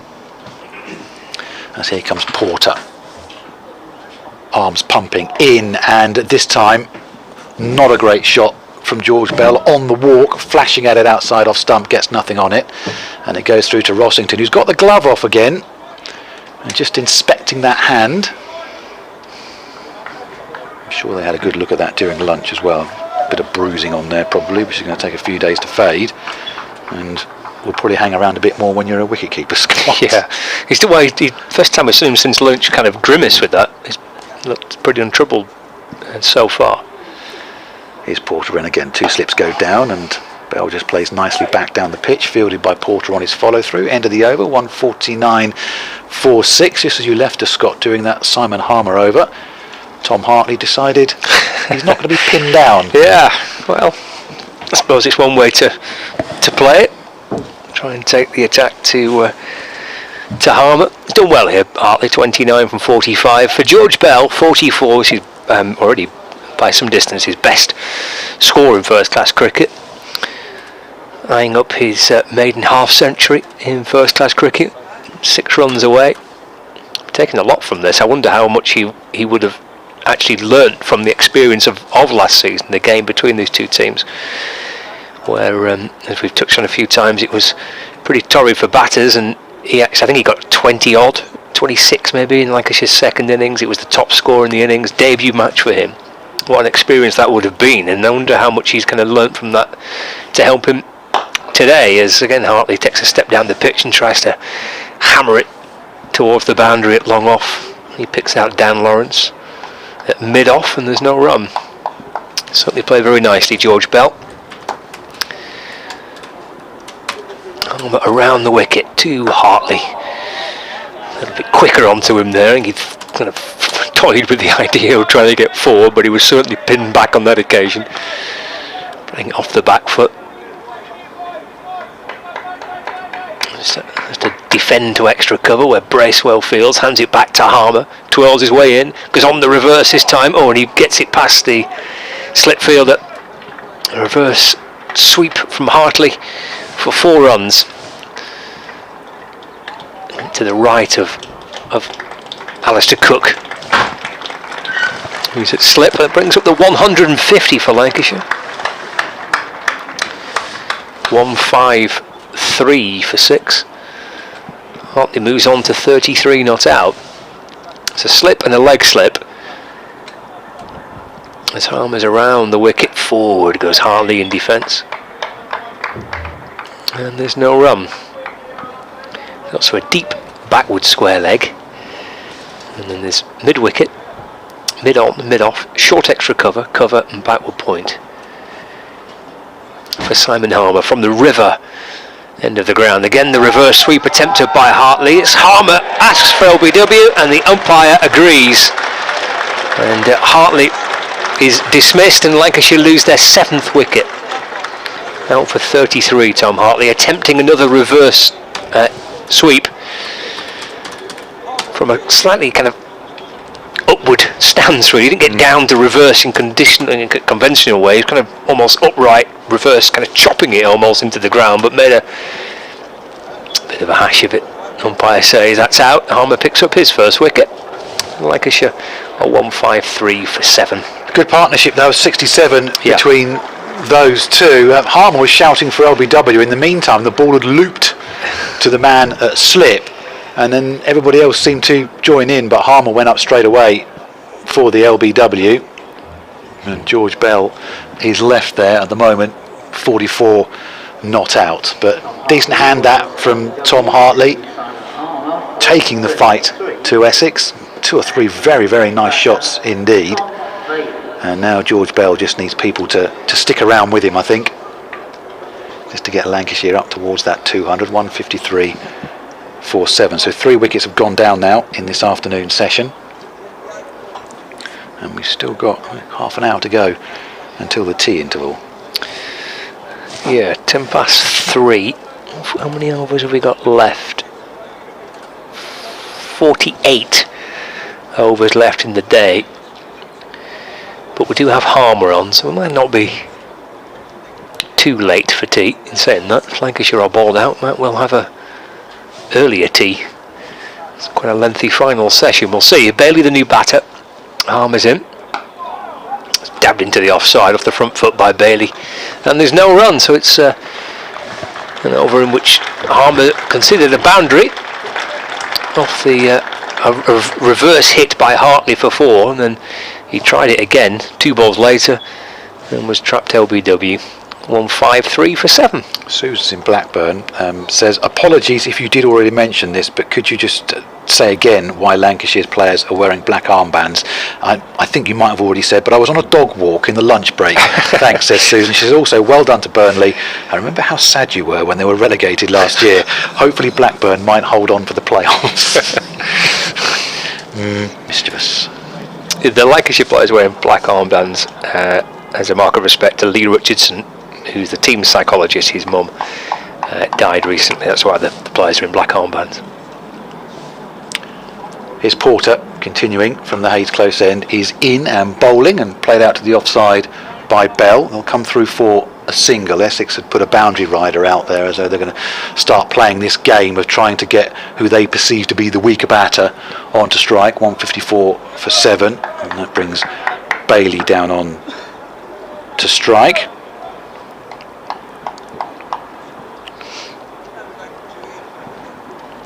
Porter just exchanges a couple of words with his skipper, Tom Wesley, who's at mid-off. And the Essex slips, 3 of them, crouched down. Porter is in, nice solidly forward from Bailey, pushed up to the man we just mentioned, Wesley. And there is no runs. Joe says, can we have a shout out to Joe and Tommy watching on from our university house in Oxford? Hashtag go Gloss. Is that Gloucestershire? Who aren't playing today? Couldn't mop the outfield. No. I saw a picture actually of that at lunch. It didn't look in great condition. No.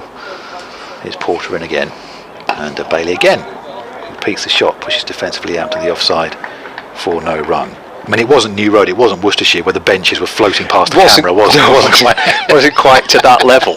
No, but it was pretty wet. Jonathan Doidge, our colleague that follows Yorkshire, put up a picture of the outfield, and yeah, it's going to take some drying up. Here's Porter in again. A ring of fielders on the offside for Bailey, and eat, sleep, repeat. Bailey pushes defensively out to the offside for no run. The cloud cover is beginning just to sweep in. It's quite low as well. The sun has disappeared behind a massive clump, and I do believe that is the correct meteorological term. A massive clump of cloud. See Helen Willits tonight. We'll be going on about massive clumps of cloud, I'm sure, after the 10 o'clock news on the BBC. As Porter turns in the darkness, and there's a couple of spots of rain.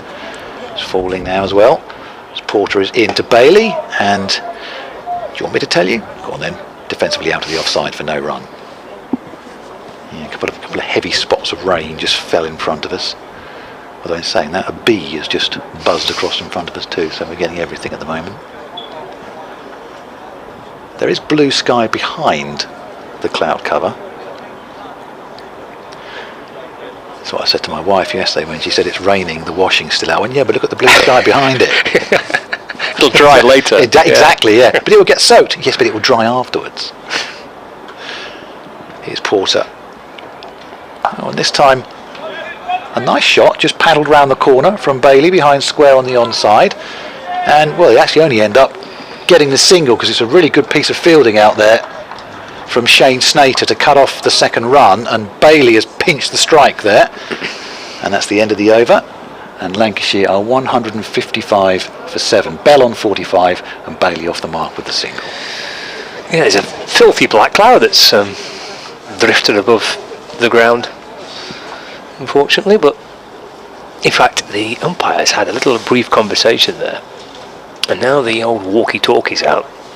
We're talking about the floodlights, won't they? I don't think it's that dark, but there's a conversation out between the two umpires, and now walkie-talkie back to the scorers. I don't know whether they're thinking of putting the floodlights on or not, but it is quite a dark cloud above us. Yeah, it's just that one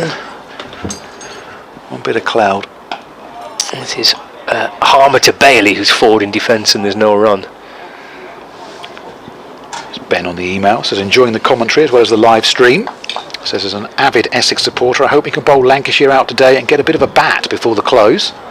Harmer to Bailey, right forward again, defends into the offside, no run. Although with James Anderson and Colin de Grandhomme in their bowling attack, I'm not overly confident, says Ben. I'm glad Essex are currently top of Division 1 after one game. Still many rounds of play to go though. Harmer twirls in, Bailey's reaching for it, it's a tall man. Bailey gets a good stride in, bat in front of the pad, defends. And Ben finishes by saying, hope we can have a good run in the Blast and One Day Cup and maybe win a trophy or 2 or even 3 this season. Harmer comes over the wicket this time to Bailey and forward and defends, and there's no run. Yeah, well, Essex got through, didn't they? It's quarter-finals in the Blast, and it all came unravelling up at Old Trafford against the Lancashire side, which was not its strongest side that evening. Harmer to Bailey, goes back, turns the ball out to mid-wicket, and there's no run. Yeah, enjoyed the One Day Cup last year, and indeed the year before that. Because you see quite a few players who you perhaps don't often see, younger players who are not being picked up by the 100, and some of the senior pros as well. Harmer brings Bailey onto the front foot, asks if that's an LBW, the umpire says not out. End of the over, 155 for 7, and I do like 50 over cricket. Here's David on the emails. Exiled Northumbrian, he says, ciao Scott and Glenn, enjoying the live feed and commentary from Chelmsford. Used to live in Cambridge and so visited the county ground. Remember that weather was a little cooler than this part of Italy. Sitting on the terrace with my iPad, see attached picture. It's a very nice picture. Thank you very much indeed, David. Says, looking forward to more excellent coverage. I'll be back in Blighty in time for the Ashes at Lord's. Cordial saluti, he says. Thank you, David. Enjoying Italy. It would appear. And Mike on the email says, recovering from heart surgery in a Versailles hospital in France. As a Lancashire supporter, I might be risking a relapse. Thanks for the coverage. Well, Mike, you stay safe and you get well soon. Hopefully you're enjoying Lancashire's fight back this afternoon. And as if by magic, Scott, the lights do come on. Yeah, I don't think that cloud, which is sitting right above us, is going to be here for too long. The breeze is quite strong, but clearly it's dark enough for the umpires to want a bit of extra help. Floodlights are on, changing bowling too.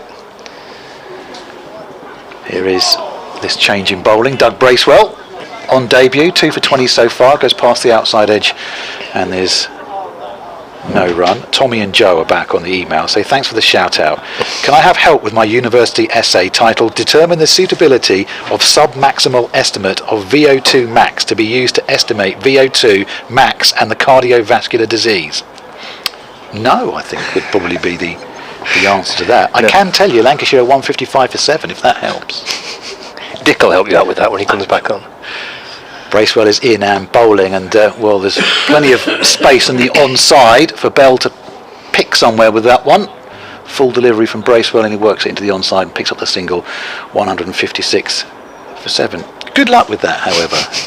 I actually didn't understand a single word of that, really. Cardiovascular disease must be something to do with the heart. And what was this max thing? Max? Yeah, VO2 max. VO2 max. Is that a make of bat they're using these days? Oh, Steve's on from Istanbul. Welcome back, Steve. Happy new season to you, one of our regular listeners, BBC Essex. There's a chat going on meantime at the Hayes close end between Bracewell and Wesley. Says sunny spring day from the Asian side of Istanbul. 20 degrees here. Thanks for the good bouncy commentary, he says. In the light of both teams wanting to bat on winning the toss and now Essex taking 7 wickets, what would you say is a good score? As Bracewell is in, Bailey goes for the drive, gets the timing all wrong, and there's no run. Looks like a good toss to lose, he says. Come on, Essex, stay top of the table. We can dream, can't we? Says Istanbul Steve. What's the Geoffrey Boycott adage? You don't know how good a score is till both sides have batted. True, yep.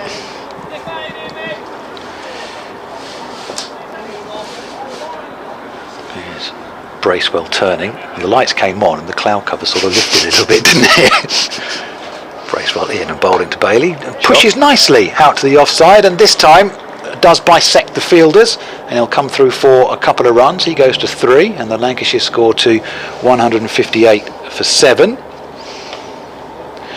Gary says, does anyone know why the ECB has made batting points 250 this year?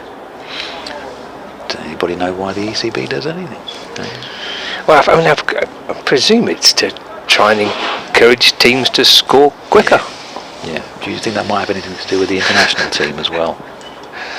Bracewell with that white wristband on his leading arm comes in and bowls, and Bailey back in his shell pushes out defensively for no run. Because the points have also changed as well, which most listeners and viewers will be aware, but it's gone, the number of points for a draw has gone back to being 5, having been increased to 8 for a few seasons. So you kind of, I would think, trying to promote teams to not settle for draws and try and win games and try and bat a bit more quickly. I think all the county coaches were asked, weren't they, on their media day, are you going to play like England play? Is there pressure to play like that? No, a whole variety of answers. There's Bracewell is in.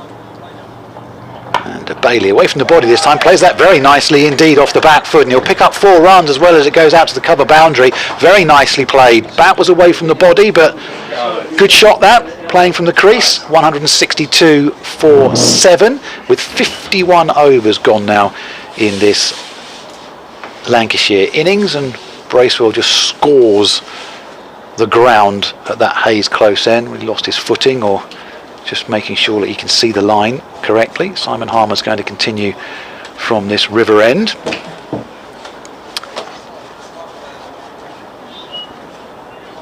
With Bell on 46 from 94 balls, and Bailey's gone to 7 with that boundary. And Lancashire 162 for 7, and Dick is back alongside us with just over a quarter of an hour to go until tea. Or do they not wait till there's 32 left? 13 overs and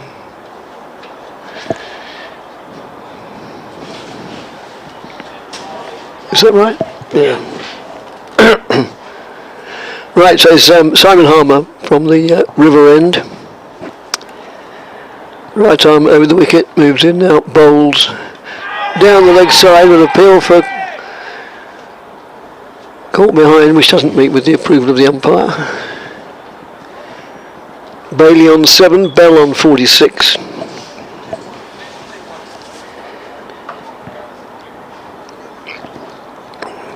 And Harmer, 1 wicket to his name so far, moves in again, bowls, played out on the onside. No addition to the score. Sun just gone in, and I just had to go to the car to get something, and I had a nasty feeling. I felt a couple of spots of rain when I was coming back. Short of a length outside the off stump, cracked away to the boundary for 4 runs, which brings up his 50. And he acknowledges not only his teammates but the crowd. 97 deliveries and 9 fours for George Bell's. Played very, very nicely. He has. Strike rate above 50 as well. Harmer in again. Bowls. Plays it studiously and it trickles out on the onside, picked up by Bracewell.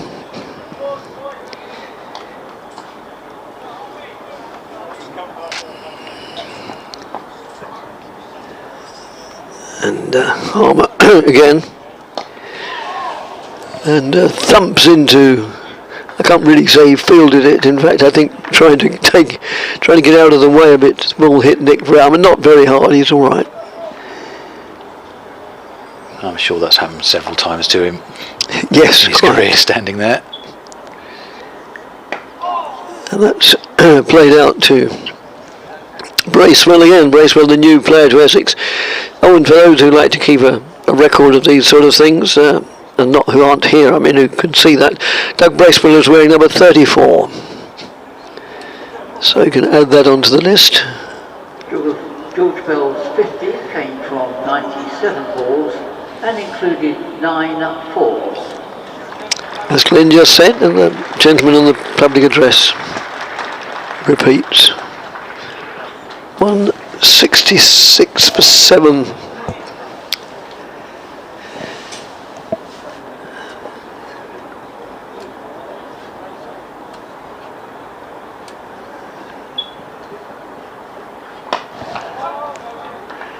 It's just played out on the offside, no addition to the score. Dan Lawrence does the fielding.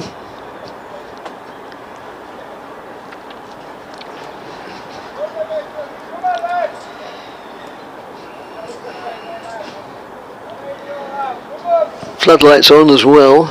It's probably more in anticipation of it getting darker, so that the sudden change is not too dramatic or drastic.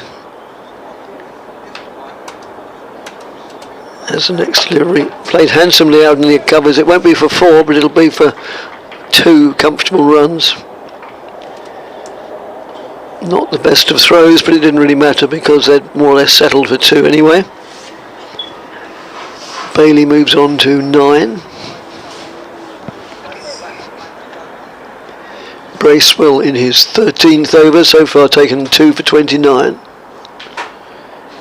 So very economical. Bracewell, 168 for 7 is the Lancashire score. Moves in now, bowls short of a length, in fact very short of a length, it balloons over the batsman's head. He bowled one delivery, I think it was before lunch, that was really ex-certificate stuff, and it bounced not all that short of a length and reared up nastily at neck height, and the batsman, I'm not even quite sure who it was at the time, but he managed to get out of the way, but it was it was not luckily from the batsman's point of view, he hasn't repeated that delivery. Moves in now and bowls, just nudged down on the onside, and the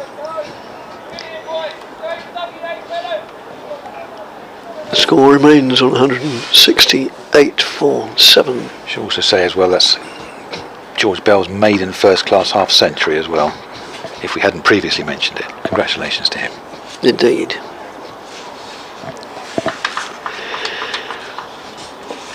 Well, the player who went through Essex's second innings last year when they were humbled, that kept low, that did keep low, when they were out for 59 in the second innings, needing not much more than 100, in fact needing fewer than 100 to win, was George Balderson, who took 5 for 14. I hesitate because I don't think I'd heard of him prior to then, and he's not playing today, so maybe not one of the front liners, but he had a field day that day. Well, most of the bowlers did. It was that sort of wicket.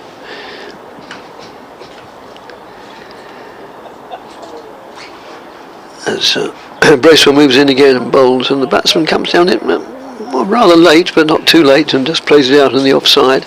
Seemed to be hurried slightly into his shot. end of the over, and Lancashire, having won the toss and chosen to bat, are 168 for 7. It's been actually a good comeback from Lancashire after losing those couple of early wickets straight after the lunch interval, because they could easily have subsided relatively quickly. Donny on the email says Lancashire starting to tick along now, which you can't dislike, although just as I've written that, Tom Hartley has been dismissed, he says.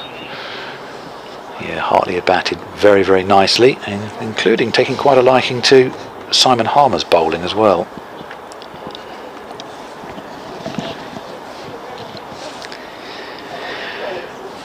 An email from I've started, so I'll have to finish this. Yes, I saw that one.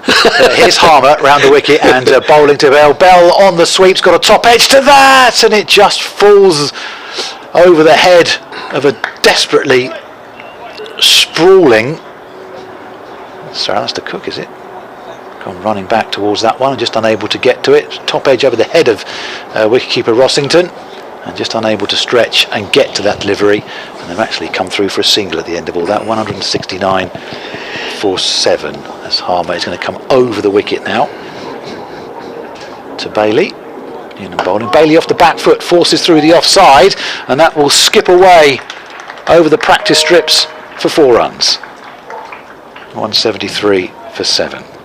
Yes, this email is from Chris. He gives his surname, but I won't attempt to pronounce it. I'll make a total pig's ear of it. He says, greetings from a lifelong Lancashire supporter watching the YouTube stream in Swoopsk. And I only pronounce that correctly because he spells it phonetically in brackets, in northwest Poland. Harmer is in and bowling, and that's pushed out defensively for no run. 173 for 7.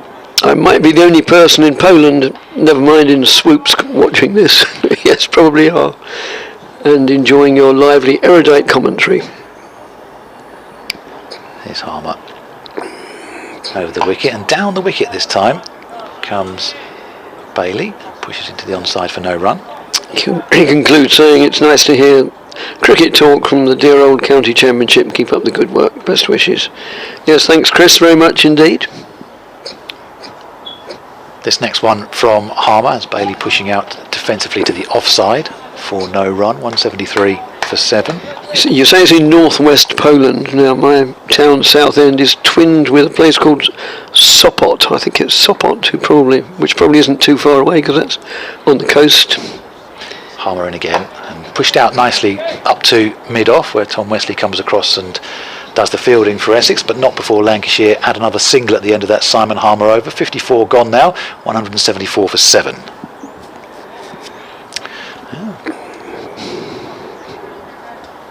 Nice to hear from Poland, from the USA today, from Australia, from Italy, from Spain, from Turkey, Canada. Borneo, I believe. Although we have no photographic proof of that. We doubt the validity of that a little bit, don't we? Well, no, I wouldn't. All I would ask for is some kind of proof, and not some picture taken off Wikipedia, by the way.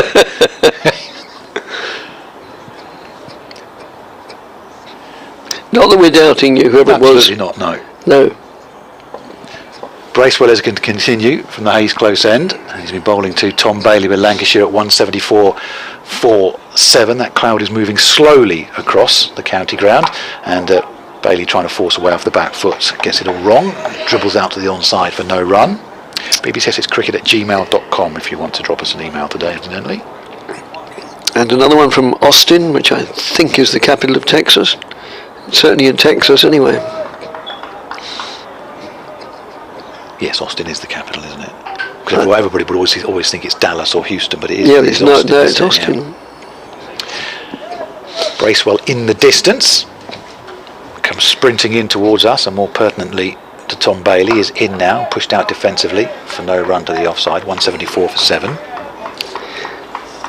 Sounds as if you would be good in a pub quiz team, Glenn, if ever you're not doing anything on a Sunday night and you don't mind travelling from one corner of the county to the other. We'd welcome you with open arms. I wouldn't count on it. When we have a sports round, people always look at me, but I always hasten to point out that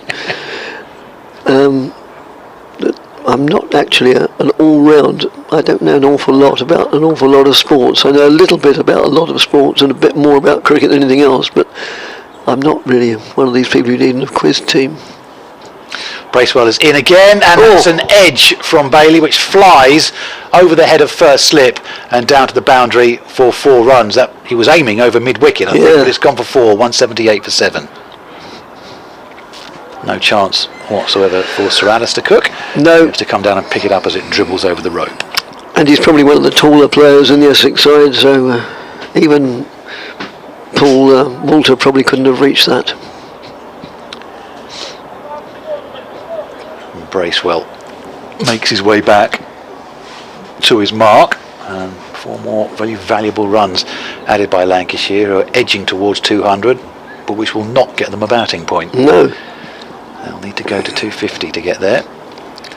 Bracewell is in again to Bailey, and Bailey playing uppishly up to mid-off for no run. Umpires just checking with each other how many deliveries left.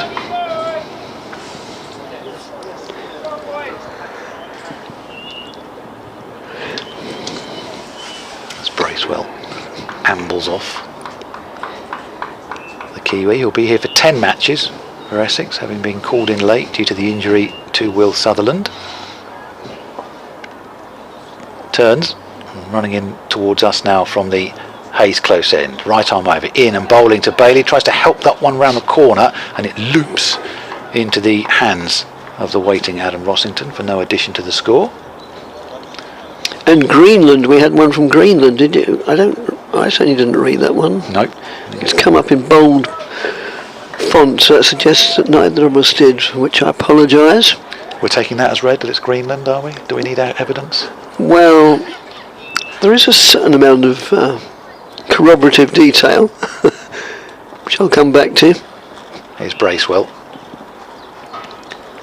2 slips, crouched down, and Bailey's playing and missing at that one. And through to Rossington, end of the over, 178 for 7 is the Lancashire score.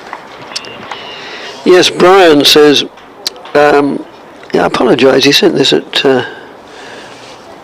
oh no, not that long ago, perhaps it's the second time he sent it. Loving the commentary, watching all the way from Greenland. Simon Harmer looks like a snowman. He should come and play for our national team with that snood he is wearing. Hope to see Anderson v Cook this afternoon. Best wishes. Now he says from Brian, which he spells in the normal conventional way, but he describes himself as Brian with a Y, which seems to contradict itself, but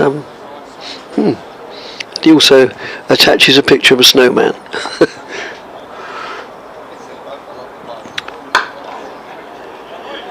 That's just played out down to long on, where it's fielded by Dan Lawrence, the Centurion at Lords. It's Harmer still bowling from this end.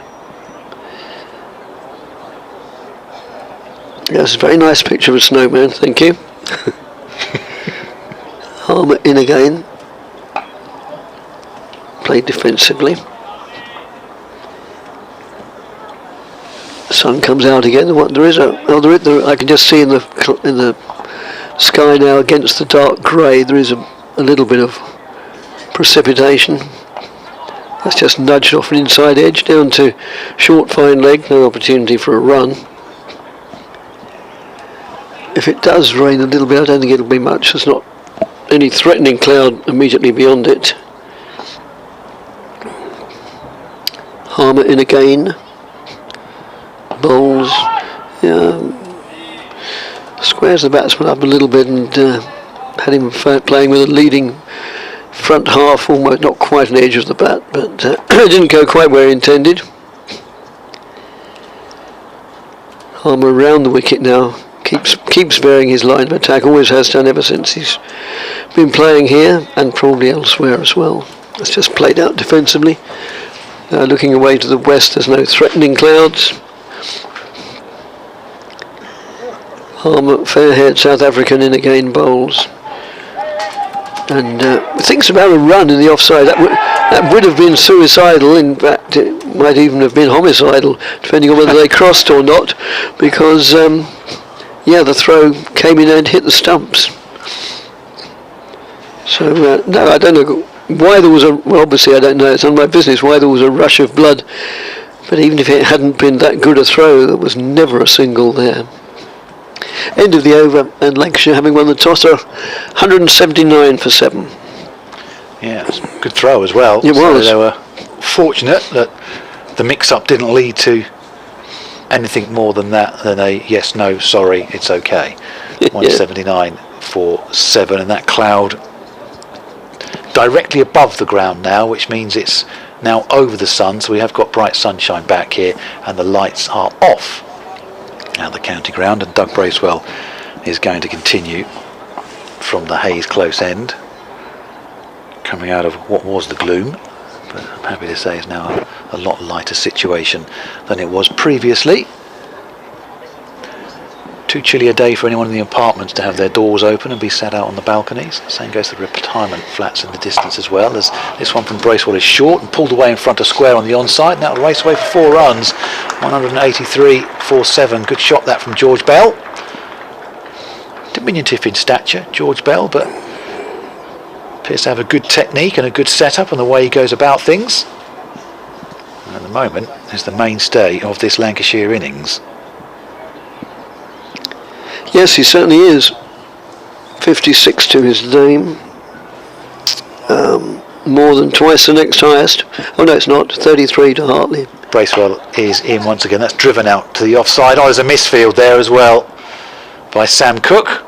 Seemed a simple piece of fielding. Just took his eye off that one, and they scamper through for another single. First error in the field from Essex today. 184 for 7. Thanks, Harry, for your email. He's in Manchester, but he's studying, maybe in quotes, at Manchester Metropolitan University, and meant to be doing his dissertation, but I'm getting somewhat distracted. Come on, Eagles. Thank you, and the picture to accompany it. Here's Bracewell. In and bowling to Bailey. He plays from the crease defensively, back to the bowler who fields in his follow through, and there's no run. 184 for 7 in the 57th over of the Lancashire innings. You know the season started as far as the Essex commentary team is concerned when you get an email from Istanbul, Steve. Yep. Splendid to hear from you. And he says,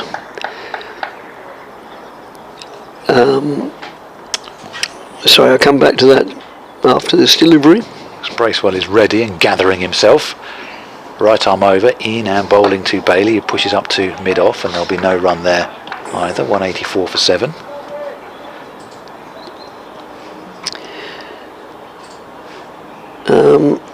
Any news on Rossington's left hand injury, he asks? You know, well, he got an injury just before lunch, and then with the very next delivery, having received treatment, threw his glove to the ground and was wringing his hand. But it would appear to be bruising and no more than that. It was a little bit of discomfort from one delivery in this afternoon session, but other than that, outwardly, he appears to be okay. Yes. Bracewell is in, bowling on Bailey. Miscues that one, but will still come through for a sharply taken single. Will he? No, he's run out. Well, Bell set off very, very quickly, and Bailey seemed to be getting there, whether he's just eased off or not before sliding his bat in, but it's a direct hit from the man at mid-on, and Essex have been gifted a wicket. 184 for 8.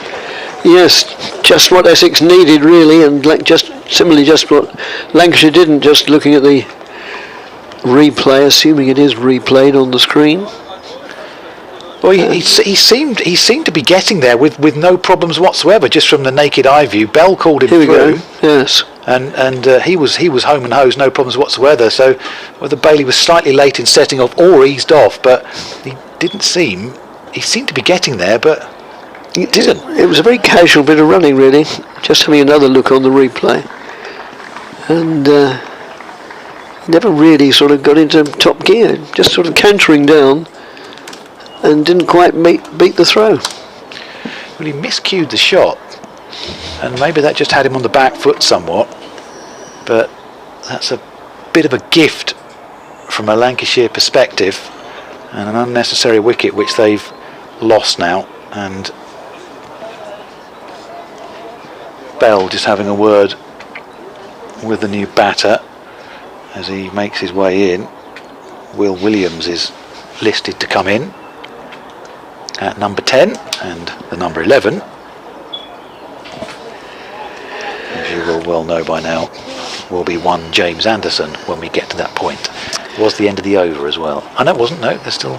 No, because it was at the bowler's end. Yeah, still one delivery to come, yeah. It was Porter who effected that throw. I'm not quite sure if either Glenn or I said that, but it was.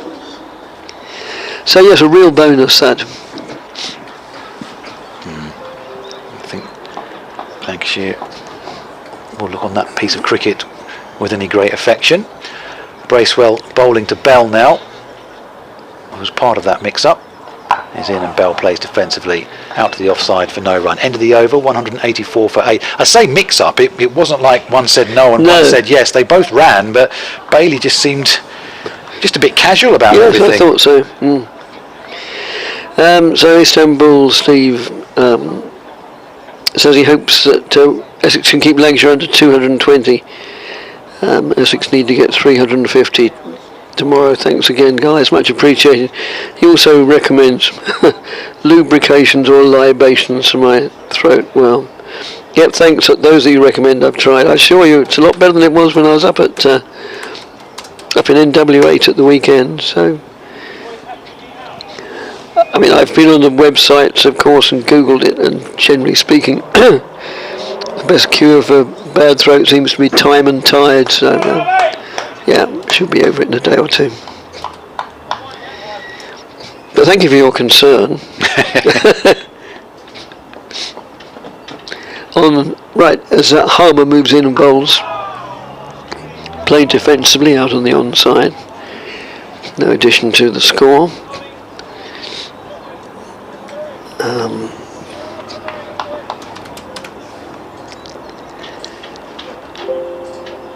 That's slightly short of length, pulled away on the onside. They'll get a couple of, no, just a single here as it's played out to deep square leg. Professor Oliver Pearson Wright says, happy to see my students Thomas and Joseph are busy watching the cricket rather than studying for their upcoming assignments. Remind the lads to reference well. As that's nudged down to fine leg. They go through for a couple of runs. And the only part of the ground, apart from that which is in the shadow of the floodlit cables, floodlit supports, which is actually also in shadow by the tree, but that's not an appreciable shadow because it's not in leaf at all. As Harmer moves in and bowls. Another run accrues here as it's just pushed out to long on for an agreed single. And Essex would ideally like to wrap this one up now. Keep Lancashire below 200, given they lost the toss in the dim and distant, what now seems past of this morning. Will be a big bonus. Harmer in again, and that's just played defensively. 6 overs to tea after this next delivery.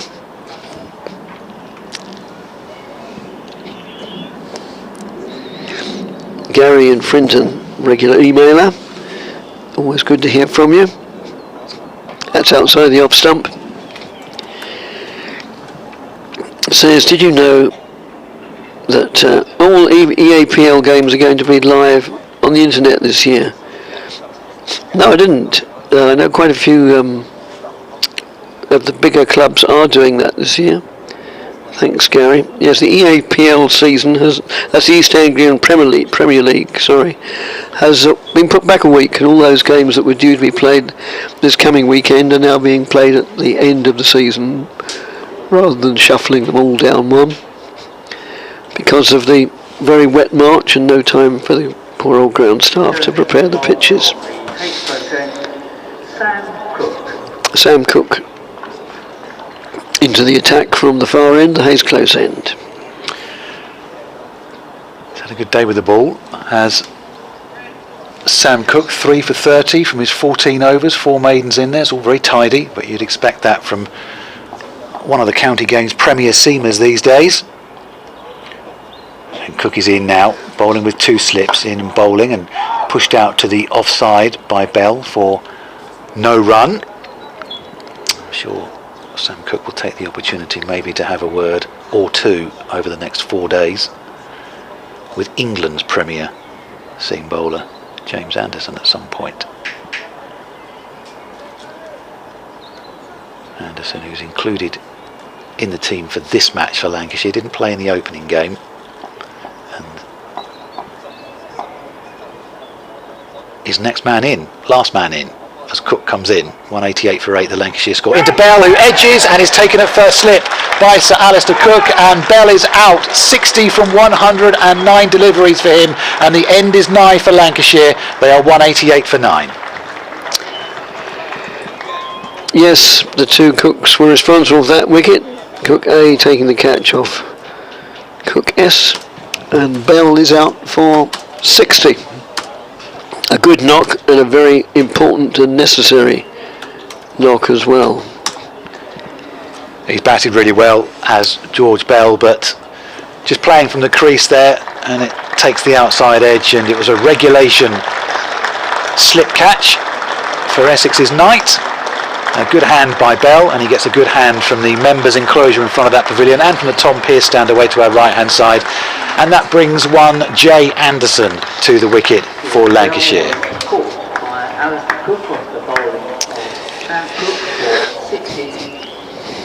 As slip catches go at this level of the game, they don't really come no much easier than that really. It was exactly the right height and Cook didn't have to move, but nevertheless you've still got to hang on to them. In fact, it was getting a bit near that height when you don't know whether to put your hands up or down, but Cook's taken enough catches for various different sides over the years not for that to present too much of a problem. No, and so Lancashire's innings is almost done and dusted. They've lost 2 wickets there for the addition of 4 runs. The last 3 have gone for 35 runs in total after that 67-run stand between Hartley and Bell. It just righted Lancashire's ship somewhat. It was still listing a bit, but they had shown him a little bit of life there.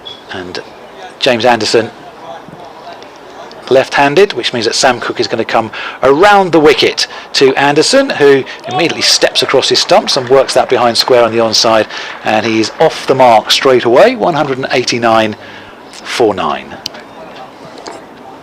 I don't know if there'd been a discussion between Glenn and Scott about longest hits, but John in Derbyshire says, I once heard the longest hit of a cricket ball was Lancashire to Barrow as the ball landed in a train at Old Trafford. There are numerous stories about such things, but I don't think any of them can be verified really. This next one from Cook has Williams shouldering arms, and it goes through to Rossington, quite low that one, and Rossington takes the glove off. I think he'll be glad of a rest. He may well have that hand in a bowl of ice when he comes off the field. Oh, Joe, one of the students who has been watching the live stream, says, I've just received a very angry email from our lecturer who is a keen Eagles fan. That must have been tuned in. I doubt it was that angry. Here's Cook in once again, and Williams again playing and missing that one. He looks less than solid, does Williams, from the evidence of those two shots. 189 for 9. Team will be taken when this wicket falls, and even if it doesn't fall before the scheduled tea break, then they'll carry on for another 8 overs, I think it is, until the wicket does fall. Cook turns at the end of his run from the Hayes close end, in and bowling to Williams, who this time plays defensively from the crease. Back to Cook, who fields on his follow through, and a successful over for him. He has 4 for 31 now from his 15 overs, and Lancashire are 189 for 9. Well, Colin in Kingston upon Hull has really got his life organised, or his family organised. He says, just want to shout out to my wife, who's been busy fetching snacks and tea while I listen to the commentary. Excellent. Thanks very much. And Martin sends us pictures of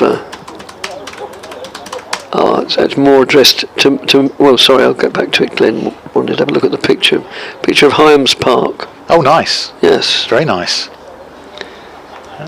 Harmer is on from this river end, is bowling to James Anderson. Anderson on the back foot works that into the onside, and there'll be no run.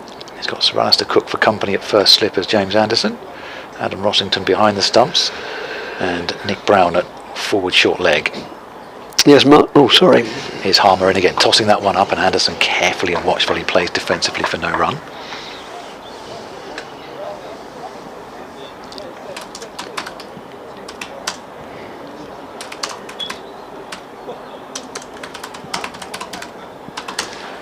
Harmer in. Reverse sweep from James Anderson, and he's got all that, and it's gone for 4 runs, 193 for 9. That's just as Essex had just moved Brown a little bit more in Anderson's eye line, a bit more in front of square, and Anderson reverse sweeping Harmer down to the boundary for 4. Good shot, that. Nice shot. Relatively risk-free with the right arm round spinner, turning the ball, if there is any turn, away from Anderson, who's ready. Once again, in comes Harmer, flatter and quicker, and yeah, there is definite turn there because Anderson just watches it very carefully off the pitch, follows the ball and angles it down defensively into the offside for no run. So there is turn there from Simon Harmer. Wearing the shades, the sunglasses, as is his wont whenever he bowls. Had a snood on earlier today when it was really cold, not while he was bowling. Here's Harmer in, pushed defensively back to the bowler by Anderson for no run. That would have been something had he worn that. Tosses himself a catch as he comes back to his relatively short bowling mark, and he's in once again, and yeah, that's the one that goes on with the arm and pushed back down the pitch by Anderson for no run, and Lancashire are 193 for 9 with 60 overs gone in their innings now. Yes, Martin, who's a former pupil of the same school as that which I attended, says that he addressed the sixth formers of Westcliff High School for Boys last month. He says, when you're going to pay homage to our alma mater, I'm not, I don't do that sort of thing nowadays. I keep a very low profile, basically a very humble sort of fella. As Cook moves in, bowls, and that's a ballooning bouncer under which the batsman can very easily duck. He said, carefully getting the grammatical accuracy right on mention of his old school. Cook. Scenting a fifer. Moves in now, bowls, and played confidently and competently by Williams. Back to the bowler. Yes, Cook currently 4 for 31 in, well, this is his 16th over.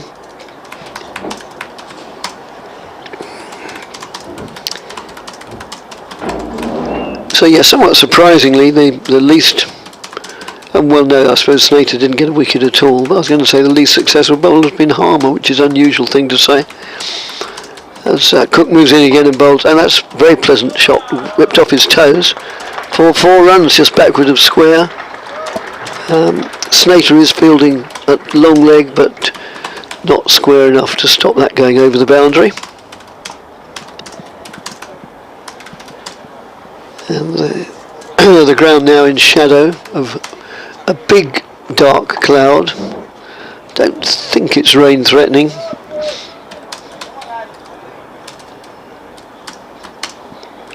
Although rain is forecast later in the day, I'm not sure what the current forecast says. And that's just played out on the onside, no addition to the score. Just have a look on the BBC weather. Well, it's improved. I saw the long-term forecast at the start of the week, and essentially it looked like it was going to rain quite early today, and we'd be lucky to see too much cricket, but slowly but surely this week it's got a lot better. Next week is glorious, incidentally, is the long-term forecast. When Essex will be Canterbury. That's nudged away down to fine leg or long leg. Never sure where one ends and the other begins. But it's down to Snater in front of the scoreboard.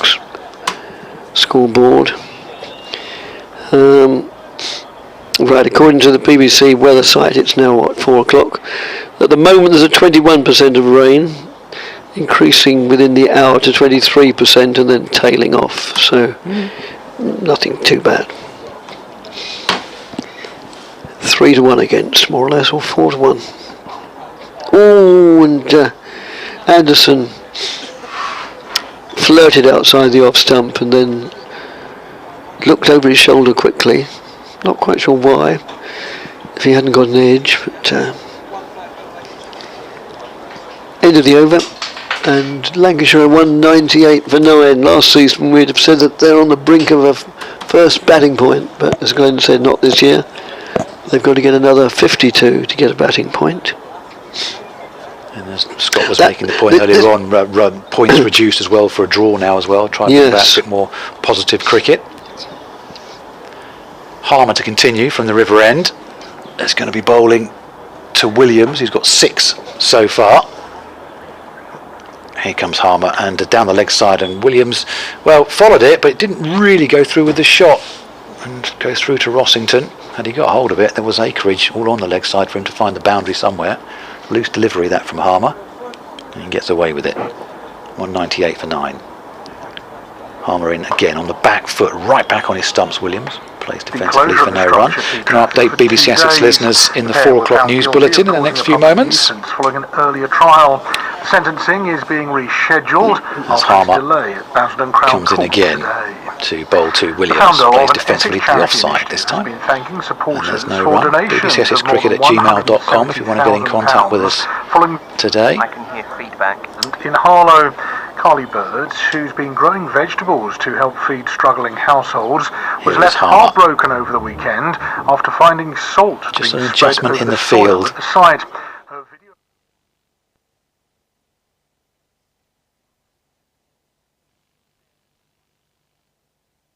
Bat down on it, and it rolls through the vacant third area, and they come through for a single, brings Anderson down on strike. Another reverse sweep in Harmer's previous over for 4 runs. See whether he pulls that one out again. Where you literally, it's open all day, come down for a coffee and a chat. Any way we can give back as much as possible, we as if to signify that, Jamie Porter moves down onto that fence, and Anderson goes for the reverse sweep, and it will be cut off by Jamie Porter down there, and they'll come through for just the single, and the 200 is up for Lancashire. 200 for 9, and as previously advertised by Dick, no batting point for Essex. For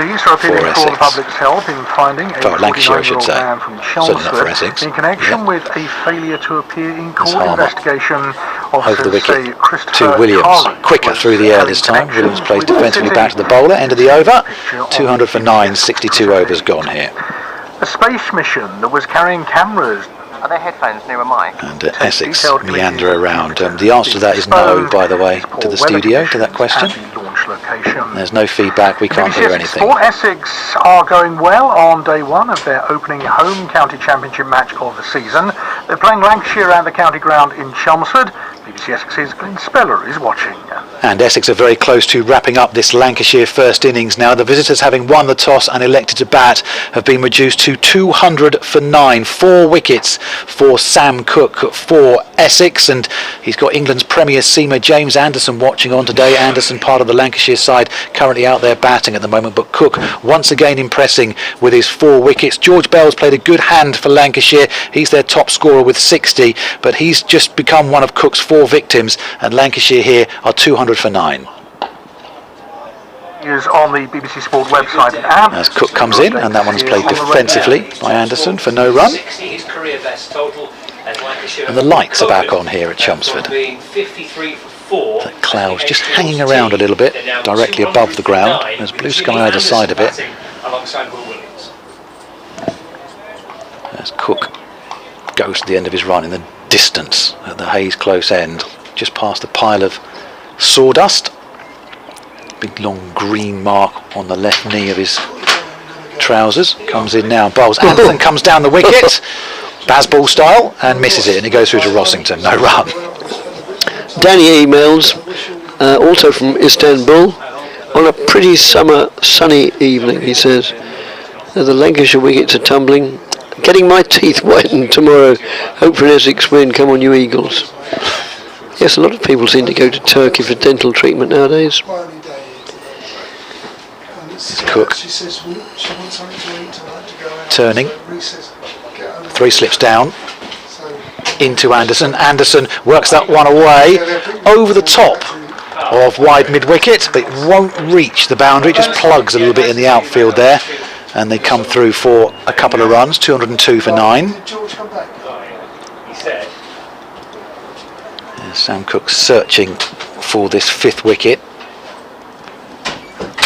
4 for 38 so far, a midway part of his 17th over.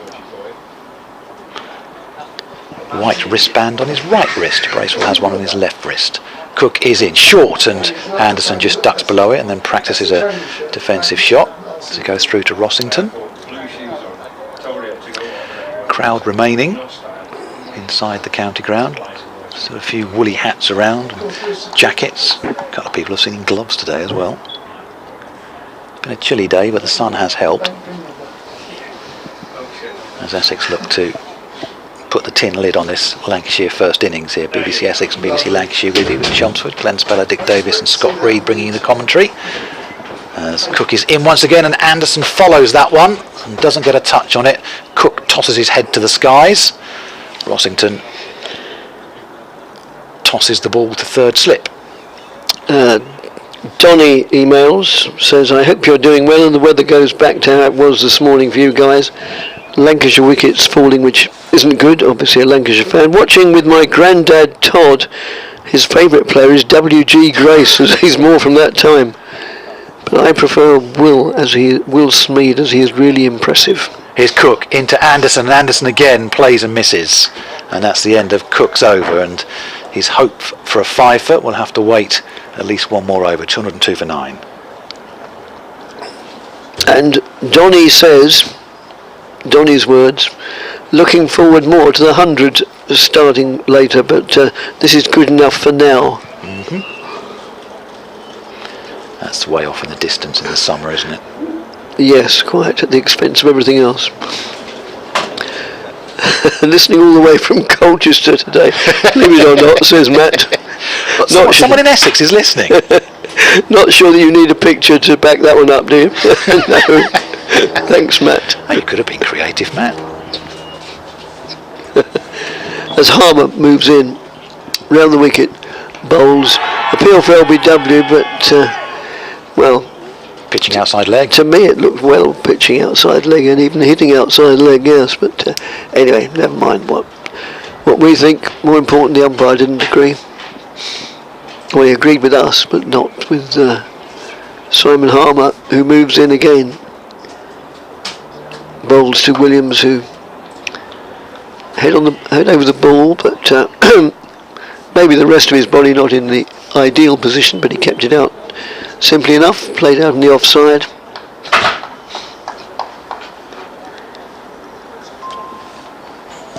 Harmer in again, round the wicket. Swung away, not entirely successfully, just trickles down to a single.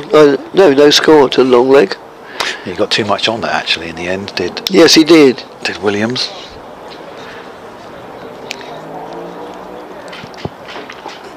Harmer in again. Played correctly and diligently out on the onside. Yeah, it might be the last 2 at the wicket, but they're not just going to throw it away, Lancashire. No, they're not. You make Essex work for the last one. The lights just come on a bit stronger here. And played off the back foot back to the bowler. Because of course that would have been the cue for Williams to have one massive mow at Harmer and get a top edge or be bowled or something, but it didn't quite come off. Harmer round the wicket, played pleasantly off his toes for just a single, out to deepish mid-wicket for a single, and the end of the over, so Williams will retain the strike. We've had another email from Chris in Poland. Thanks for reading out my email. I mentioned that Southend is twinned with Sopot. That's about 75 miles to the east of where he lives. It's the smallest of the Tri-City, made up of Gdansk, oh dear me, Gdynia and Sopot. Then the history of Sopot we have, and it's 560 yards long roughly, the longest in Europe. The time element has gone, but an extra 8 overs are allowed for when the wicket falls. Though comfortably, as he says, short of Southend's at 1.34 miles. Indeed. Cook into Williams, and Williams works that into the onside behind square, and they'll pick up a single. Oh, there's a misfield, and well, there's a double misfield actually, because they're going to run 3. What should have only been a single has actually turned into 3, because that's a complete mess from Essex. Nick Brown came swooping in to keep it down to the single, missed the ball, looked behind him, and Shane Snater, who'd been fielding at long leg, had run past Brown thinking Brown had already picked the ball up, and as a direct result they've taken a couple of runs of the end Lancashire, and Nick Brown apologises to anybody who wants to look in his direction, which isn't very many people, to be honest with you. 204 for 9. No, not the best. Could do better. Brackets a lot. Yeah. There's a double whammy there, because Snater's thinking he's going to pick that up, so I'll come running across, because there was going to be a change in left hand to right hand. As Cook is in now, bowling to Anderson, down the leg side.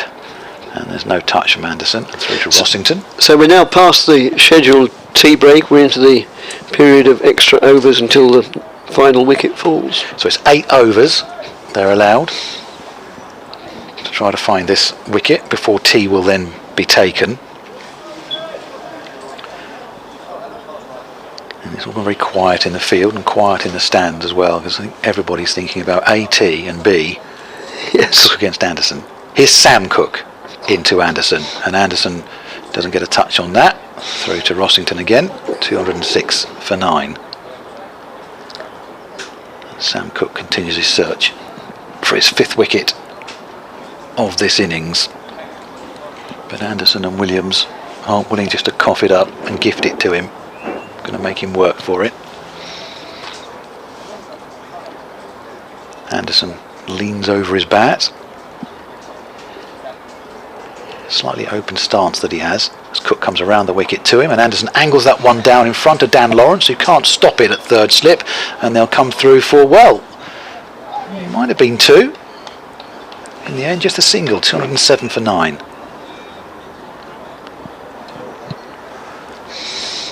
Possibly a second run there, but again, as I say, they don't want to just give it away. No, they've had one very unfortunate run out, Tom Bailey.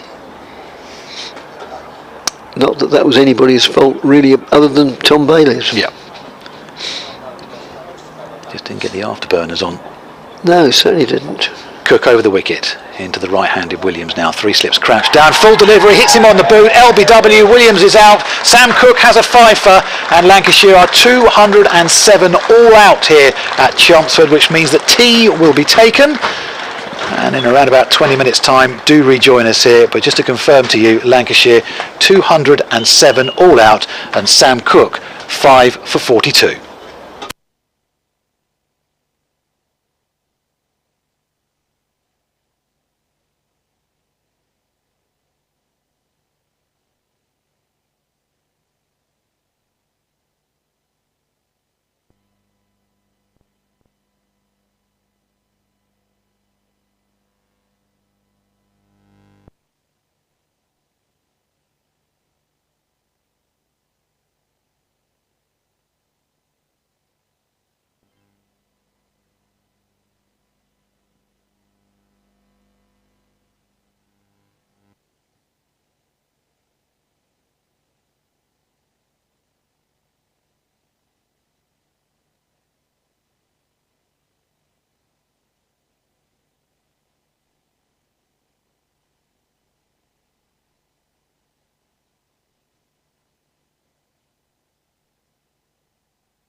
Right, so, am I ready?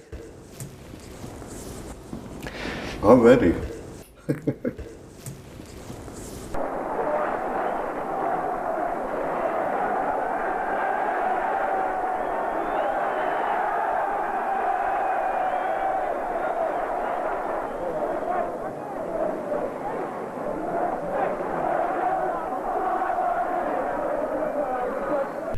So, Keith Fletcher, Essex captain, first team coach, committee member, scout and now president. It's safe to say you've been all things to Essex County Cricket Club.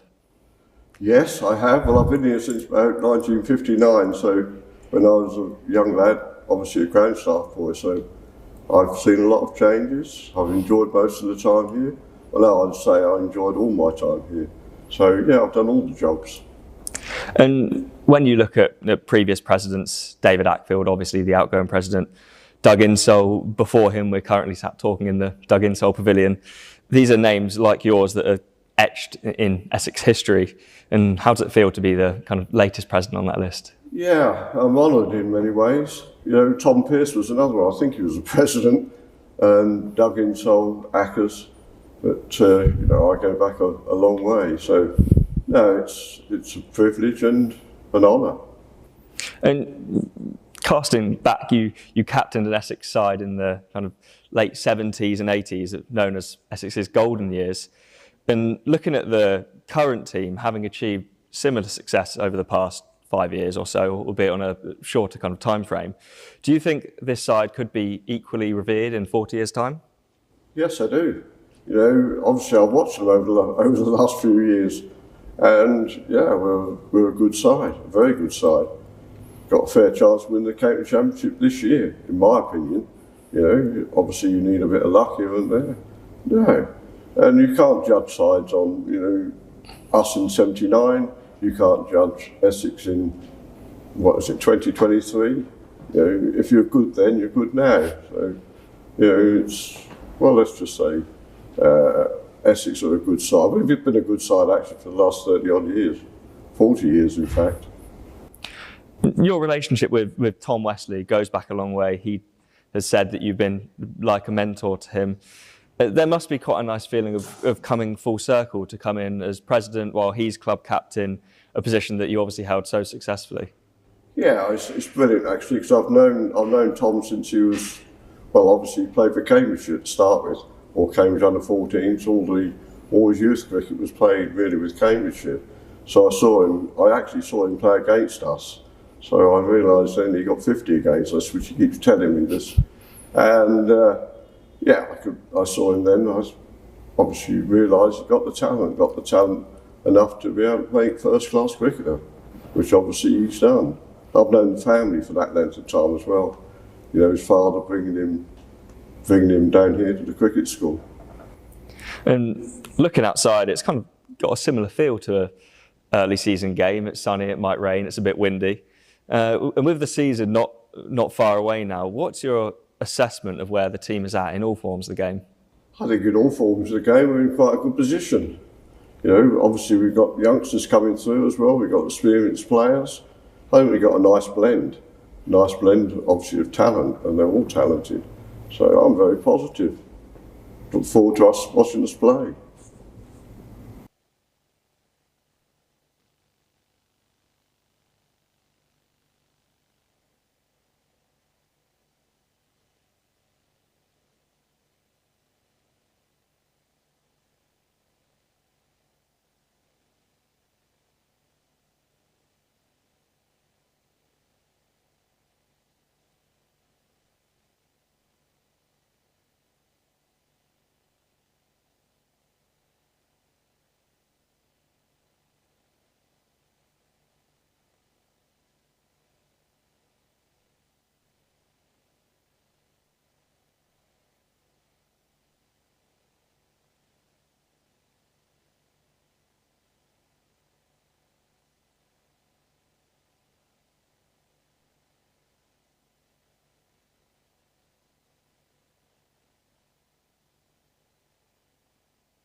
Lancashire at the county ground in Chelmsford. Lancashire bowled out for 207, which means they don't get a batting point, but Essex get maximum bowling points. Pleased to say joining us for the first 20 minutes, half an hour of this final session is the Essex Chief Executive, John Stevenson, who we'll get to in a couple of moments' time. But the players are out there, they're ready to get things underway, and Nick Brown is facing up to the first delivery of this Essex reply, which he allows to go through, and there is no run. Welcome to the commentary box for the first time this summer then, John, and needless to say, first of all, this match, good start for Essex after losing the toss. Yeah, very good start. I think bowling them out for 207, I would have taken that when they walked out this morning in nice conditions. The pitch was looking good, and I mean, all credit to our bowlers. They did bowl very disciplined line and length and got their rewards.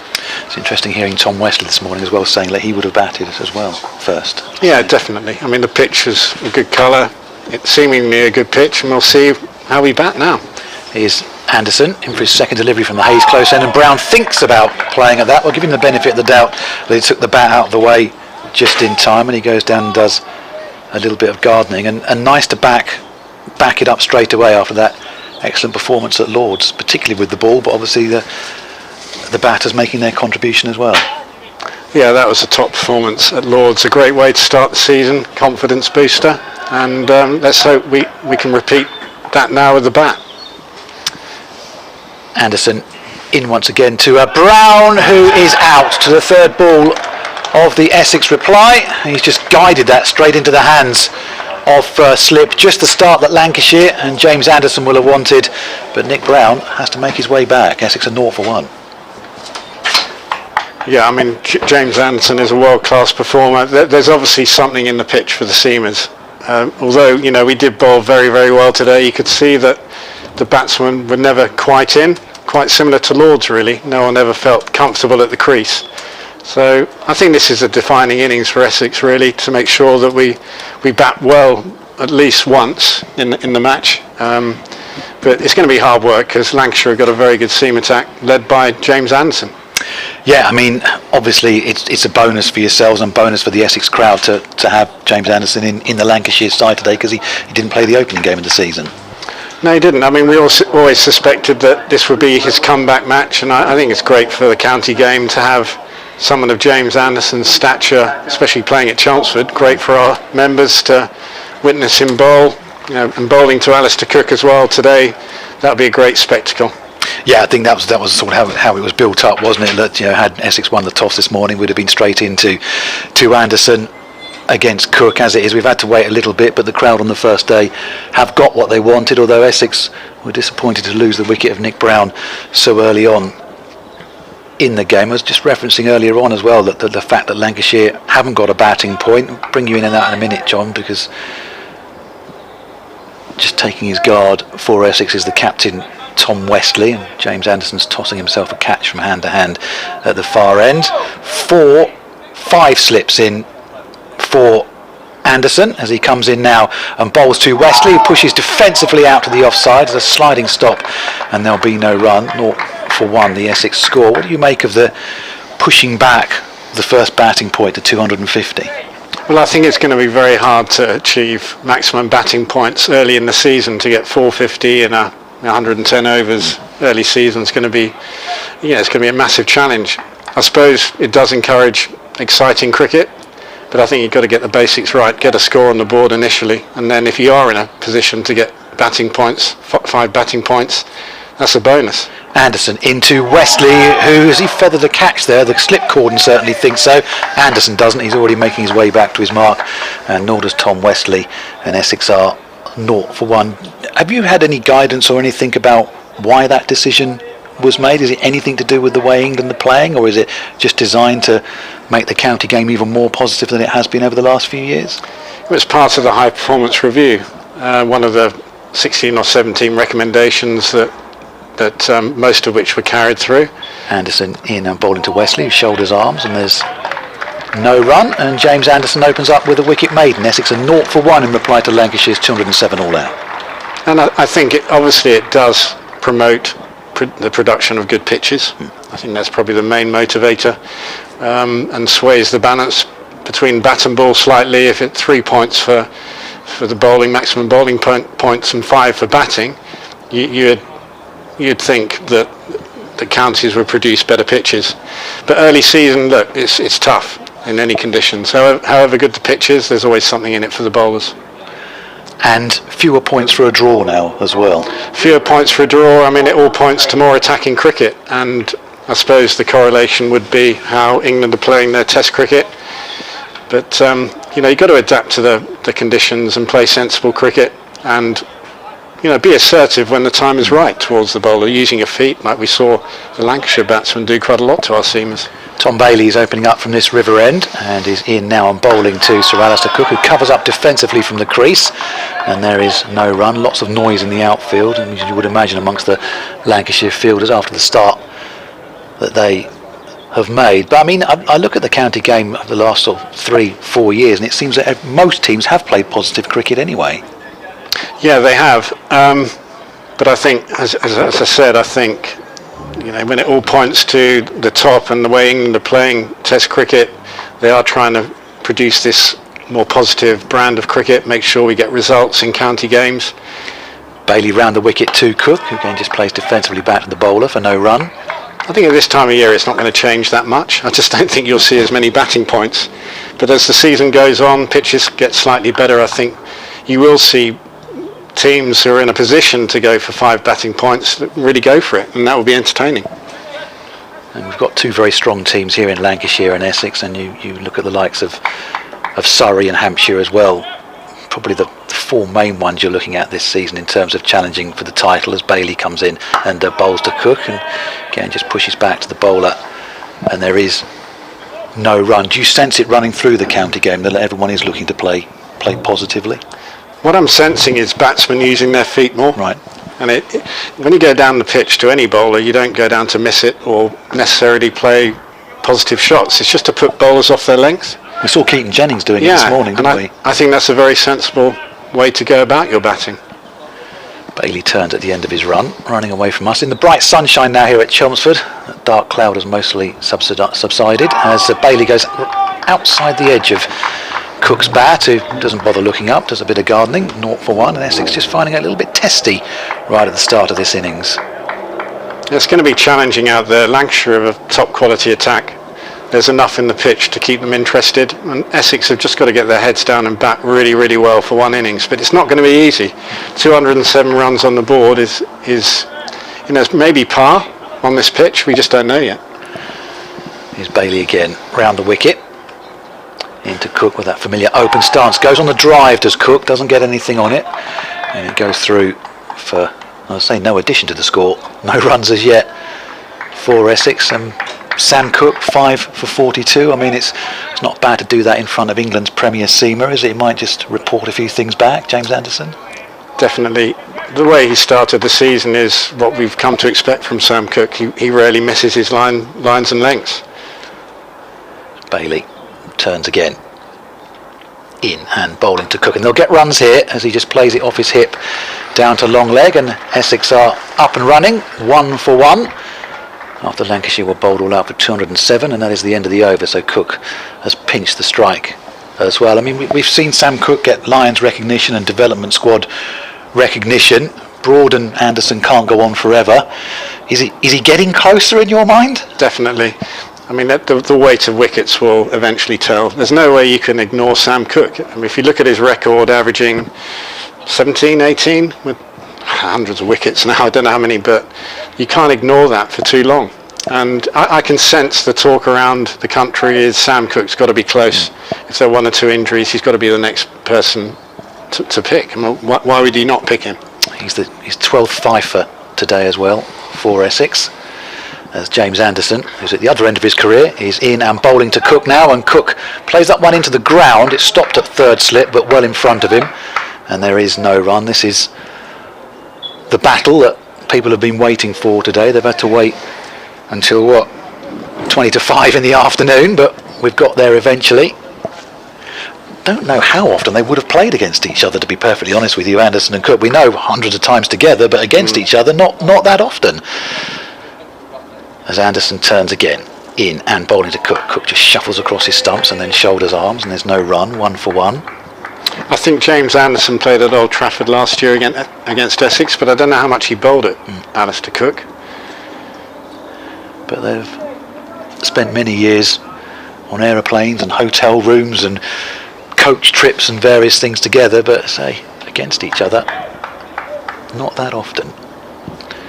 So Anderson turns that familiar approach in towards us now and in towards Sir Alistair Cook, who's on the drive, not a full flowing drive, and it's stopped at mid-off and there's no run. I was expecting to see James Anderson go around the wicket straight away to Alistair Cook. He's obviously trying his in-swinger, well, to a right-hander to Alistair Cook, so going away from Alistair Cook's into the slip. So he's going that angle first, I think. He's got 5 slips as he comes in across Cook again, but that's more aimed on middle and leg, worked into the onside by Cook. There's a tumbling stop there and there's no run again. 1 for 1. I mean, will England let you know when they're sending people possibly to watch your players, to watch Sam Cook and that sort of thing, or is it? No, we don't get any forewarning. When I'm walking around the ground, I usually bump into the England scout, but I haven't seen one today. Anderson, just that little shuffle to the start of his approach. Still over the wicket to Cook, and Cook watches that one carefully go across him.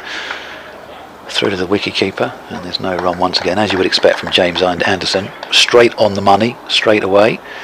He'll be 41 in July, James Anderson. Well, he looks as though he's got beautiful rhythm today. Certainly looks fit. Didn't play the first game in that draw against Surrey. A bit of extra work in for him before making the journey down to Chelmsford. And he's into Cook again, and again Cook watching carefully. There's a little bit of movement across him, and that's the end of the over. Another good one from Anderson, another maiden, and Essex here are 1 for 1. They're getting a good look at things here, Essex, but Lancashire keeping it very tight right at the very start. Doug Bracewell bowled well today. He did. That was a great start for him. Really encouraged, mainly by his figures. Really, he was very tight. He got a couple of wickets, which would be great for his confidence.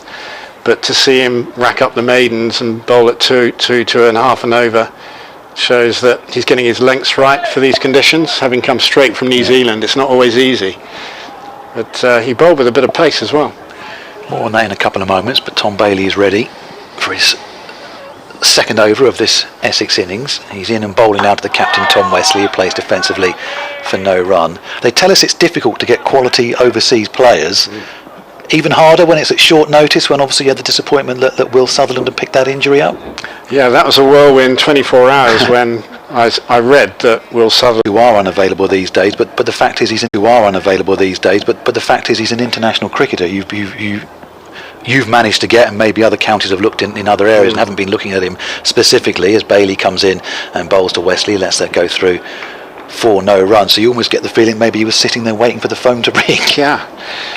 It is amazing actually, because he is an accomplished cricketer. He's played county cricket before, and we're very lucky to get him at such short notice, and his availability is really, really good, which is nice. We don't have to chop and change overseas players, and if things do go really, really well, he could be with us for the whole season. Bailey has the ball back in his hand, running away from us this river end. Bright sunshine at Chelmsford. In and bowling to Wesley, plays defensively down the pitch for no run. Is Will Sutherland someone you'll revisit, hopefully, in the future? He's definitely a fine young player, and he's someone for the future. Only 23 years old. He had a great winter for Victoria, captaining to the Sheffield Shield final, leading wicket taker in the Shield, getting useful runs down the order as well. I think Australia will be looking at him once he gets over this stress fracture, and we'll definitely keep an eye on him. Keeping an eye on Tom Bailey at the moment. He played quite nicely with the bat in that Lancashire lower order as well. And he's in and bowling to Wesley. Still yet to get off the mark, Tom Wesley. Essex just the 1 run so far, that to Sir Alistair Cook. 207 all out. If you're just joining us on BBC Essex and BBC Lancashire, was the Lancashire score after they won the toss and elected to bat, which Tom Wesley, the Essex skipper, said they would have done likewise as well. Everything happy in the Essex camp at the moment at this early stage then, John? Obviously an opening victory, going well here against Lancashire at the moment, a game at Kent to come and the T20 and the One Day Cup to come in the season ahead as well, as Bailey comes in and bowls to Wesley once more and eat, sleep, repeat. Wesley plays defensively for no run, end of the over. Obviously everyone starts the season with great optimism, but the depth of this Essex squad, when you look at Ben Allison stepping out today for Doug Bracewell, Paul Walter to come in, and Aaron Beard a little bit further down as well. So the depth of the Essex squad looks okay as well. I mean, plenty of food for thought and optimism for the season. I'm very optimistic after that first game at Lord's. Well, I was optimistic before that because, as Tom Wesley said after the game at Lord's, it's probably the best team that he's captained since he's been here. And I think that's right. And as you say, the depth of the squad is really encouraging. James Anderson from the Hayes close end, in and bowling to Cook, and Cook pushes up to mid-on and there's no run again. 1 for 1. And if we're leaving out players of the calibre of Paul Walter, Feroz Kushi, Ben Allison, as you said, we've got players on the sidelines, Buttham and Das, Josh Rymel. We've got a lot of talent still lurking in the second team. More on that in a sec as Anderson turns again. Relatively short approach he has into Cook, who works that one into the onside. There's no run again there. 1 for 1. I mean, we saw Aaron Beard go out early part of last season on loan to Sussex because he couldn't get a game in, and then came back here to such great effect in all formats in the end. Is that something you might look at a bit further down the line, possibly players heading out on loan?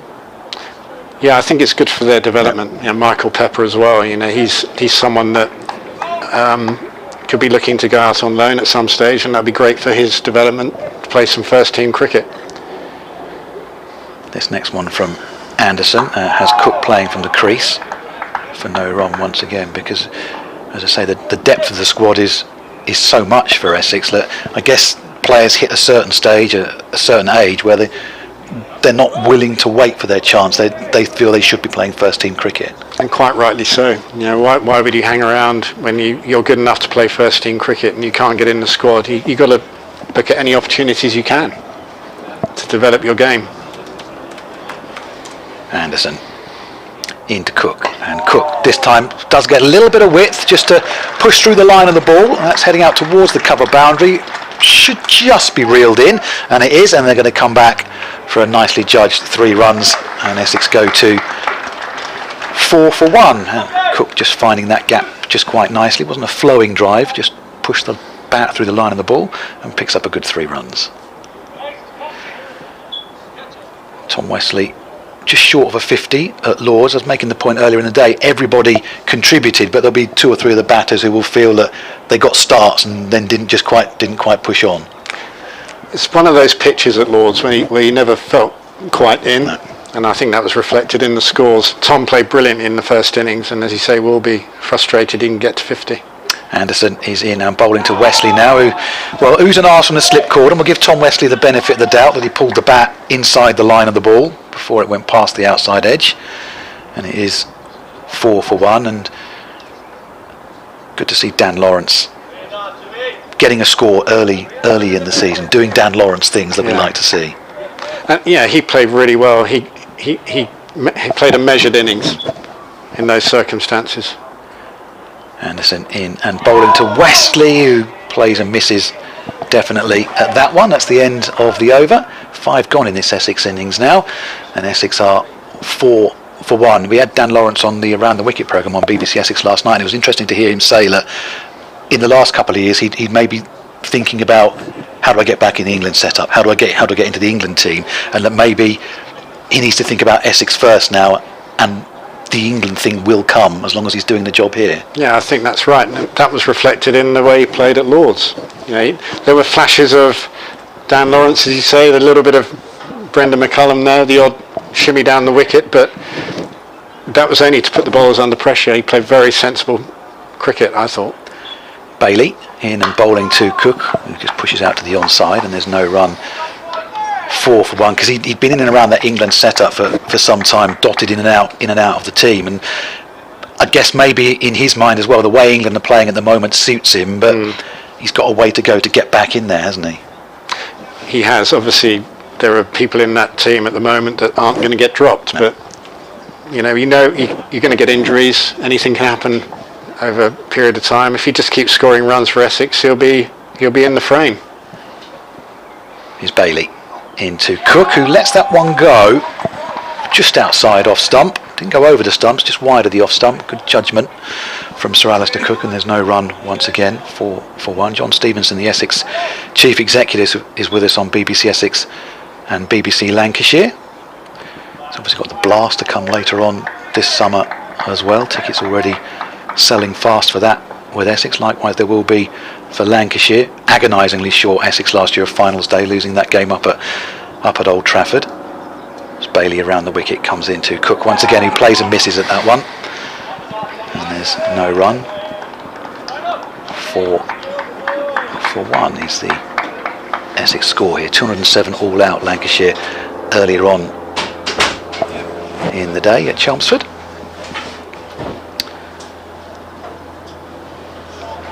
As Bailey just examines that ball once again and then turns. 4 slips in for him. In and bowling to Cook, and that was angled on middle and leg, but it skews out to the offside off the face of Cook's bat, and there's no run once again. 4 for 1. Good pressure this from Lancashire. Yeah, testing time for the batters out there. Having Alistair Cook out there is probably the ideal person, because Bailey and Anderson are bowling really, really well in testing conditions. Actually, there's certainly something in it for the bowlers, and that pitch is a good colour pitch, but it's been just nibbling all day, isn't it? Just offering something. Bailey with his shirt being ruffled by the stiffish breeze blowing across the counter ground, in and bowling to Cook, who angles that one into the onside. Slight miscue there, but they'll come through for a single, and the score moves up to 5 for 1. All the runs so far off the bat of Sir Alistair Cook. Still got 25.2 overs left to go in the day as well. This is when you really have to fight for your runs, and this is what First Division cricket should be like. Top quality bowling, attritional batting. Now, I suppose you could argue you could start using your feet and put the bowlers under pressure, but it's high risk, potentially high reward. Bailey turns into the right-handed Tom Wesley, and Wesley just plays defensively from the crease. There's no run. End of another over. 6 gone here now, and Essex are 5 for 1. We had a question earlier on in the emails, actually, John. It's probably quite pertinent we've got you here, about whether Essex will ever play cricket away from here again, e.g. festival cricket. I don't expect that to happen any time in the near future, but in terms of redeveloping this ground, is that still on the agenda? Well, I would love to play festival cricket, because that's what I was brought up on. I think it's the DNA of county cricket, being able to take it out to other areas of the county. Colchester, Ilford, Southend, obviously, when I was playing, and it really boosted our membership base as well. But it's just not financially viable at the moment with the current schedule. If the schedule changes, then we can have a look at it. Anderson is going to go around the wicket this time to the left-handed Sir Alistair Cook, who lets that go through, and there's no run. I was getting at, I guess the only time you might play away in the immediate future would be whether you can get the redevelopment done here or not. Yeah, I mean, our aspiration would be to remain operational, even though at the ground, even if we were developing the ground. It would cost a lot of money to play our cricket elsewhere, so we would like to keep cricket on here if we do anything substantial to the ground, if possible. I mean, you played festival cricket. I grew up watching festival cricket, but I think a lot of people understand these days it costs a lot to take first-class cricket out, and given the financial world and the way of the world these days, it's obviously very, very difficult. As Anderson in again with those 4 slips to Cook. Cook on the drive. Anderson thinks there's a touch. Nobody else does. No one else joins in. He might be saying to his slip cordon, join in, lads. 5 for 1 is the score. It's a testing time out there for Cook and Wesley. Just need to weather a bit of a storm with the new ball The sun's out, so that should help. Looks like there might be a shower on the horizon there. Yeah, I mentioned a couple of times today, I saw the long form forecast at the start of this week, and it didn't look great for Thursday and Friday, but we've got away with it. There was a few drops fell a little bit earlier, but they've managed to stay out there as Anderson's ready again. In and bowling to Cook, who stands tall from the crease. And there is no run.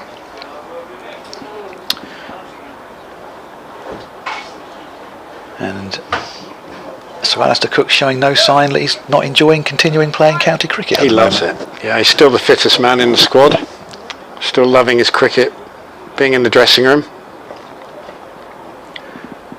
Anderson turns in and bowls, and Cook pushes defensively, and there's a single to be had there, which he calls Tom Westley through, and they take the single, and the score moves up to 6 for 1. I guess it helps as well. He gets natural breaks in the season to go off and do other things that he wants to do.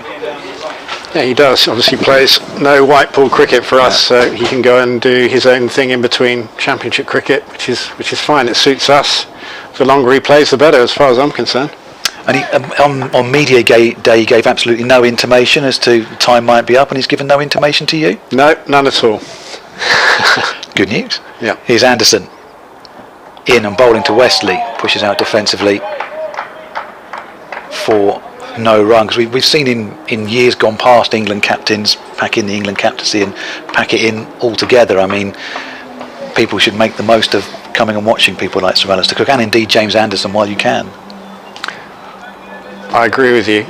I mean, this is a real privilege, isn't it? Yeah. Watching these two out there. We need to savour every moment, really. Anderson ready. Just strengthens the slip cord and brings in that fifth slip for the right-handed Westley.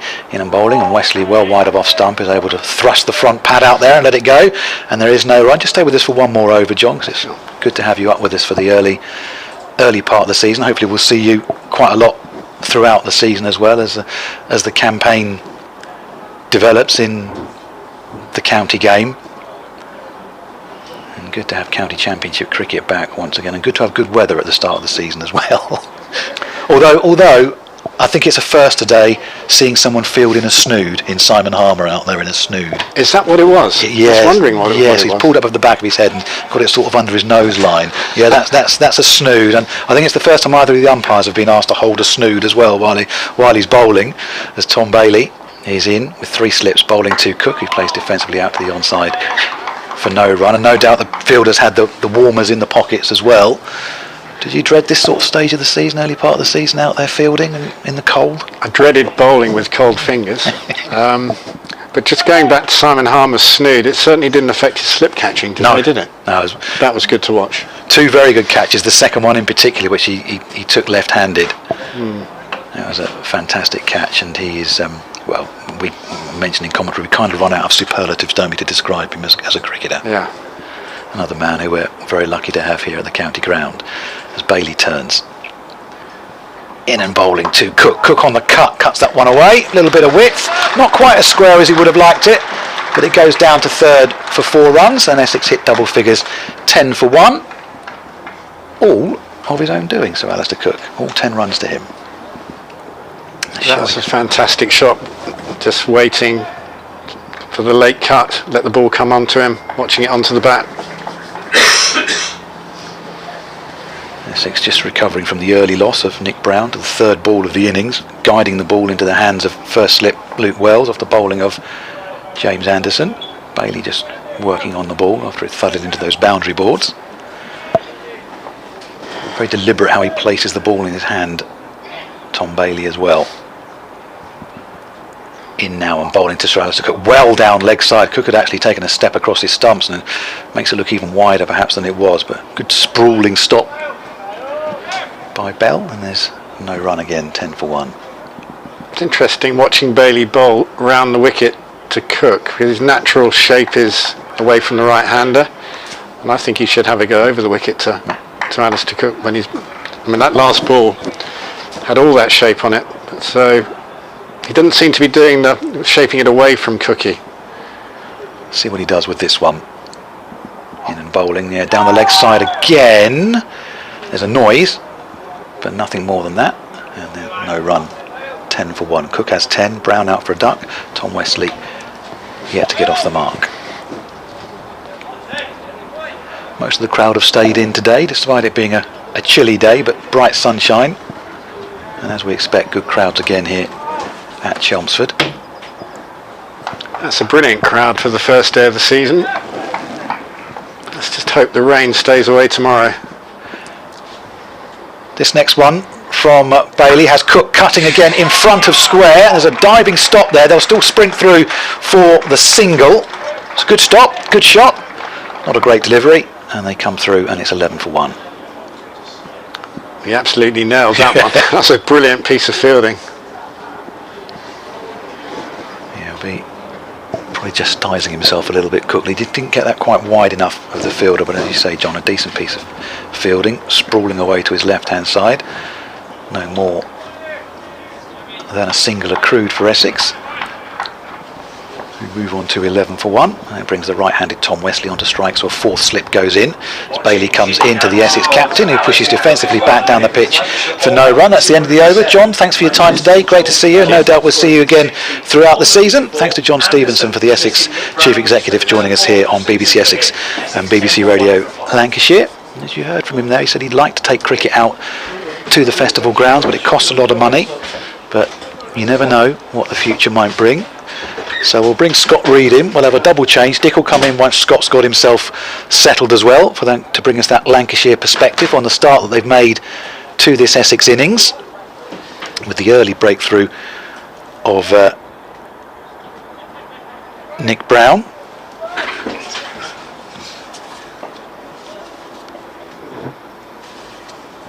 As Anderson just adjusts his collar up in the distance at the Hayes close end, and here is Scott.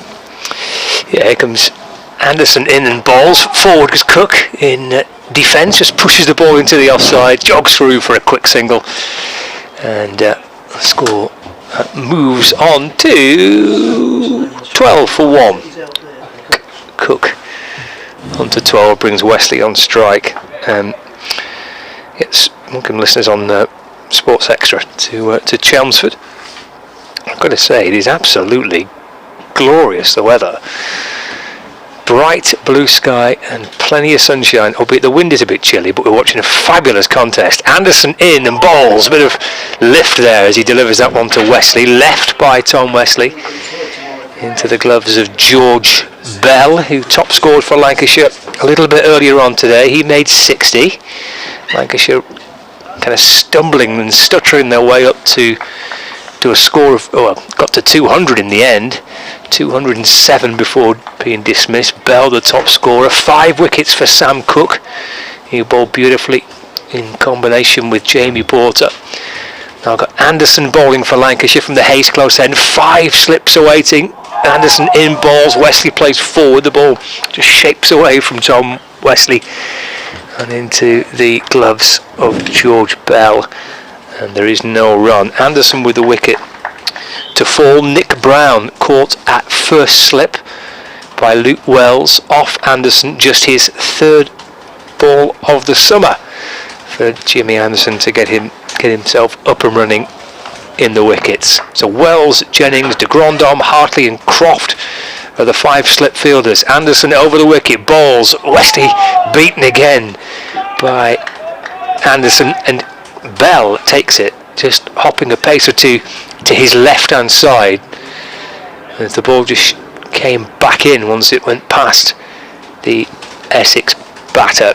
Difficult time for Cook and for Wesley, and prior to that for Brown, as it has been for the batters today, but we've seen some high class seam bowling led by Cook and Porter, being backed up by Bailey and Anderson, who's in and bowling, and that's turned out through the onside by Tom West, who's playing ever so slightly across the line in truth, and the ball just clipped off his pads up towards wide mid-on, where Tom Bailey fields the ball, and that is the end of Anderson's 5th over. And Essex are 13 for 1 in reply to Lancashire's total of 207 all out. Correction, there's 1 ball left of Anderson's 5th over. There's Alistair Cook comes back on strike. 5 slips reduced to 4 for Cook. Anderson around the wicket, bowls, and it's left and through to Bell, and there is no run, and that completes the over. Glenn Speller's left us just for a few moments. He'll be back a little bit later on. Dick Davis is back alongside me, and a pretty engrossing day's cricket, Dick, and a really fascinating spell here to watch Anderson to Cook. There certainly is, yes. I mean, a lot of people were emailing saying that they were looking forward to the two England combatants against each other, and yes, it's living up to its billing, certainly. And at the moment, well, I mean, Cook's still there, but Anderson seems to have the upper hand.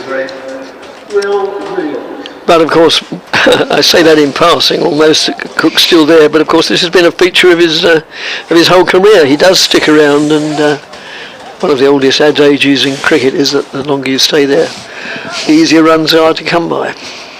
So that's from the Essex perspective. Right, so we're going to see a change, and we're going to see Will Williams come into the attack from the River End.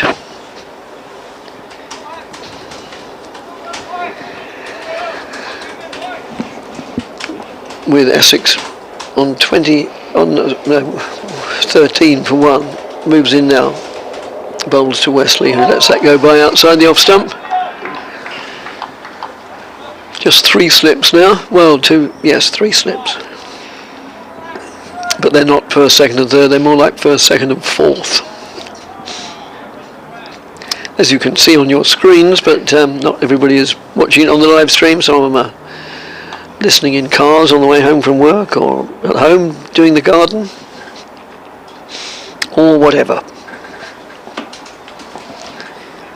Or sneakily at work.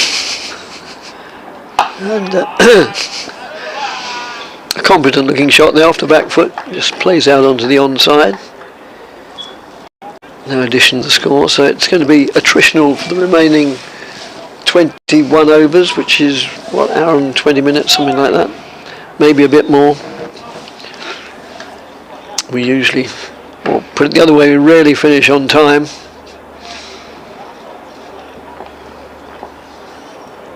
Williams moves in again, right arm over the wicket. Bowls allowed to go by outside the off stump by Wesley, who lifts the bat out of the way. And just see if we've had any more emails. There's one entitled Blackpool. We discussed Blackpool quite a lot earlier today, because Essex's trip up there in July, most very much looked forward to. I know not just by me, but a lot of the supporters are saying on social media, that's outside the off stump, how much they're looking forward to going to Blackpool. Not many of them will have been to that ground before, not to watch Essex anyway, because the last time Essex played there, I did look it up earlier. And 1980, I think he said. 1980, yes. 43 years ago. So I think it's true to say that just from initial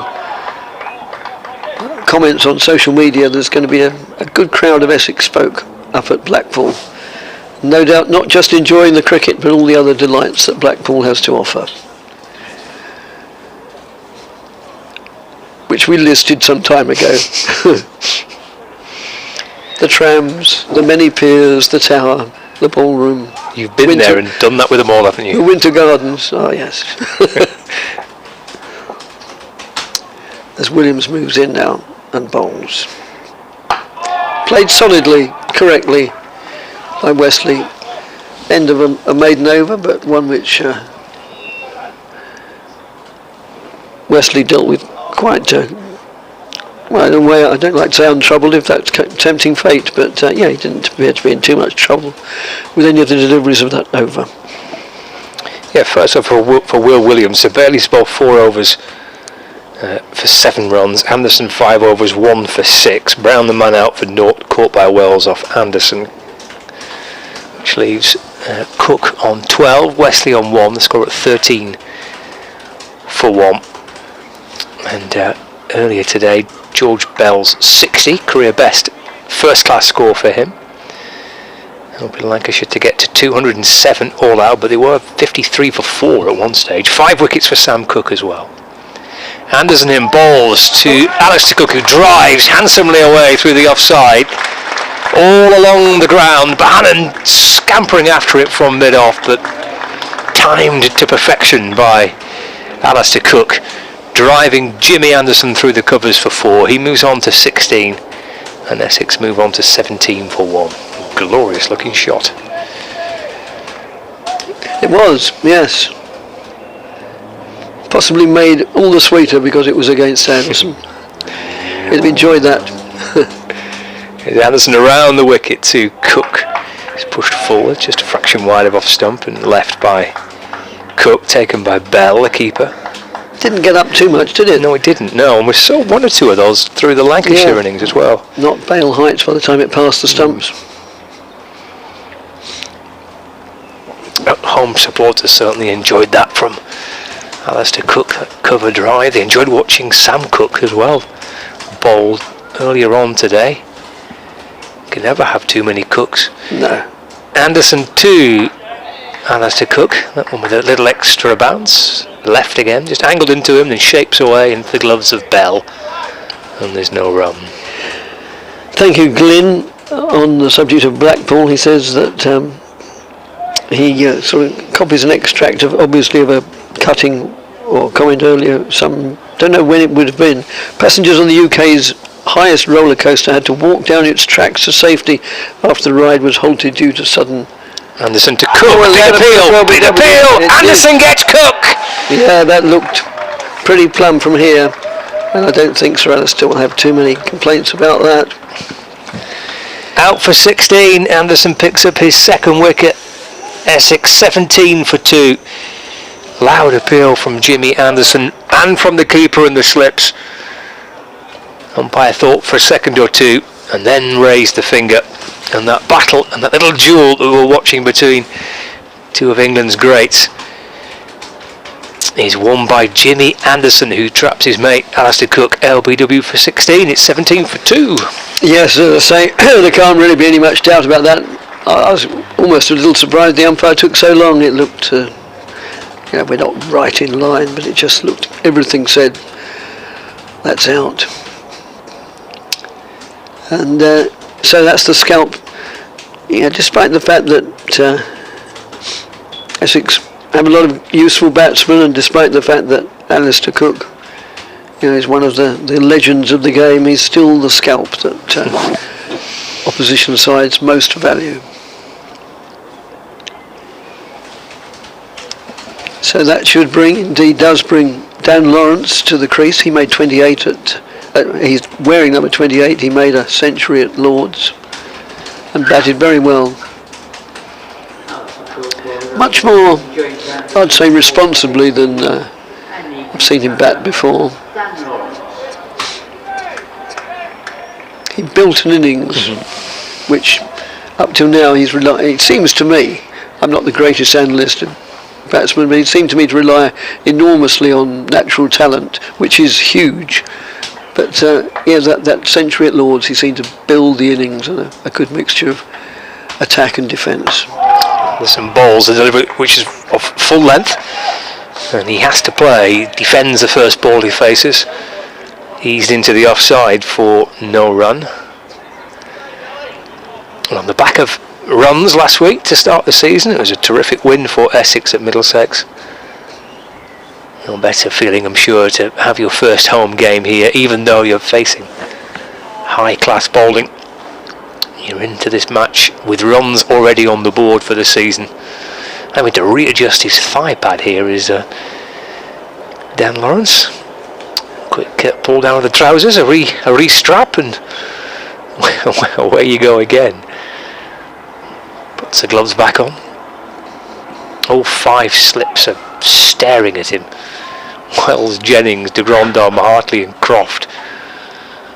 As Anderson waits at the top of his mark. Anderson over the wicket to Lawrence. It's played up a sleek and through the onside to the left of mid-wicket. Well, he's up and running. He gets 4 actually, clipped away through deep mid-wicket. There's Dan Lawrence, but it's a shot that has certainly large elements of danger attached to it. But he's up and running. He moves to 4. Essex are 21 for 2. Yes, it does, but this is another cricketing cliche. You know, the batsman's strengths are the same as his weaknesses, because sometimes he tries to play them too often, and many a time Lawrence has been out looking to push a straight ball through the leg side, and but there it came off to perfection. That is his favourite shot, or his trademark shot. Invariably looking to push it through the offside, the onside where possible. So Williams to continue from this end. Just continue with that email before Essex lost the wicket of Alistair Cook. Yes, the big one at Blackpool Pleasure Beach was stopped for safety reasons as thrill seekers enjoyed the 71 metre high attraction, 235 feet. Thanks, Glenn. I don't know if it's been stopped permanently, but it was certainly stopped in its tracks. And that's whipped away. So 2 consecutive 4s. That's a splendid shot there. Wesley just stood up and clipped it through the onside. So that makes the scoreboard look a little bit healthier from the home side's point of view. 25 for 2.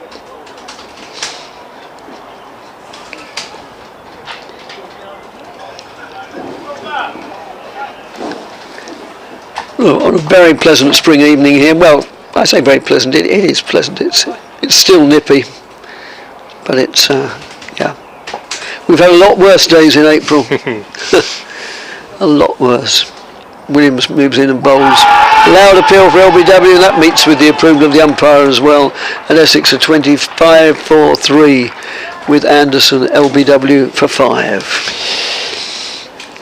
Yeah, Williams with his first wicket. Wesley the man out for 5. 3 down, so a perfect start for Lancashire with this new ball. We're enjoying the high-class bowling performance of Sam Cook and Jamie Porter earlier on this morning, and indeed backed up by Bracewell in particular.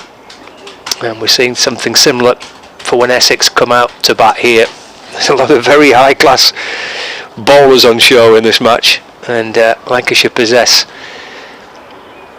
quite a few of them themselves, and Williams certainly is, even though he's very early on in his county championship career, he's developing into a very, very fine bowler, and he picks up his first wicket in just his second over. Quite an early change actually made by Keaton Jennings. Bailey given, was it 4 overs with that new ball, made the change relatively early on to go to Will Williams, and the decision has been so far rewarded because Williams has picked up his first wicket.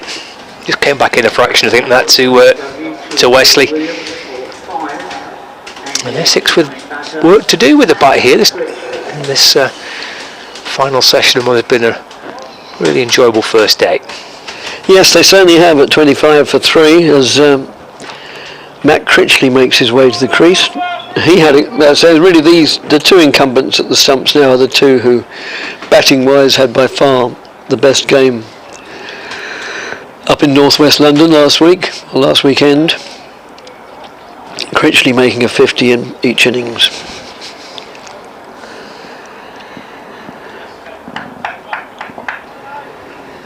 He faces up to Williams. Bowls now. Plays that solidly, and it just trickles down the stumps and picked up by mid-off. So still another 19.5 overs of the day to go. An awful lot can happen in that time.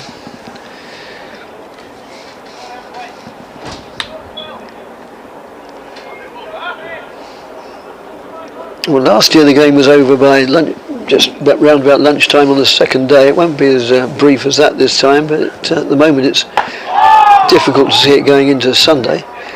That's played out on the onside, no addition to the score. But you never know. long way to go and all that. There is indeed. Yeah, it doesn't quite have the same ring to it, the feel to it as it did last year. No. Last year it looked like a bit of a terror track, didn't it? Really, but we've seen some high quality bowling so far today. Certainly have. That's played solidly by Critchley as well.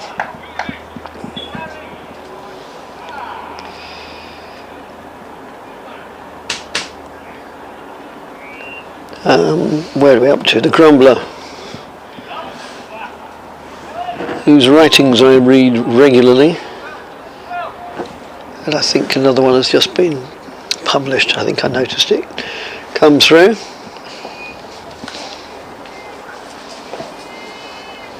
Williams moves in and bowls. And so you can probably hear in the effects microphone a lot of animated shouts from the fielders, and understandably so. I mean, they're in a very good position and they want to drive it home even harder. The Grumbler says,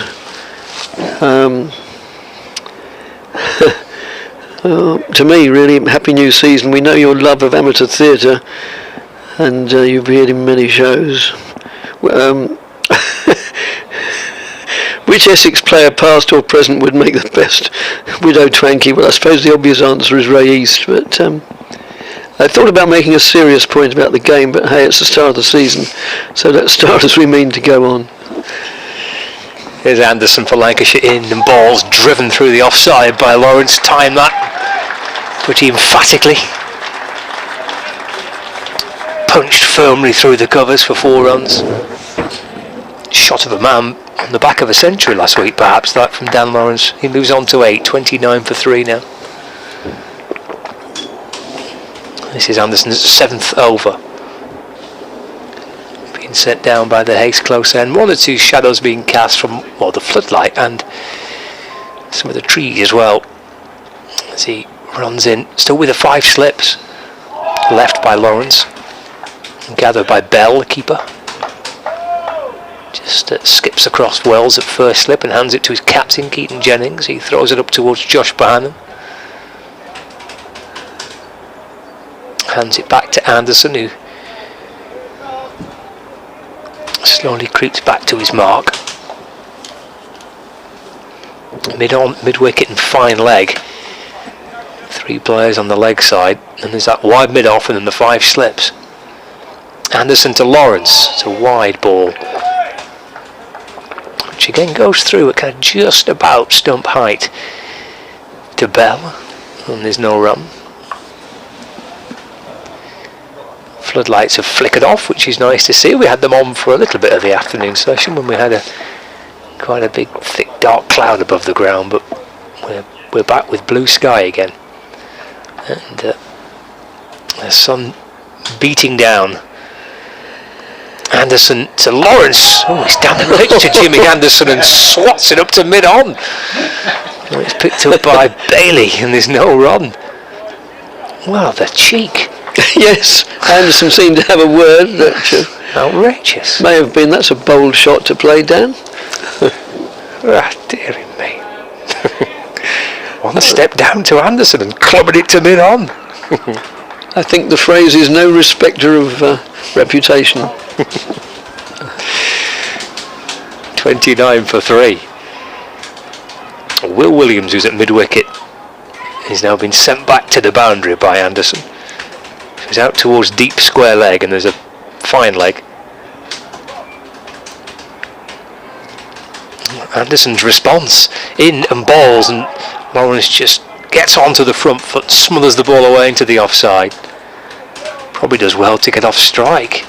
Don't be upsetting Jimmy. No. Gets a run, moves to 9, 30 for 3. Brings Critchley on strike. There's a little bit of gardening.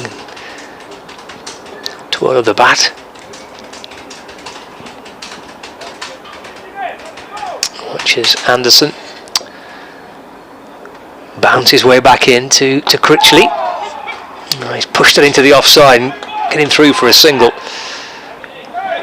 Kind of came off the upper half of the bat, I suspect. Maybe just a little extra bounce that Critchley wasn't quite planning for. Gets one, gets a run, keeps a strike as well. 31 for 3 with Critchley 1 and Lawrence on 9. Jeff welcomes us back and says it's nice to be watching a sunny Chelmsford from a rather unsettled Madeira. Well, in a way, it's nice to hear from somebody who isn't basking in high temperatures in various far-flung corners of the globe. Viewing this year will be slightly curtailed as my retirement's on hold, as helping out at my local rum distillery, but the perks are good. Here's hoping for a better cricket season. As Williams moves in and bowls, it's just played defensively, trickles out to mid-off. A better cricket season than the football season following Colchester. Yes, well, neither of the county's football teams are on the crest of a wave at the moment. Well, David. Thank you, mate.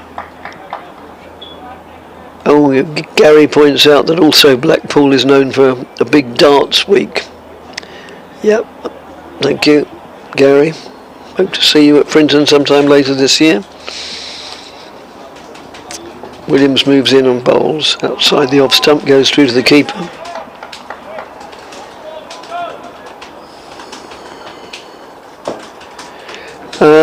Ron emails. Glenn was obviously talking to Chief Executive John Stevenson earlier on, and this comment probably emanates from that, which I'll get through during the course of Williams' over as he moves in now and bowls. And that's just played defensively. Ron starts by saying, I think that the excuse that having festival cricket is expensive to be pretty weak. If teams like Lancashire, Yorkshire, Middlesex can afford to move away from their test grounds, then I see no reason why some 4-day cricket could not take place in prime London locations like Ilford or Leighton. Come back to that after this delivery. There's another sentence or two.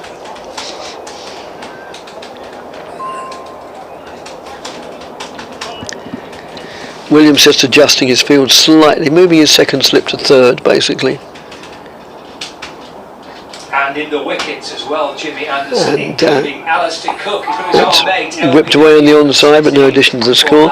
Ron continues, taking these games to those locations would create new audiences, and surely that's what some of these clubs would benefit from. Not everyone can manage to travel to Chelmsford on a regular basis, and only playing there surely limits the reach of the county.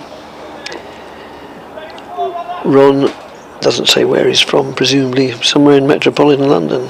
Metropolitan Essex, I mean, as the next delivery comes in. That's just played defensively and correctly and doggedly by Critchley. The keeper now standing up to the stumps.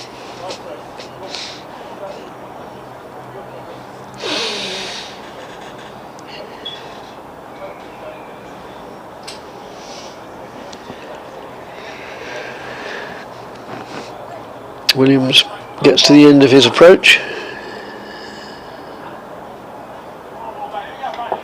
turns and moves in now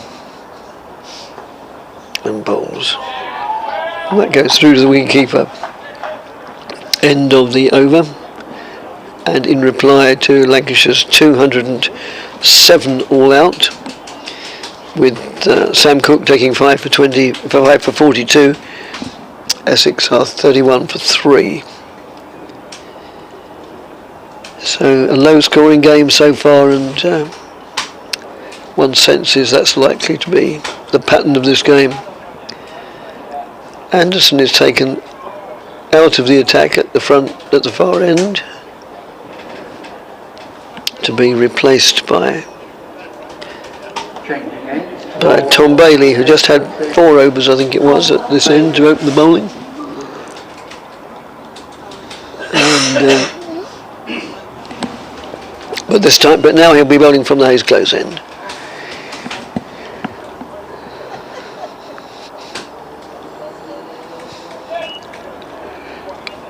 And he'll be bowling to Dan Lawrence. Moves in now. Lawrence, with a bit of a flourish, takes the bat out of the way. Goes through the wicketkeeper.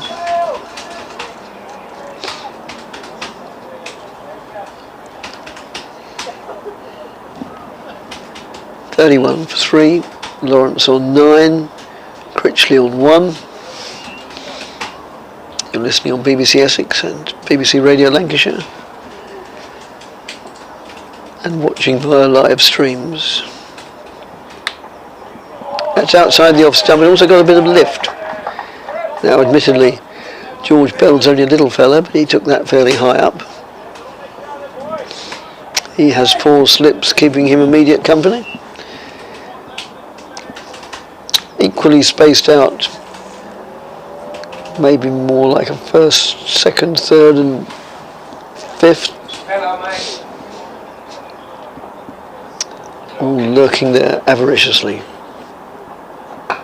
And that's played by Lawrence, doggedly going forward and keeping it out.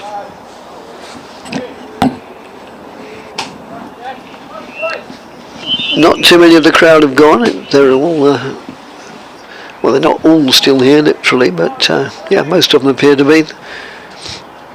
The Tom Pearce stand away to our right is still very busily occupied. And 2 wickets for Jimmy Anderson, including Alistair Cook, who he trapped LBW for 16. Earlier he got Nick Brown caught behind by Luke Wells. Bailey moves in. For Tom Wesley, LBW for 5 off Will Williams. Thomas E. Bailey. Essex used to have a rather useful T.E. Bailey as well, many decades ago. One of England's greatest all-rounders, Trevor Bailey, who sadly died in a fire in Westcliff in about 12 years ago. And that's just played solidly by Lawrence, getting everything behind it. Plays back to the bowler.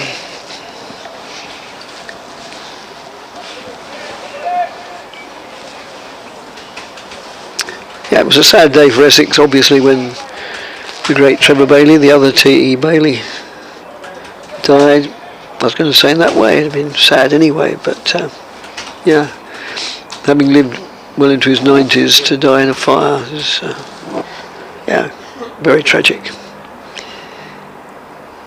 As Bailey moves in now, whoa, a leading edge. Lawrence, as he's looking to play it out on the leg side, got a leading edge. Could have gone anywhere and at any height, but he was fortunate there, and it just went out on the offside and more or less along the ground.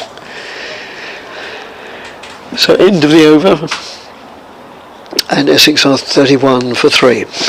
Elsewhere, Northamptonshire have started their reply against Middlesex. So they bowled Middlesex out for 149. Middlesex at one stage were 11 for 4 and scrambled up to 150, thanks in no small part to a 79 by Ryan Higgins. So 149 all out Middlesex, Northants 81 for 2 in reply to that. These are obviously other Division 1 scores as they stand. Nottinghamshire are 256 for 9 in their game against Somerset, that match taking place at Trent Bridge. Hasib Hamid making 65 as Will Williams comes in and bowls. That's nicely driven to mid-on, and Critchley remains on 1. There's no run. Ben Duckett making 75 as well for Nottinghamshire, who put a decent partnership on for the first wicket. Duckett and Hamid, 125 they put on inside 32 overs for the first wicket. Nottinghamshire 256 for 9. And Surrey are playing Hampshire at the Oval as Williams comes over the wicket, bowls, and Critchley drives to mid-on where Anderson fields, and there's no run. And Hampshire 253 for 8. Keith Barker making 58 and Ben Brown making 95. 3 wickets for Tom Laws and 2 for Kemar Roach. So Middlesex Hampshire 253 for 8 against Surrey, and there's one other Division 1 game which is currently being delayed due to rain. That's in the Midlands at Edgbaston, where Warwickshire are 266 for 3 against Kent.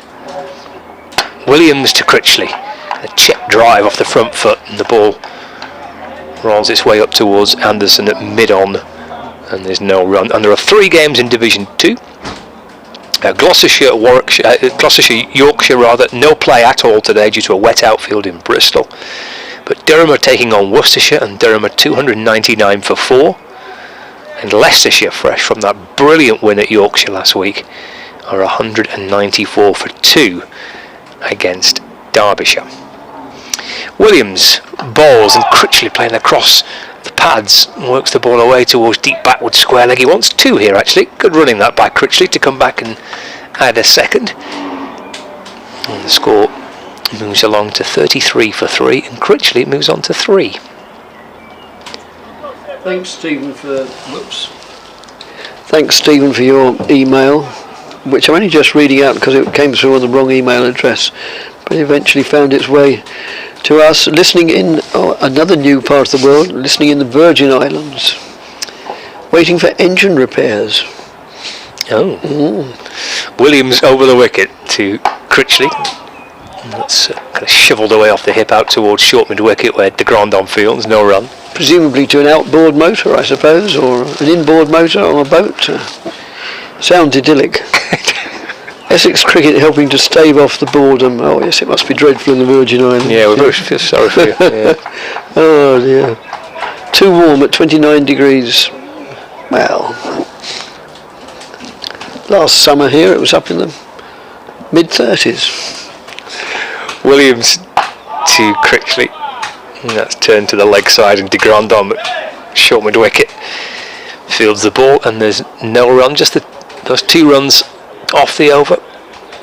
So 33 for 3. We've had 16 overs of the Essex first innings. We've still got 15 remaining in the day's allocation, and it is 20 to 6 with 15 overs left. But I don't think we're going to have any issues getting those in at the minute.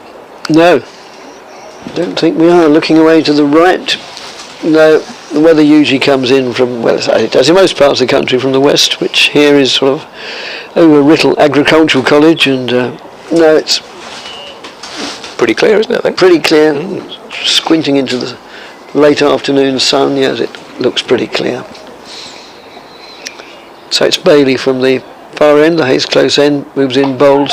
Oh, and well, they're again looking to pick up runs on the onside was Lawrence, and he's lucky to get away with that. It sort of ballooned up, and had the keeper been standing up, he'd have probably made his way to that, because it bounced 10 yards square with the wicket and on the leg side, but it was in the air for quite a while, but a long way from a fielder.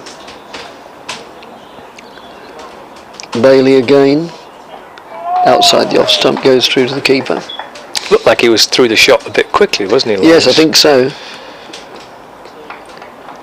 He's been quite positive, Dan Lawrence. I mean, it helps when you've got runs to your name last week. Yes, of course it does.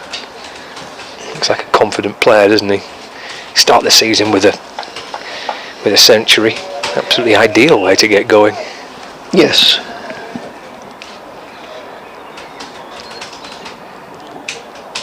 So from your, well, come back to that after this delivery, which is whipped away characteristically on the onside, certainly for 2. They'll think about a third, and they will take a third as it's out to deep square leg, hauled in not far short of the boundary rope there, on the far west side of the, no, east side of the ground. And yeah, so you were reading out the scores of Middlesex versus Northampton, and I mean, it sounds as if they had another top order collapse. Yeah, There must be a few concerns at the Lord's dressing room. Another top order collapse. Let's look for more details of that one. As Bailey moves in again and bowls. And Critchley plays that confidently out to mid-on. So, yeah, Robson 4, Stoneman 3, Milan 2, Eskenazi no score, Holden 7. It all looks terribly reminiscent of last week. Even when it gets to Higgins 70, I mean, Higgins impressed last week against Essex. So they may have a few batting problems up at HQ this year. Well, that's early days, of course.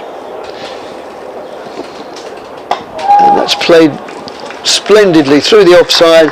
It may or may not go to the boundary. No, it's just hauled in, and they go through for 2 down towards the lesser of the 2 scoreboards, the one which we can see far more easily, although we do have a televisual picture of the main scoreboard in the box here, and the 2 indeed telling us that Essex are 38 for 3. At one stage, Lancashire were also 38 for 3.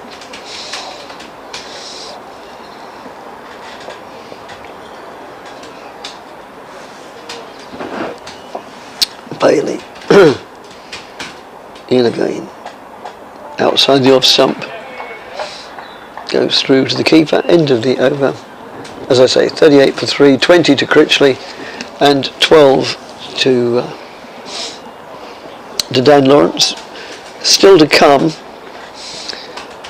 Rossington, Harmer, Snater, Bracewell, Cook and Porter. So, yeah, these are the last 2 who are in the side predominantly for their batting. So a lot rests on their shoulders. Yeah. Kind of important little hour or so's play here, isn't it, really, for Essex and for these 2? Yeah, it certainly is. If they can still be there at the close, then it's a healthier position. Keeper still standing up, George Bell. Williams runs in to start a fresh over, left by Lawrence and through to Bell. Lancashire able just to find a partnership. In fact, they found 2 really that just managed to settle things down a little bit. First Bell and Villas, but then Bell and Hartley. Just managed to piece things a little bit back together again. It's 207 all out. It could have been an awful lot worse for Lancashire. 50 for 4 at one stage. Just giving their bowlers a little bit of something to work with. And they've made the most of it so far. Williams to Lawrence in shouldering arms as the ball goes past the off stump and taken by Bell. And then flicks off the bails with his right glove. And there's no run. The tall Dan Lawrence, who, to be fair, does tower over George Bell. Yes. Leans on his bat and waits for Williams to walk back to his mark. Batting in his short sleeves. 2 slips behind the keeper and a gully. Williams right arm over the wicket, bowls, eased off the pads behind square on the leg side. Down in front of the one of the 2 scoreboards here, which is in a little bit of shade. Tom Bailey at deep backward square leg fielding. Lawrence gets 1, he moves on to 13, 39 for 3 now. Jack says, glad to see Lancashire are starting to claw their way back into this game. Watching the game with my mum and dad, really enjoying the commentary. Keep it up and enjoy the sunshine. Yes, well, thank you, Jack, very much. Williams to Critchley. It's driven square. Croft will chase after that from cover point. He won't catch up with it. That felt like it always had the pace to reach the boundary for 4, and nice square drive by Critchley. Takes him on to 9. Score moves on to 43 for 3. Good player to watch, isn't he, Matt Critchley, when he gets going? He is, yes. Came to the club last year from Derbyshire, and when I spoke to him at press day, he didn't think he'd had as good a season last year as he'd hoped. But Williams to Critchley. Takes a single here, just punched into the covers for 1. moves into double figures, moves to 10, 44 for 3. But all professional sportsmen are very self-critical. Well, I mean, they're never playing well enough in their own eyes, which is a good thing, I suppose. Presumably his chance with the ball is limited somewhat because of Harmer. Yes. Yeah. I mean, he'll bowl a bit in white ball cricket, won't he, for Essex? Yes, probably, and yeah.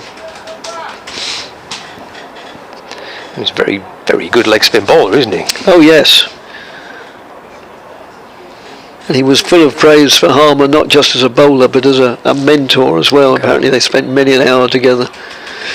Williams to Lawrence, and there's more runs there. Little back and across, and a nice looking back foot drive through the covers for 4 more. Well, that's the second boundary of the over. And perhaps the most pleasing on the eye, that one. Yes. Lovely shot from Lawrence. He deliberately played off the back foot. Little shuffle across the stumps, and there's a gap there through the offside for him to work the ball through, and he did so pretty emphatically. Moves on to 17, 48 for 3. Yep. Yeah, so Harmer, not just a very, very accomplished bowler, but a generous bowler, prepared to share his skills and knowledge and tips to up-and-coming young players that not all the great players have been known to do. One former Yorkshire player stands out in particular as being fairly guarded about his secrets.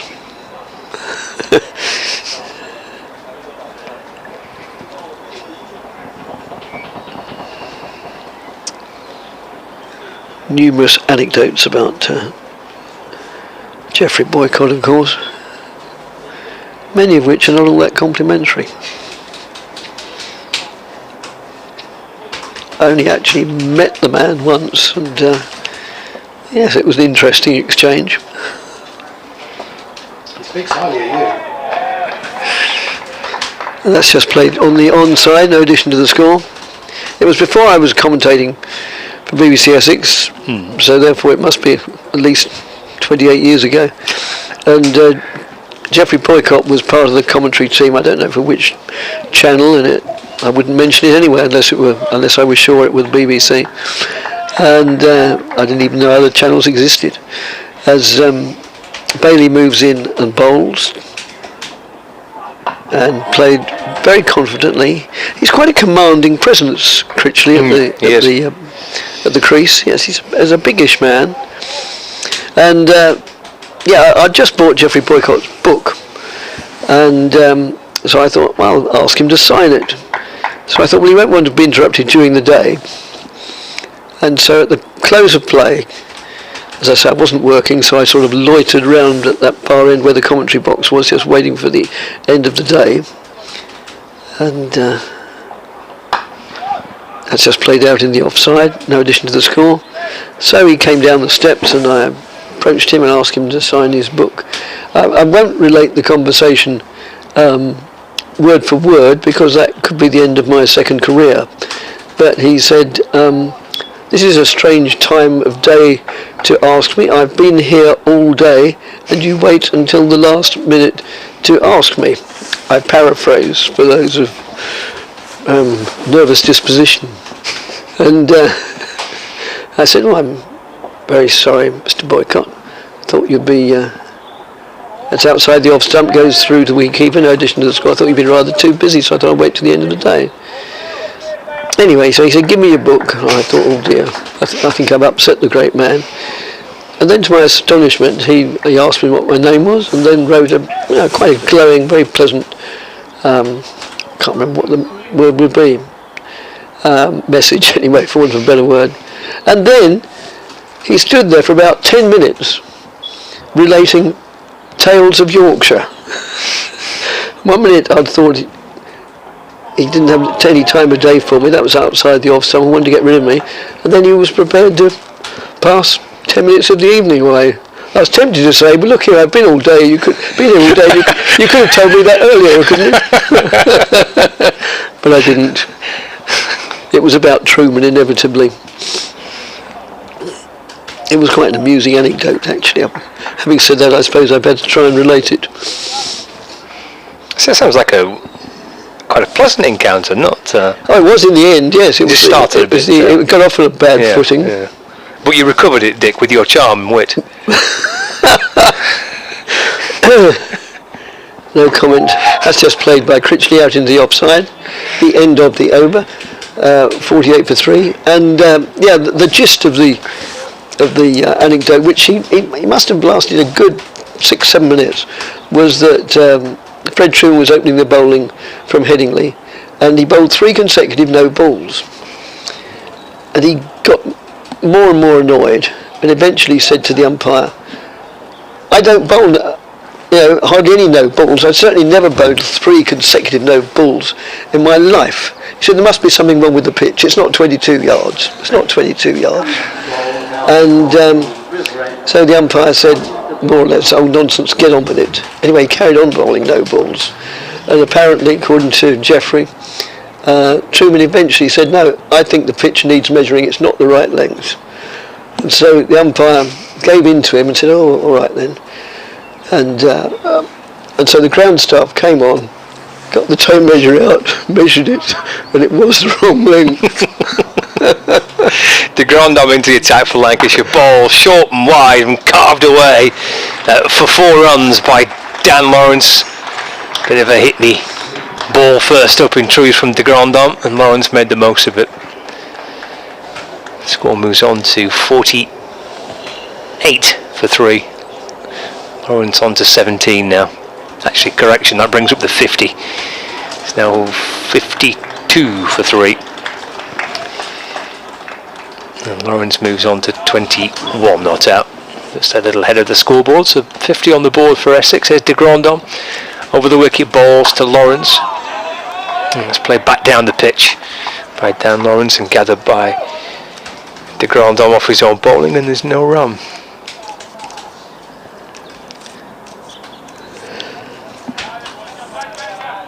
So I think Truman reckoned that De Grandhomme to Lawrence, short and wide and cut again, but stopped by Villas at extra cover, no run. That because the first few overs have been bowled on a pitch the incorrect lengths, and more significantly, probably because Truman had bowled consecutive no balls, he thought those overs should be null and void and the game should start again. Rightly so as well. Yeah. Well, the umpire didn't agree. Should be. Oh dear. De Grandhomme past the umpire in the balls, and it's eased away through the leg side by Dan Lawrence. Comes back for 2 more. Moves on to 23 not out. 54 for 3. Imagine the embarrassment of the ground staff when you're forced to come out and especially in Test match ground. Yeah, goodness. And I don't know if it was early season or what, but I mean, it's not as if they mark out each pitch individually. There's a line across the whole square, more or less. De Grandhomme to Lawrence is left. Through to the keeper, no run. Truman towering over you with a grumpy look on his face, and you're out there with your tape measure. Oh dear, I do apologise, we've got it wrong. Be rather threatening scene now, wouldn't it? Be intimidating. Yes, certainly. 54 for 3. De Grandhomme from the river end of the ground. Balls to Lawrence, who again comes down the pitch. Did that to Jimmy Anderson a little bit early on in his innings. And it's driven up to Bohannon at mid-off for no runs. That's De Grandhomme's first over of the day complete, gone for 6. First ball was hit for 4. It was short and wide and dispatched pretty firmly by Dan Lawrence, who's on 23. Matt Critchley's on 10. 11 overs remaining tonight, and Essex are 54 for 3 in reply to Lancashire's first innings total of 207. Yes, just looking up Colin de Grandhomme. I thought he'd done the rounds a bit. Yes, this is his 4th county, having played at Hampshire, Surrey, and Warwickshire. So a bit of a strolling player, a bit of a troubadour. As Bailey moves in and bowls, and Critchley gets on top of the bounce and plays it hard, square on the offside. Fielded, no run accrues. Yeah, Stephen Croft at cover point. Took a slightly awkward bounce in front of Croft, but there's a good stop going up, diving to his right hand side, but it kind of hit one of the used pitches that they were bowling on during the course of the tea interval. As Bailey, right arm over the wicket, bowls to Critchley, who lets that go through to the keeper. Well, for Essex, just get to close of play 3 down, almost irrelevant of the score in truth, would represent a pretty decent day, give them plenty of ammunition to come back in tomorrow with, if they can have 7 wickets in hand going into day 2, trying to push up beyond that 200. So these two have got one eye on the scoreboard definitely, but it's about being there tomorrow as well. Well, that bounced a little bit. Critchley, as a tall man, as we've been saying, so it didn't inconvenience him too much, not to the extent that the delivery to whoever it was this morning. But yeah, it's just doing a little bit from that far end now and again. Oh, the telly's gone into sleep mode, unfortunately. I know the feeling. I know they're meant to be saving energy, which I suppose is very good, but sometimes it's, thanks Glenn very much, it's a bit irritating at times. And the way he's played that again, he's expecting that to perhaps do something a little bit more unpredictable. Yeah, the main reason I wanted to look at it was the overs remaining, 10 and a bit, 10.2. It's a decent chunk, isn't it? It is still a decent chunk, as you say. Can't just sit there and defend. Obviously, these two have, when the bad ball's been sent to them, they've tried to put it away and trying to score. Could be in a strong position, a relatively strong position, Essex, at the close of play tonight if these two are still there. Well, if it's a long way, 10 overs when the pitch is as accommodating as it is. Although having said that, both of these two have played well, quite commandingly, and they haven't got bogged down. They've been looking to attack when they can. Yeah, they've looked to be quite positive, haven't they? Even in defence, have been quite on the front foot. Yeah, it's been very authoritative defence. If that's not a contradiction in terms, I don't think it is. Authoritative defence.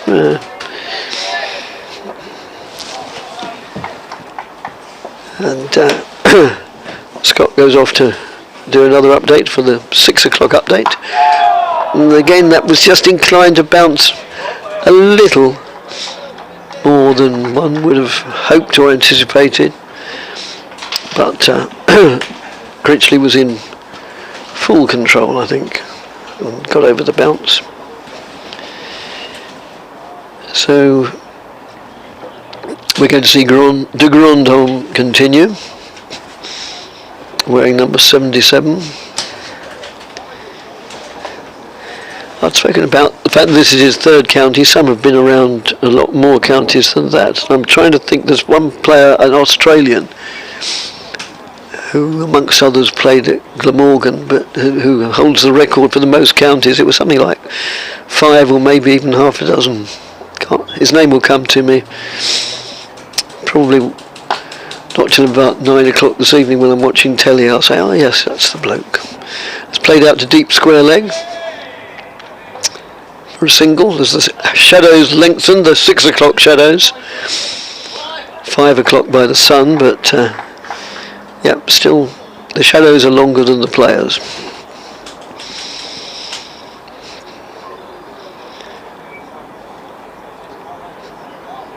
Critchley takes his time, as he's perfectly entitled to do. Takes his guard again from umpire. We think it's Graham Lloyd at this end. As de Grandhomme moves in and bowls down the leg side. Very well taken indeed by George Bell. And whipped backhand at the stumps and actually did break the wicket, which he now repairs. Lancashire listeners will know plenty about George Bell, but I'll just look him up in the Playfair for the benefit of Essex listeners. And that's played, again I'd use that word authoritative with that shot that goes out to mid-off. George Bell. Manchester Grammar School, born September 2002. Debut last year. And that's played square on the offside, no addition to the score of 55 for 3. So if Essex listeners are looking for some solace or consolation, then I can offer you the fact that by the time Lancashire had scored 55, they'd lost 4 wickets rather than 3. So that's played back to the bowler. I'll finish off describing this over and then we'll sort of swap ends, Scott and I, showing what adaptable creatures we are.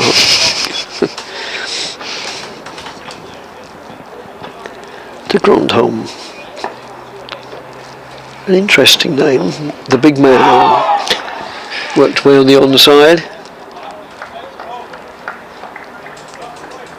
for a single. The end of the over.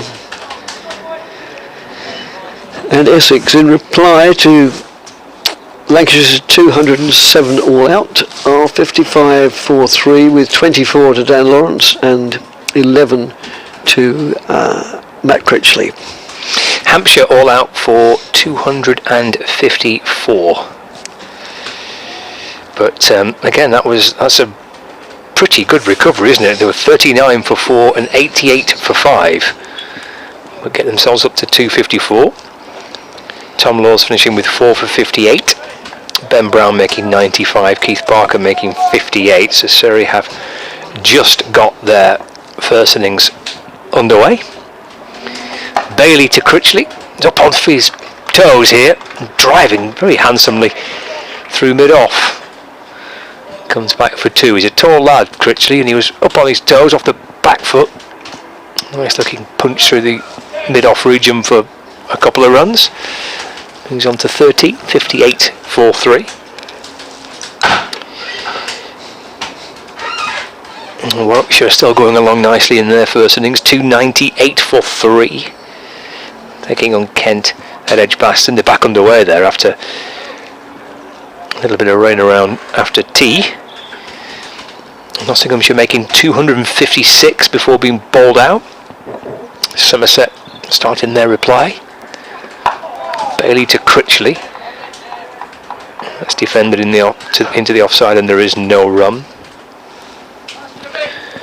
Lewis Gregory, by the way, for Somerset, finishing with career best figures of 7 for 84. As Nottinghamshire lost their last 9 wickets for just 92 runs. 256 all out. So Nottinghamshire, having made a good start through Hamid and Duckett, basically kind of crumbled away as soon as Duckett was dismissed. 2 slips in the gully. Bailey comes in and bowls, and Critchley with a loose looking shot playing away from his body. Ball beats the outside edge and through to the gloves of George Bell, and there is no run. That's how things are looking. Some of the latest updates from around the county championship. Second round of fixtures to start the new season. Here at the county ground in Chelmsford, we're watching Tom Bailey bowl to Matt Critchley, and that's defended away into the offside, and there is no run. Croft and de Grandhomme trying to outdo each other in pursuit of the ball. Croft at point, de Grandhomme at cover. Brannan's at mid-off. Jimmy Anderson's at mid-on. Will Williams at mid-wicket. Dane Villas at fine leg. And then Wells and Jennings first and second slip. And Tom Hartley, left arm spinner, preferred to the leg spinner Matt Parkinson for Lancashire in this game. He's at gully. Williams actually just pushed back towards the square leg boundary now. Bailey to Critchley, tries to flash it away to the leg side. The ball deflects off his thigh pad and drops 2 or 3 yards just outside the off stump. Up comes Croft again from point to complete the fielding. Again in a race, this time in a race with Tom Hartley to get to the ball first, and Croft wins again. And there's no run, 58 for 3.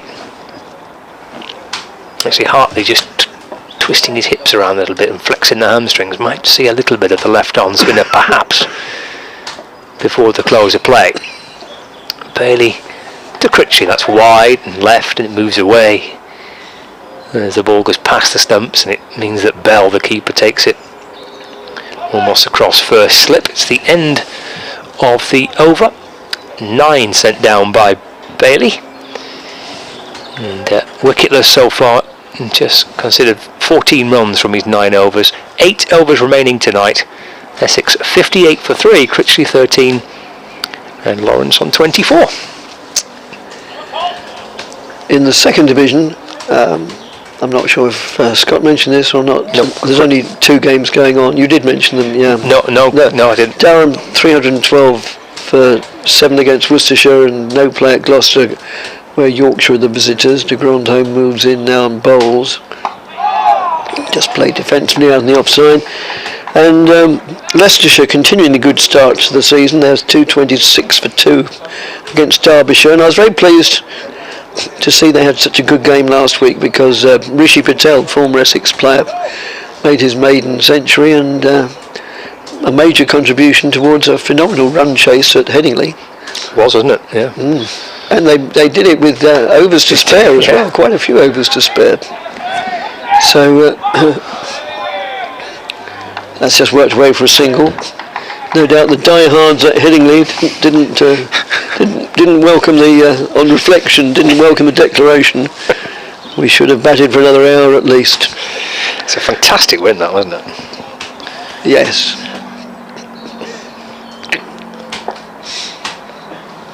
De Grandhomme again in bowls, and a handsome looking shot, and it's just evaded the man at mid-off, and runs away a little bit down the hill, and 4 runs. Very good on drive from Critchley there. Famously one of the most difficult shots in the book to play, the on drive, because you open yourself up when you're playing it, and played that to perfection. Yeah, Rob Jones at mid-on, so he's on his 12th man for Jimmy Anderson, who has been fielding at mid-on. De Grandhomme in again, and this time it's played straight to the 12th man, Jones. No addition to the score. Actually, Jimmy might be at deep square leg, so maybe Tom Bailey, but yeah, no, it's Bailey at deep square leg, so it is Anderson that's off for Jones, currently on his 12th man. De Grandhomme again played with conviction.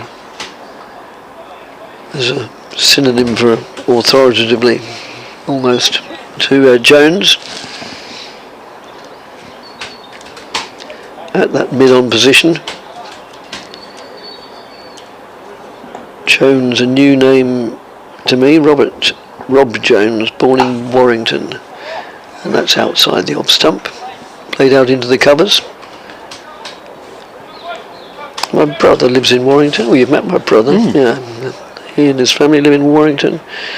Jones was born in November 1995. So he's 26 coming up 27. No, 27 coming up 28. End of the over, and Essex are 63 for 3. Jimmy may have been off the field to pop his bowling boots back on, because it looks like he's going to come and have a bowl now.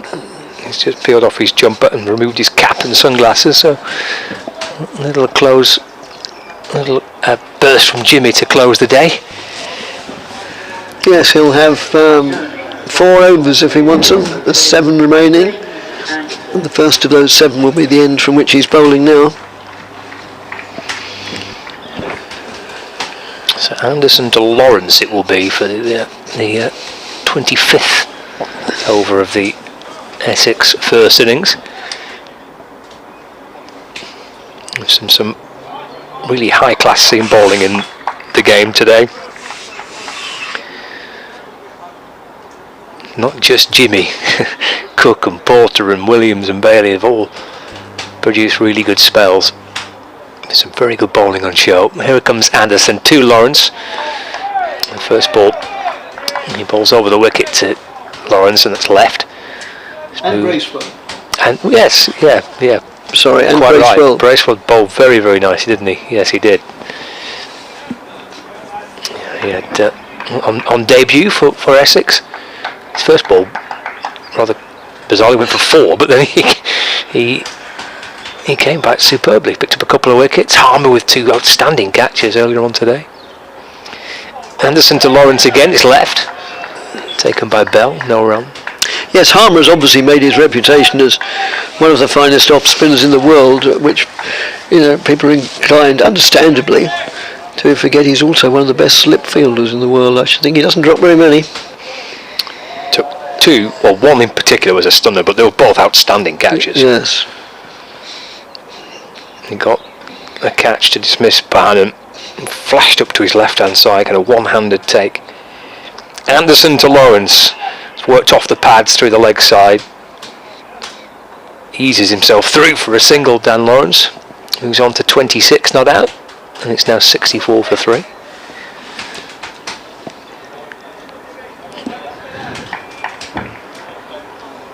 Brings Critchley on strike. So the field that Anderson's got for Matt Critchley is 2 slips, Luke Wells and Keaton Jennings at first and second. And then Tom Hartley. He's at gully, his shadow stretching out right onto the toes of Keaton Jennings at second slip. Anderson to Critchley, just turns him round a little bit and he punches up towards mid-off, but for no run. Then Croft is at point, de Grandhomme at cover, mid-off in Josh Bohannon, Bailey's at mid-on, Will Williams at mid-wicket, and Dane Velas, he's at fine leg.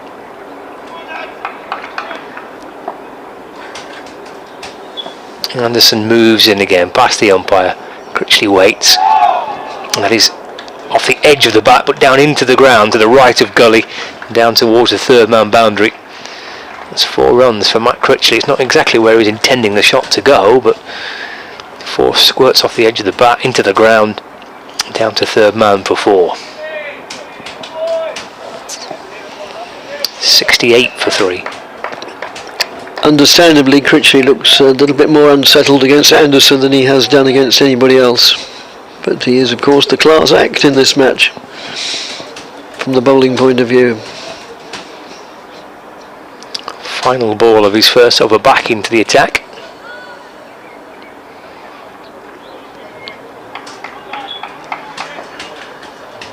Anderson starts again. Past the umpire to Critchley.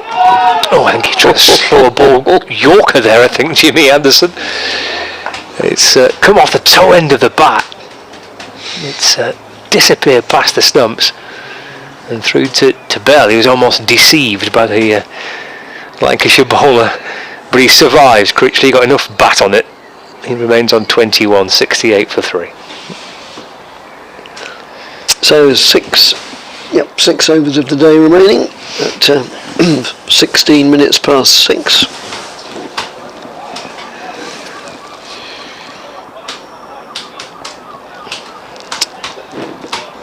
A relatively early finish last Saturday at Lord's. It finished at 20 past 7. De Grandhomme in and bowls to Lawrence, who shoulders arms, goes through to the keeper, who's standing up to him. Been a feature of the day, that, hasn't it? Keeper standing up. Yes, it has indeed. Yes, I mean the very first delivery that Rossington stood up to, I'm not sure if it was to Wells or to Jennings, yep. But yeah, very first delivery, took an excellent catch, and that's worked well on the onside. Oh yes, that's right, it's because Jennings had been progressing down the wicket to all bowlers, really. It's worked well on the onside for a single. Let's see if we've had any more emails. We don't usually get so many in towards the end of the day, but we live in hope.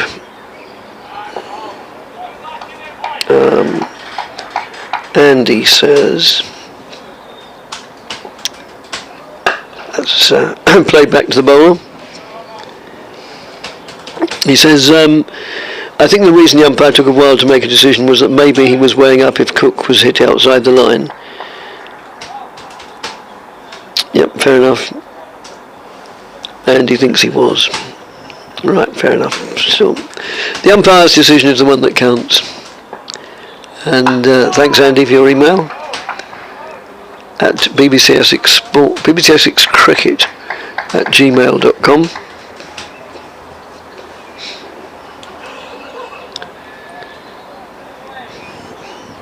Yeah, somebody earlier on, I'm not sure if the email was answered or responded to, I presume it was, about somebody saying, as the next delivery comes in, I'm not sure if he was saying, are television replays in county cricket, or do we think they should be? Well, it's an expensive issue to have these facilities, and it not only needs the technology, but it needs people to judge it, and it's just, there's not an awful lot of money in county cricket. That's worked away down the onside, and it goes through for 4. Oh, it's not worked away, beg your pardon. It's still 4 though. It's 4 byes down the leg side. No, it's only at the top level of, well, international matches and Premiership football, Premiership rugby. I don't know of any other. Oh, and of course, tennis at Wimbledon, they have this magic eye thing, don't they? But that's rather simpler technology, I'd have thought, at Wimbledon.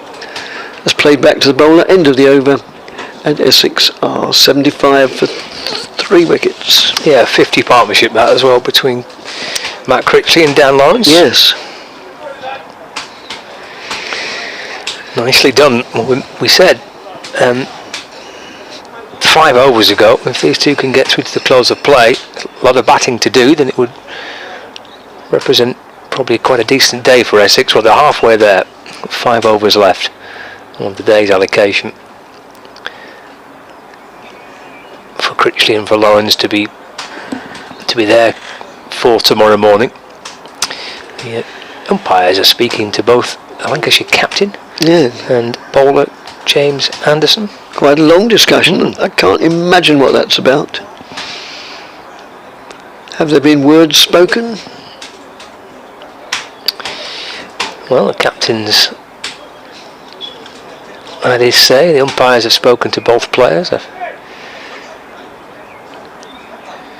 Who knows? Well, they're on the walkie-talkie, aren't they? They're reporting something back. Yes, he is indeed. To the presumably to the match referee, who's Mike Smith, just a few yards away to our left. Still the conversation. Yes, there is. It's carrying on. Yes. Speaking to Keaton Jennings, Lancashire's captain again. At length as well. It's not just a quick word. It's quite a dissertation. It is, yeah. Well, pops his sunglasses back on, the Lancashire skipper. Well, whatever's been said has been passed on and fed back to the scorers. Sure, things will emerge in the end as to what that was all about. Anderson to Lawrence, and that's driven to mid-on. There's no run. 75 for 3. And now Keaton Jennings is retelling the story to Luke Wells. Yes. Oh, this is what he said to me, Luke. You'll never believe it. Yes. He said this evening, have you tried eating at such and such? It's a new place just opened in Chelmsford. Anderson bowls again. runs for Lawrence, flicked off the pads. He's timed that beautifully down towards the final leg boundary, but Villas is an exceptional fielder, and he saved a run there because they've actually run 3, but that really is outstanding work by Dame Villas. Lovely timed leg glance from Lawrence, but we're thinking that's 4 all day. There is a fielder down there, but it went to Villas's right, and it went quickly, but excellent piece of work by former captain to save a run for his team.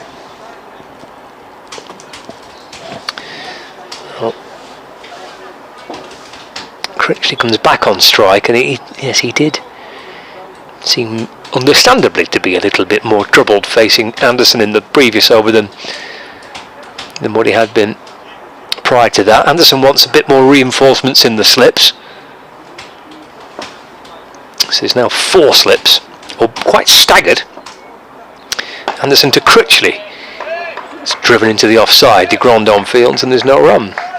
He's got the 2 regular slips, first and second, Wells and Jennings, but then there's a gap between Jennings and Hartley, and then a gap between Hartley and Croft, but all 4 of them there waiting to pounce. Anderson's picked up 2 of the 3 wickets to fall, including dismissing Alistair Cook LBW. Anderson to Critchley, and that's played off his hip out towards mid-wicket for no run. It's fielded by Will Williams. So 1 ball, I think, remaining of the over, albeit the scoreboard appears to just have slowed down for the moment. Still stuck on 75 for 3 at the end of the de Grandon over. We've not added these Anderson balls, or indeed runs, yet to the scoreboard. That's a good ball by Anderson. Critchley pushing, he's beaten.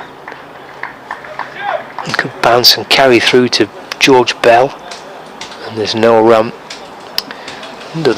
Whatever was said potentially there between umpires and the captain, whether that's related back to the reason why both scoreboards have yet to tally up. Anderson to Critchley. I think that's the over. Yeah, it is. Let's play back to Anderson by Matt Critchley off his own bowling, and there's no run, and I think we're all up to date now. So we've got a score at 83 for 3. The 3 runs coming off the over, but you see that doesn't add up, that does it? It was 75 for 3 at the end of the de Grandon over. They ran 3, and the scoreboard's now saying 83 for 3. I don't quite get that. I've got 4 overs remaining. I'm sure it'll all be explained at the close of play, but that doesn't seem to add up to me. That. No, I don't think it's as many as that, is it? No. I don't see how they make it that many. As Will Williams comes back into the attack, we've had a flurry of emails. They've all come in at once, which strikes fear into one, as if we said something that's upset somebody, in which case can do no more than apologise. The BBC website, says Dinah, is 1930. Well, no, I think that's not as accurate as it might be. That's just played out on the onside, no addition to the score. Will says Will Williams. even from Fermanagh in Northern Ireland, no glamorous reports here, currently listening with headphones on, trying to fix an oil boiler. Says Will in Enniskillen, great to have the County Championship back in full swing. Thanks ever so much. Well, I think this season I might keep a record or a note of all these overseas places that we have emails from. Not that Enniskillen is overseas, but yeah, that's nudged down to fine leg for 4 runs. What does the BBC website make the scores? Well, trying to work this out. I'm wondering whether there's been 5 penalty runs added to the Essex score. I just can't see how we can go from what it was to what it is. No, that would explain it, but what could possibly have incurred? Yes, can't tell you that. I mean, that's gone straight through everybody and everything except the stumps, and it's gone through for 4 byes. It kept low, it scuttled through, beat the batsman, beat the keeper, and has rattled into the boundary boards almost directly behind the stumps. No, well, that would, to a large extent, explain the discussion as to what it was about, but not why. How interesting. No. We may or we probably should find that out. I mean, for what reason if it hits a helmet, it's 5 runs, isn't it? That's outside the off stump, but there aren't any helmets lying around on the floor. No, there has been that introduction with regards to behaviour, and you can be subject to penalty runs if the umpires deem things to be inappropriate. Yeah, but then and there, or is that sort of afterwards it's considered? I thought that was potentially at the end of the innings, but I don't know for certain. No. But we will find out, and that's just played out on the onside. No addition to the score. Well, the scoreboards haven't readjusted, so I can only think that there's been some addition of a penalty of some description, unless both scoreboards and indeed the online scoreboard is incorrect. So I'm sure it'll all be cleared up in the end. See the the BBC, that's just played defensively, trickles out to mid-on. The BBC website makes the score 86 for 3. Yeah, I don't think that's right. No. I think what we're going on here with the scoreboard inside the ground is correct, and there has been a penalty of some description added to the score. Yep. Well, I think is my best guess. No doubt we will find out. Well, yeah, indeed. I think Glenn is on the case. He's just popped next door. Okay. So we may well discover. Somebody's. Right. We've had a. Thank you. We've had a text through from. Here comes Anderson to start the fresh over into Critchley, and that's driven up to mid-off, and there's no run. So I'm certain it's 91 for 3, and I think the discrepancy must be because of addition of penalty runs for something that maybe we didn't spot. Yeah, this isn't official, but watching the link, John says 5-run penalty for Colin de Grandhomme for throwing the ball at the batsman. Oh, to Critchley, right? That was at the very end of his over. Yes. There's Anderson in and balls to Critchley. That's a nice drive through mid-on. That's a lovely drive, and Bailey coming across from mid-on to try and stop the ball. And Critchley adds a couple to his total. No, it's just a 1 actually to his total. So it's 92 for 3. Critchley 22, and Lawrence on 34 not out. Yep, that seems to have been confirmed. Well, it has been confirmed by Glenn, who's just been next door to the press box. So it was the de Grandhomme throwing the ball back at Critchley, right? That accounts for the additional runs. Anderson over the wicket and balls. It's a gorgeous shot by Lawrence, driving through extra cover for 4 runs. I've said this a couple of times with regards to Dan Lawrence so far, but the shot of a man that's on the back of runs last week. Beautiful cover drive. He moves to 38, score to 96 for 3.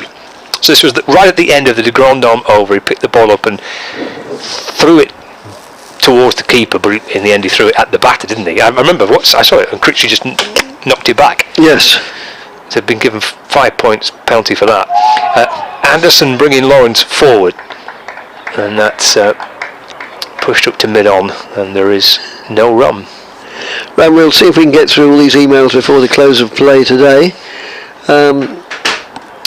Tony says, spent an enjoyable but slightly chilly day today at Chelmsford. Do you know why Lancashire are wearing black armbands today? Scott knows. It's what the physios...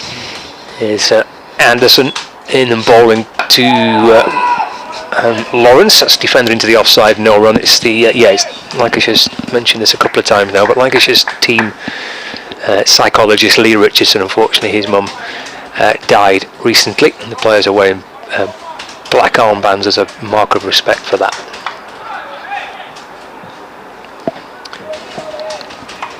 Yeah, Richard is also lamenting the sad death of Trevor Bailey.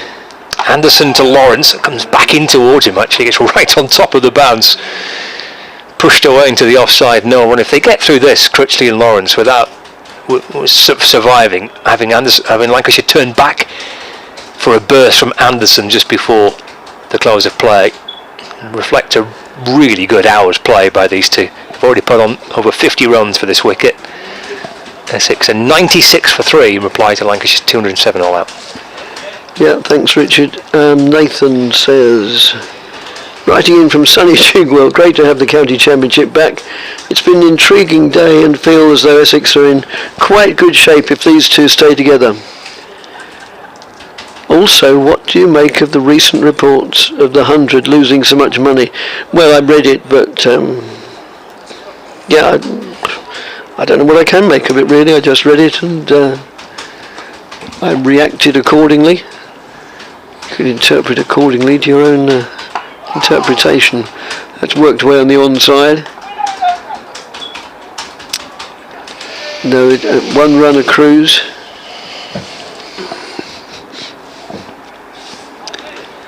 It doesn't surprise me. I'll say no more than that. It doesn't surprise me that the 100 lost money. But no doubt they'll be looking to get that back this year.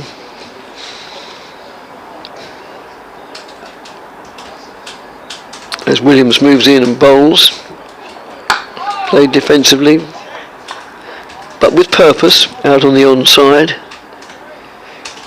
John says, you were speaking earlier about the Aussie cricketer who had played for numerous counties. In case you haven't already, yes, that's it, thank you. In case you haven't already identified him, I think it's probably Marcus North of Durham, Lancashire, Derbyshire twice, Glamorgan, Hampshire and Gloucestershire. Thanks John in Ingatestone very much. And that's outside the off stump, goes through to the keeper. Yes, that's, what did they used to say, more clubs than Jack Nicklaus, but that's a long time ago. We have another viewer and listener from Calgary as well as Diana. Thought you might like to know that I have at least one more viewer. You have at least one more viewer watching in Calgary in Canada. I've got you on in the background while I'm working here on a sunny Thursday morning as Williams moves in, bowls outside the off stump taken by the keeper. Spring snow is a real thing, very odd scenario. It dumps snow, but air temperature is over 5 or 6 degrees centigrade. A nice change from snow at 25 degrees. Really enjoying your coverage and looking forward to catching another 40 or 50 overs tomorrow. Thanks Barry very much, also in Calgary.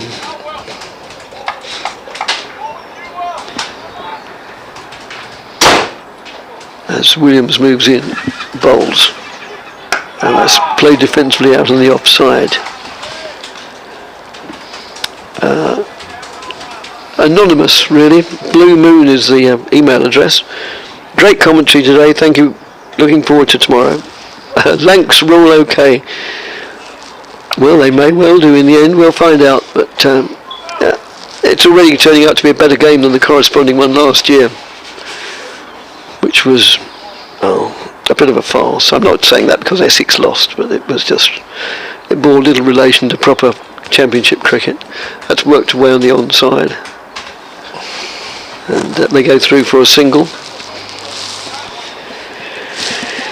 Mick says, "Hi, enjoying your anecdote re Geoffrey Boycott. I met the great man several times and he's always been friendly.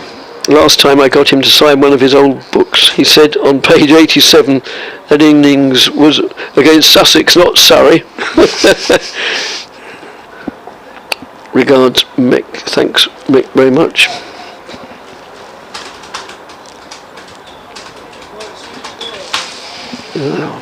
Yeah, plenty more.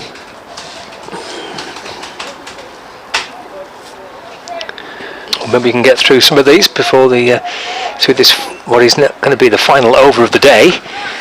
This is so it is. Anderson to start it. Right, I shall. Defender by Lawrence, no run. Hi, please say hi to my patient wife, who she assures me has been gripped by the cricket commentary today. We're travelling through a blustery Normandy after wintering in southern Spain and Portugal. Jimmy the Great, a wicket in his first over. Tony and Patricia, Lanc supporters. Well, one of us is. Thanks, Anthony, very much. Anderson again, first ball. Defender by Lawrence, he's in again, and balls. This time it's a ball wider of off stump and left by Dan Lawrence, taken by Bell, no run. 2 down for these two now. Glyn refers to the de Grandhomme incident, yes, when he threw the ball and was penalised 5 runs for it. 4 balls left of the day for Dan Lawrence and Matt Critchley to survive. Left alone by Lawrence. Through to Bell, no run. And Andrew says, "Hi, just got back from dinner in Pissouri, Cyprus. Watched Anderson to cook on my phone. A little cool today, not minus 18 degrees, no, dash 18 degrees. No, minus 18 would be more than a little cool." In comes Anderson, balls again, he's left by Lawrence. Goes across the stumps, lifts the bat up above the shoulder through to Bell. And there's no run, 98 for 3. Another contact in Ireland. Jim says, "It was great to see that Keith Fletcher was recognised by Essex as our new president. What a popular choice." Listening in Omagh, County Tyrone in Northern Ireland. Yes, I couldn't agree more. I'm a great respecter of Keith Fletcher. Super bloke.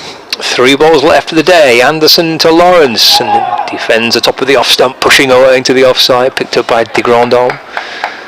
And there's no run. So far, so good for Dan Lawrence and for Matt Critchley. Yes, 2 more deliveries left. 98 for 3. Take that at the end of the first day. Essex, Lancashire out for 207, having lost 3 early wickets themselves. They've found a partnership worth 73 so far. Anderson to Lawrence, just a little tentatively. It was. Dabbing the ball away, comes almost at the bottom edge of the bat and bobbles along the pitch, and there's no run. Oh, I think the scoreboard was a little bit behind. It must have been a delivery behind. Yeah, that was the final ball of the day. And Lawrence sees it through to get to the close of play on 39 not out. Critchley on 23. Essex 98 for 3 in reply to Lancashire's 207. Yes, well, I think, and as long as I've been doing commentary, I've always tried, and I think succeeded in not being biased particularly at all, but looking at the game totally objectively. And I have to say that but despite that, I think that the 2 not-out batsmen, Dan Lawrence and Matt Critchley, have done really well to stay there and to take the score on from 25 for 3 to 98 for 3. The ball's been wobbling around. There's some very high-class bowling on display, and they've done really well to bat it out. I must admit, sort of about an hour ago or more, we were saying if Essex can bat out with these 2 still at the stumps, they have done really well. And in all honesty, I wasn't too confident that they would, but they have done. And great stuff, full power to their elbow. But it's going to be a good game of cricket between it's already obvious there are two very good sides, both Lancashire and Essex. Just very quickly in summary before we go and get interviews and things and go home and have something to eat. Lancashire were bowled out for 204. The main contributors were Tom Hartley with 33, Josh Bohannon with 27 and Dane Villas with 24. Oh, I'm sorry, George Bell 60 topped all those three. And from the bowling point of view, Cook took 5 for 42. Then when Essex went into bat, they very quickly lost Nick Brown. I think it was the second, if not maybe the third ball of the day, just guiding a ball into the slips, caught off Anderson for a duck. Alistair Cook also fell LBW to Anderson for 16, the wickets going at Norton 17. Then Tom Wesley was LBW to Tom Williams for 5 when the score moved on to 25. And at 25 for 3, Essex looked to be in a really sticky position with, in all honesty, quite a long tail to come. And but these two batted out really well.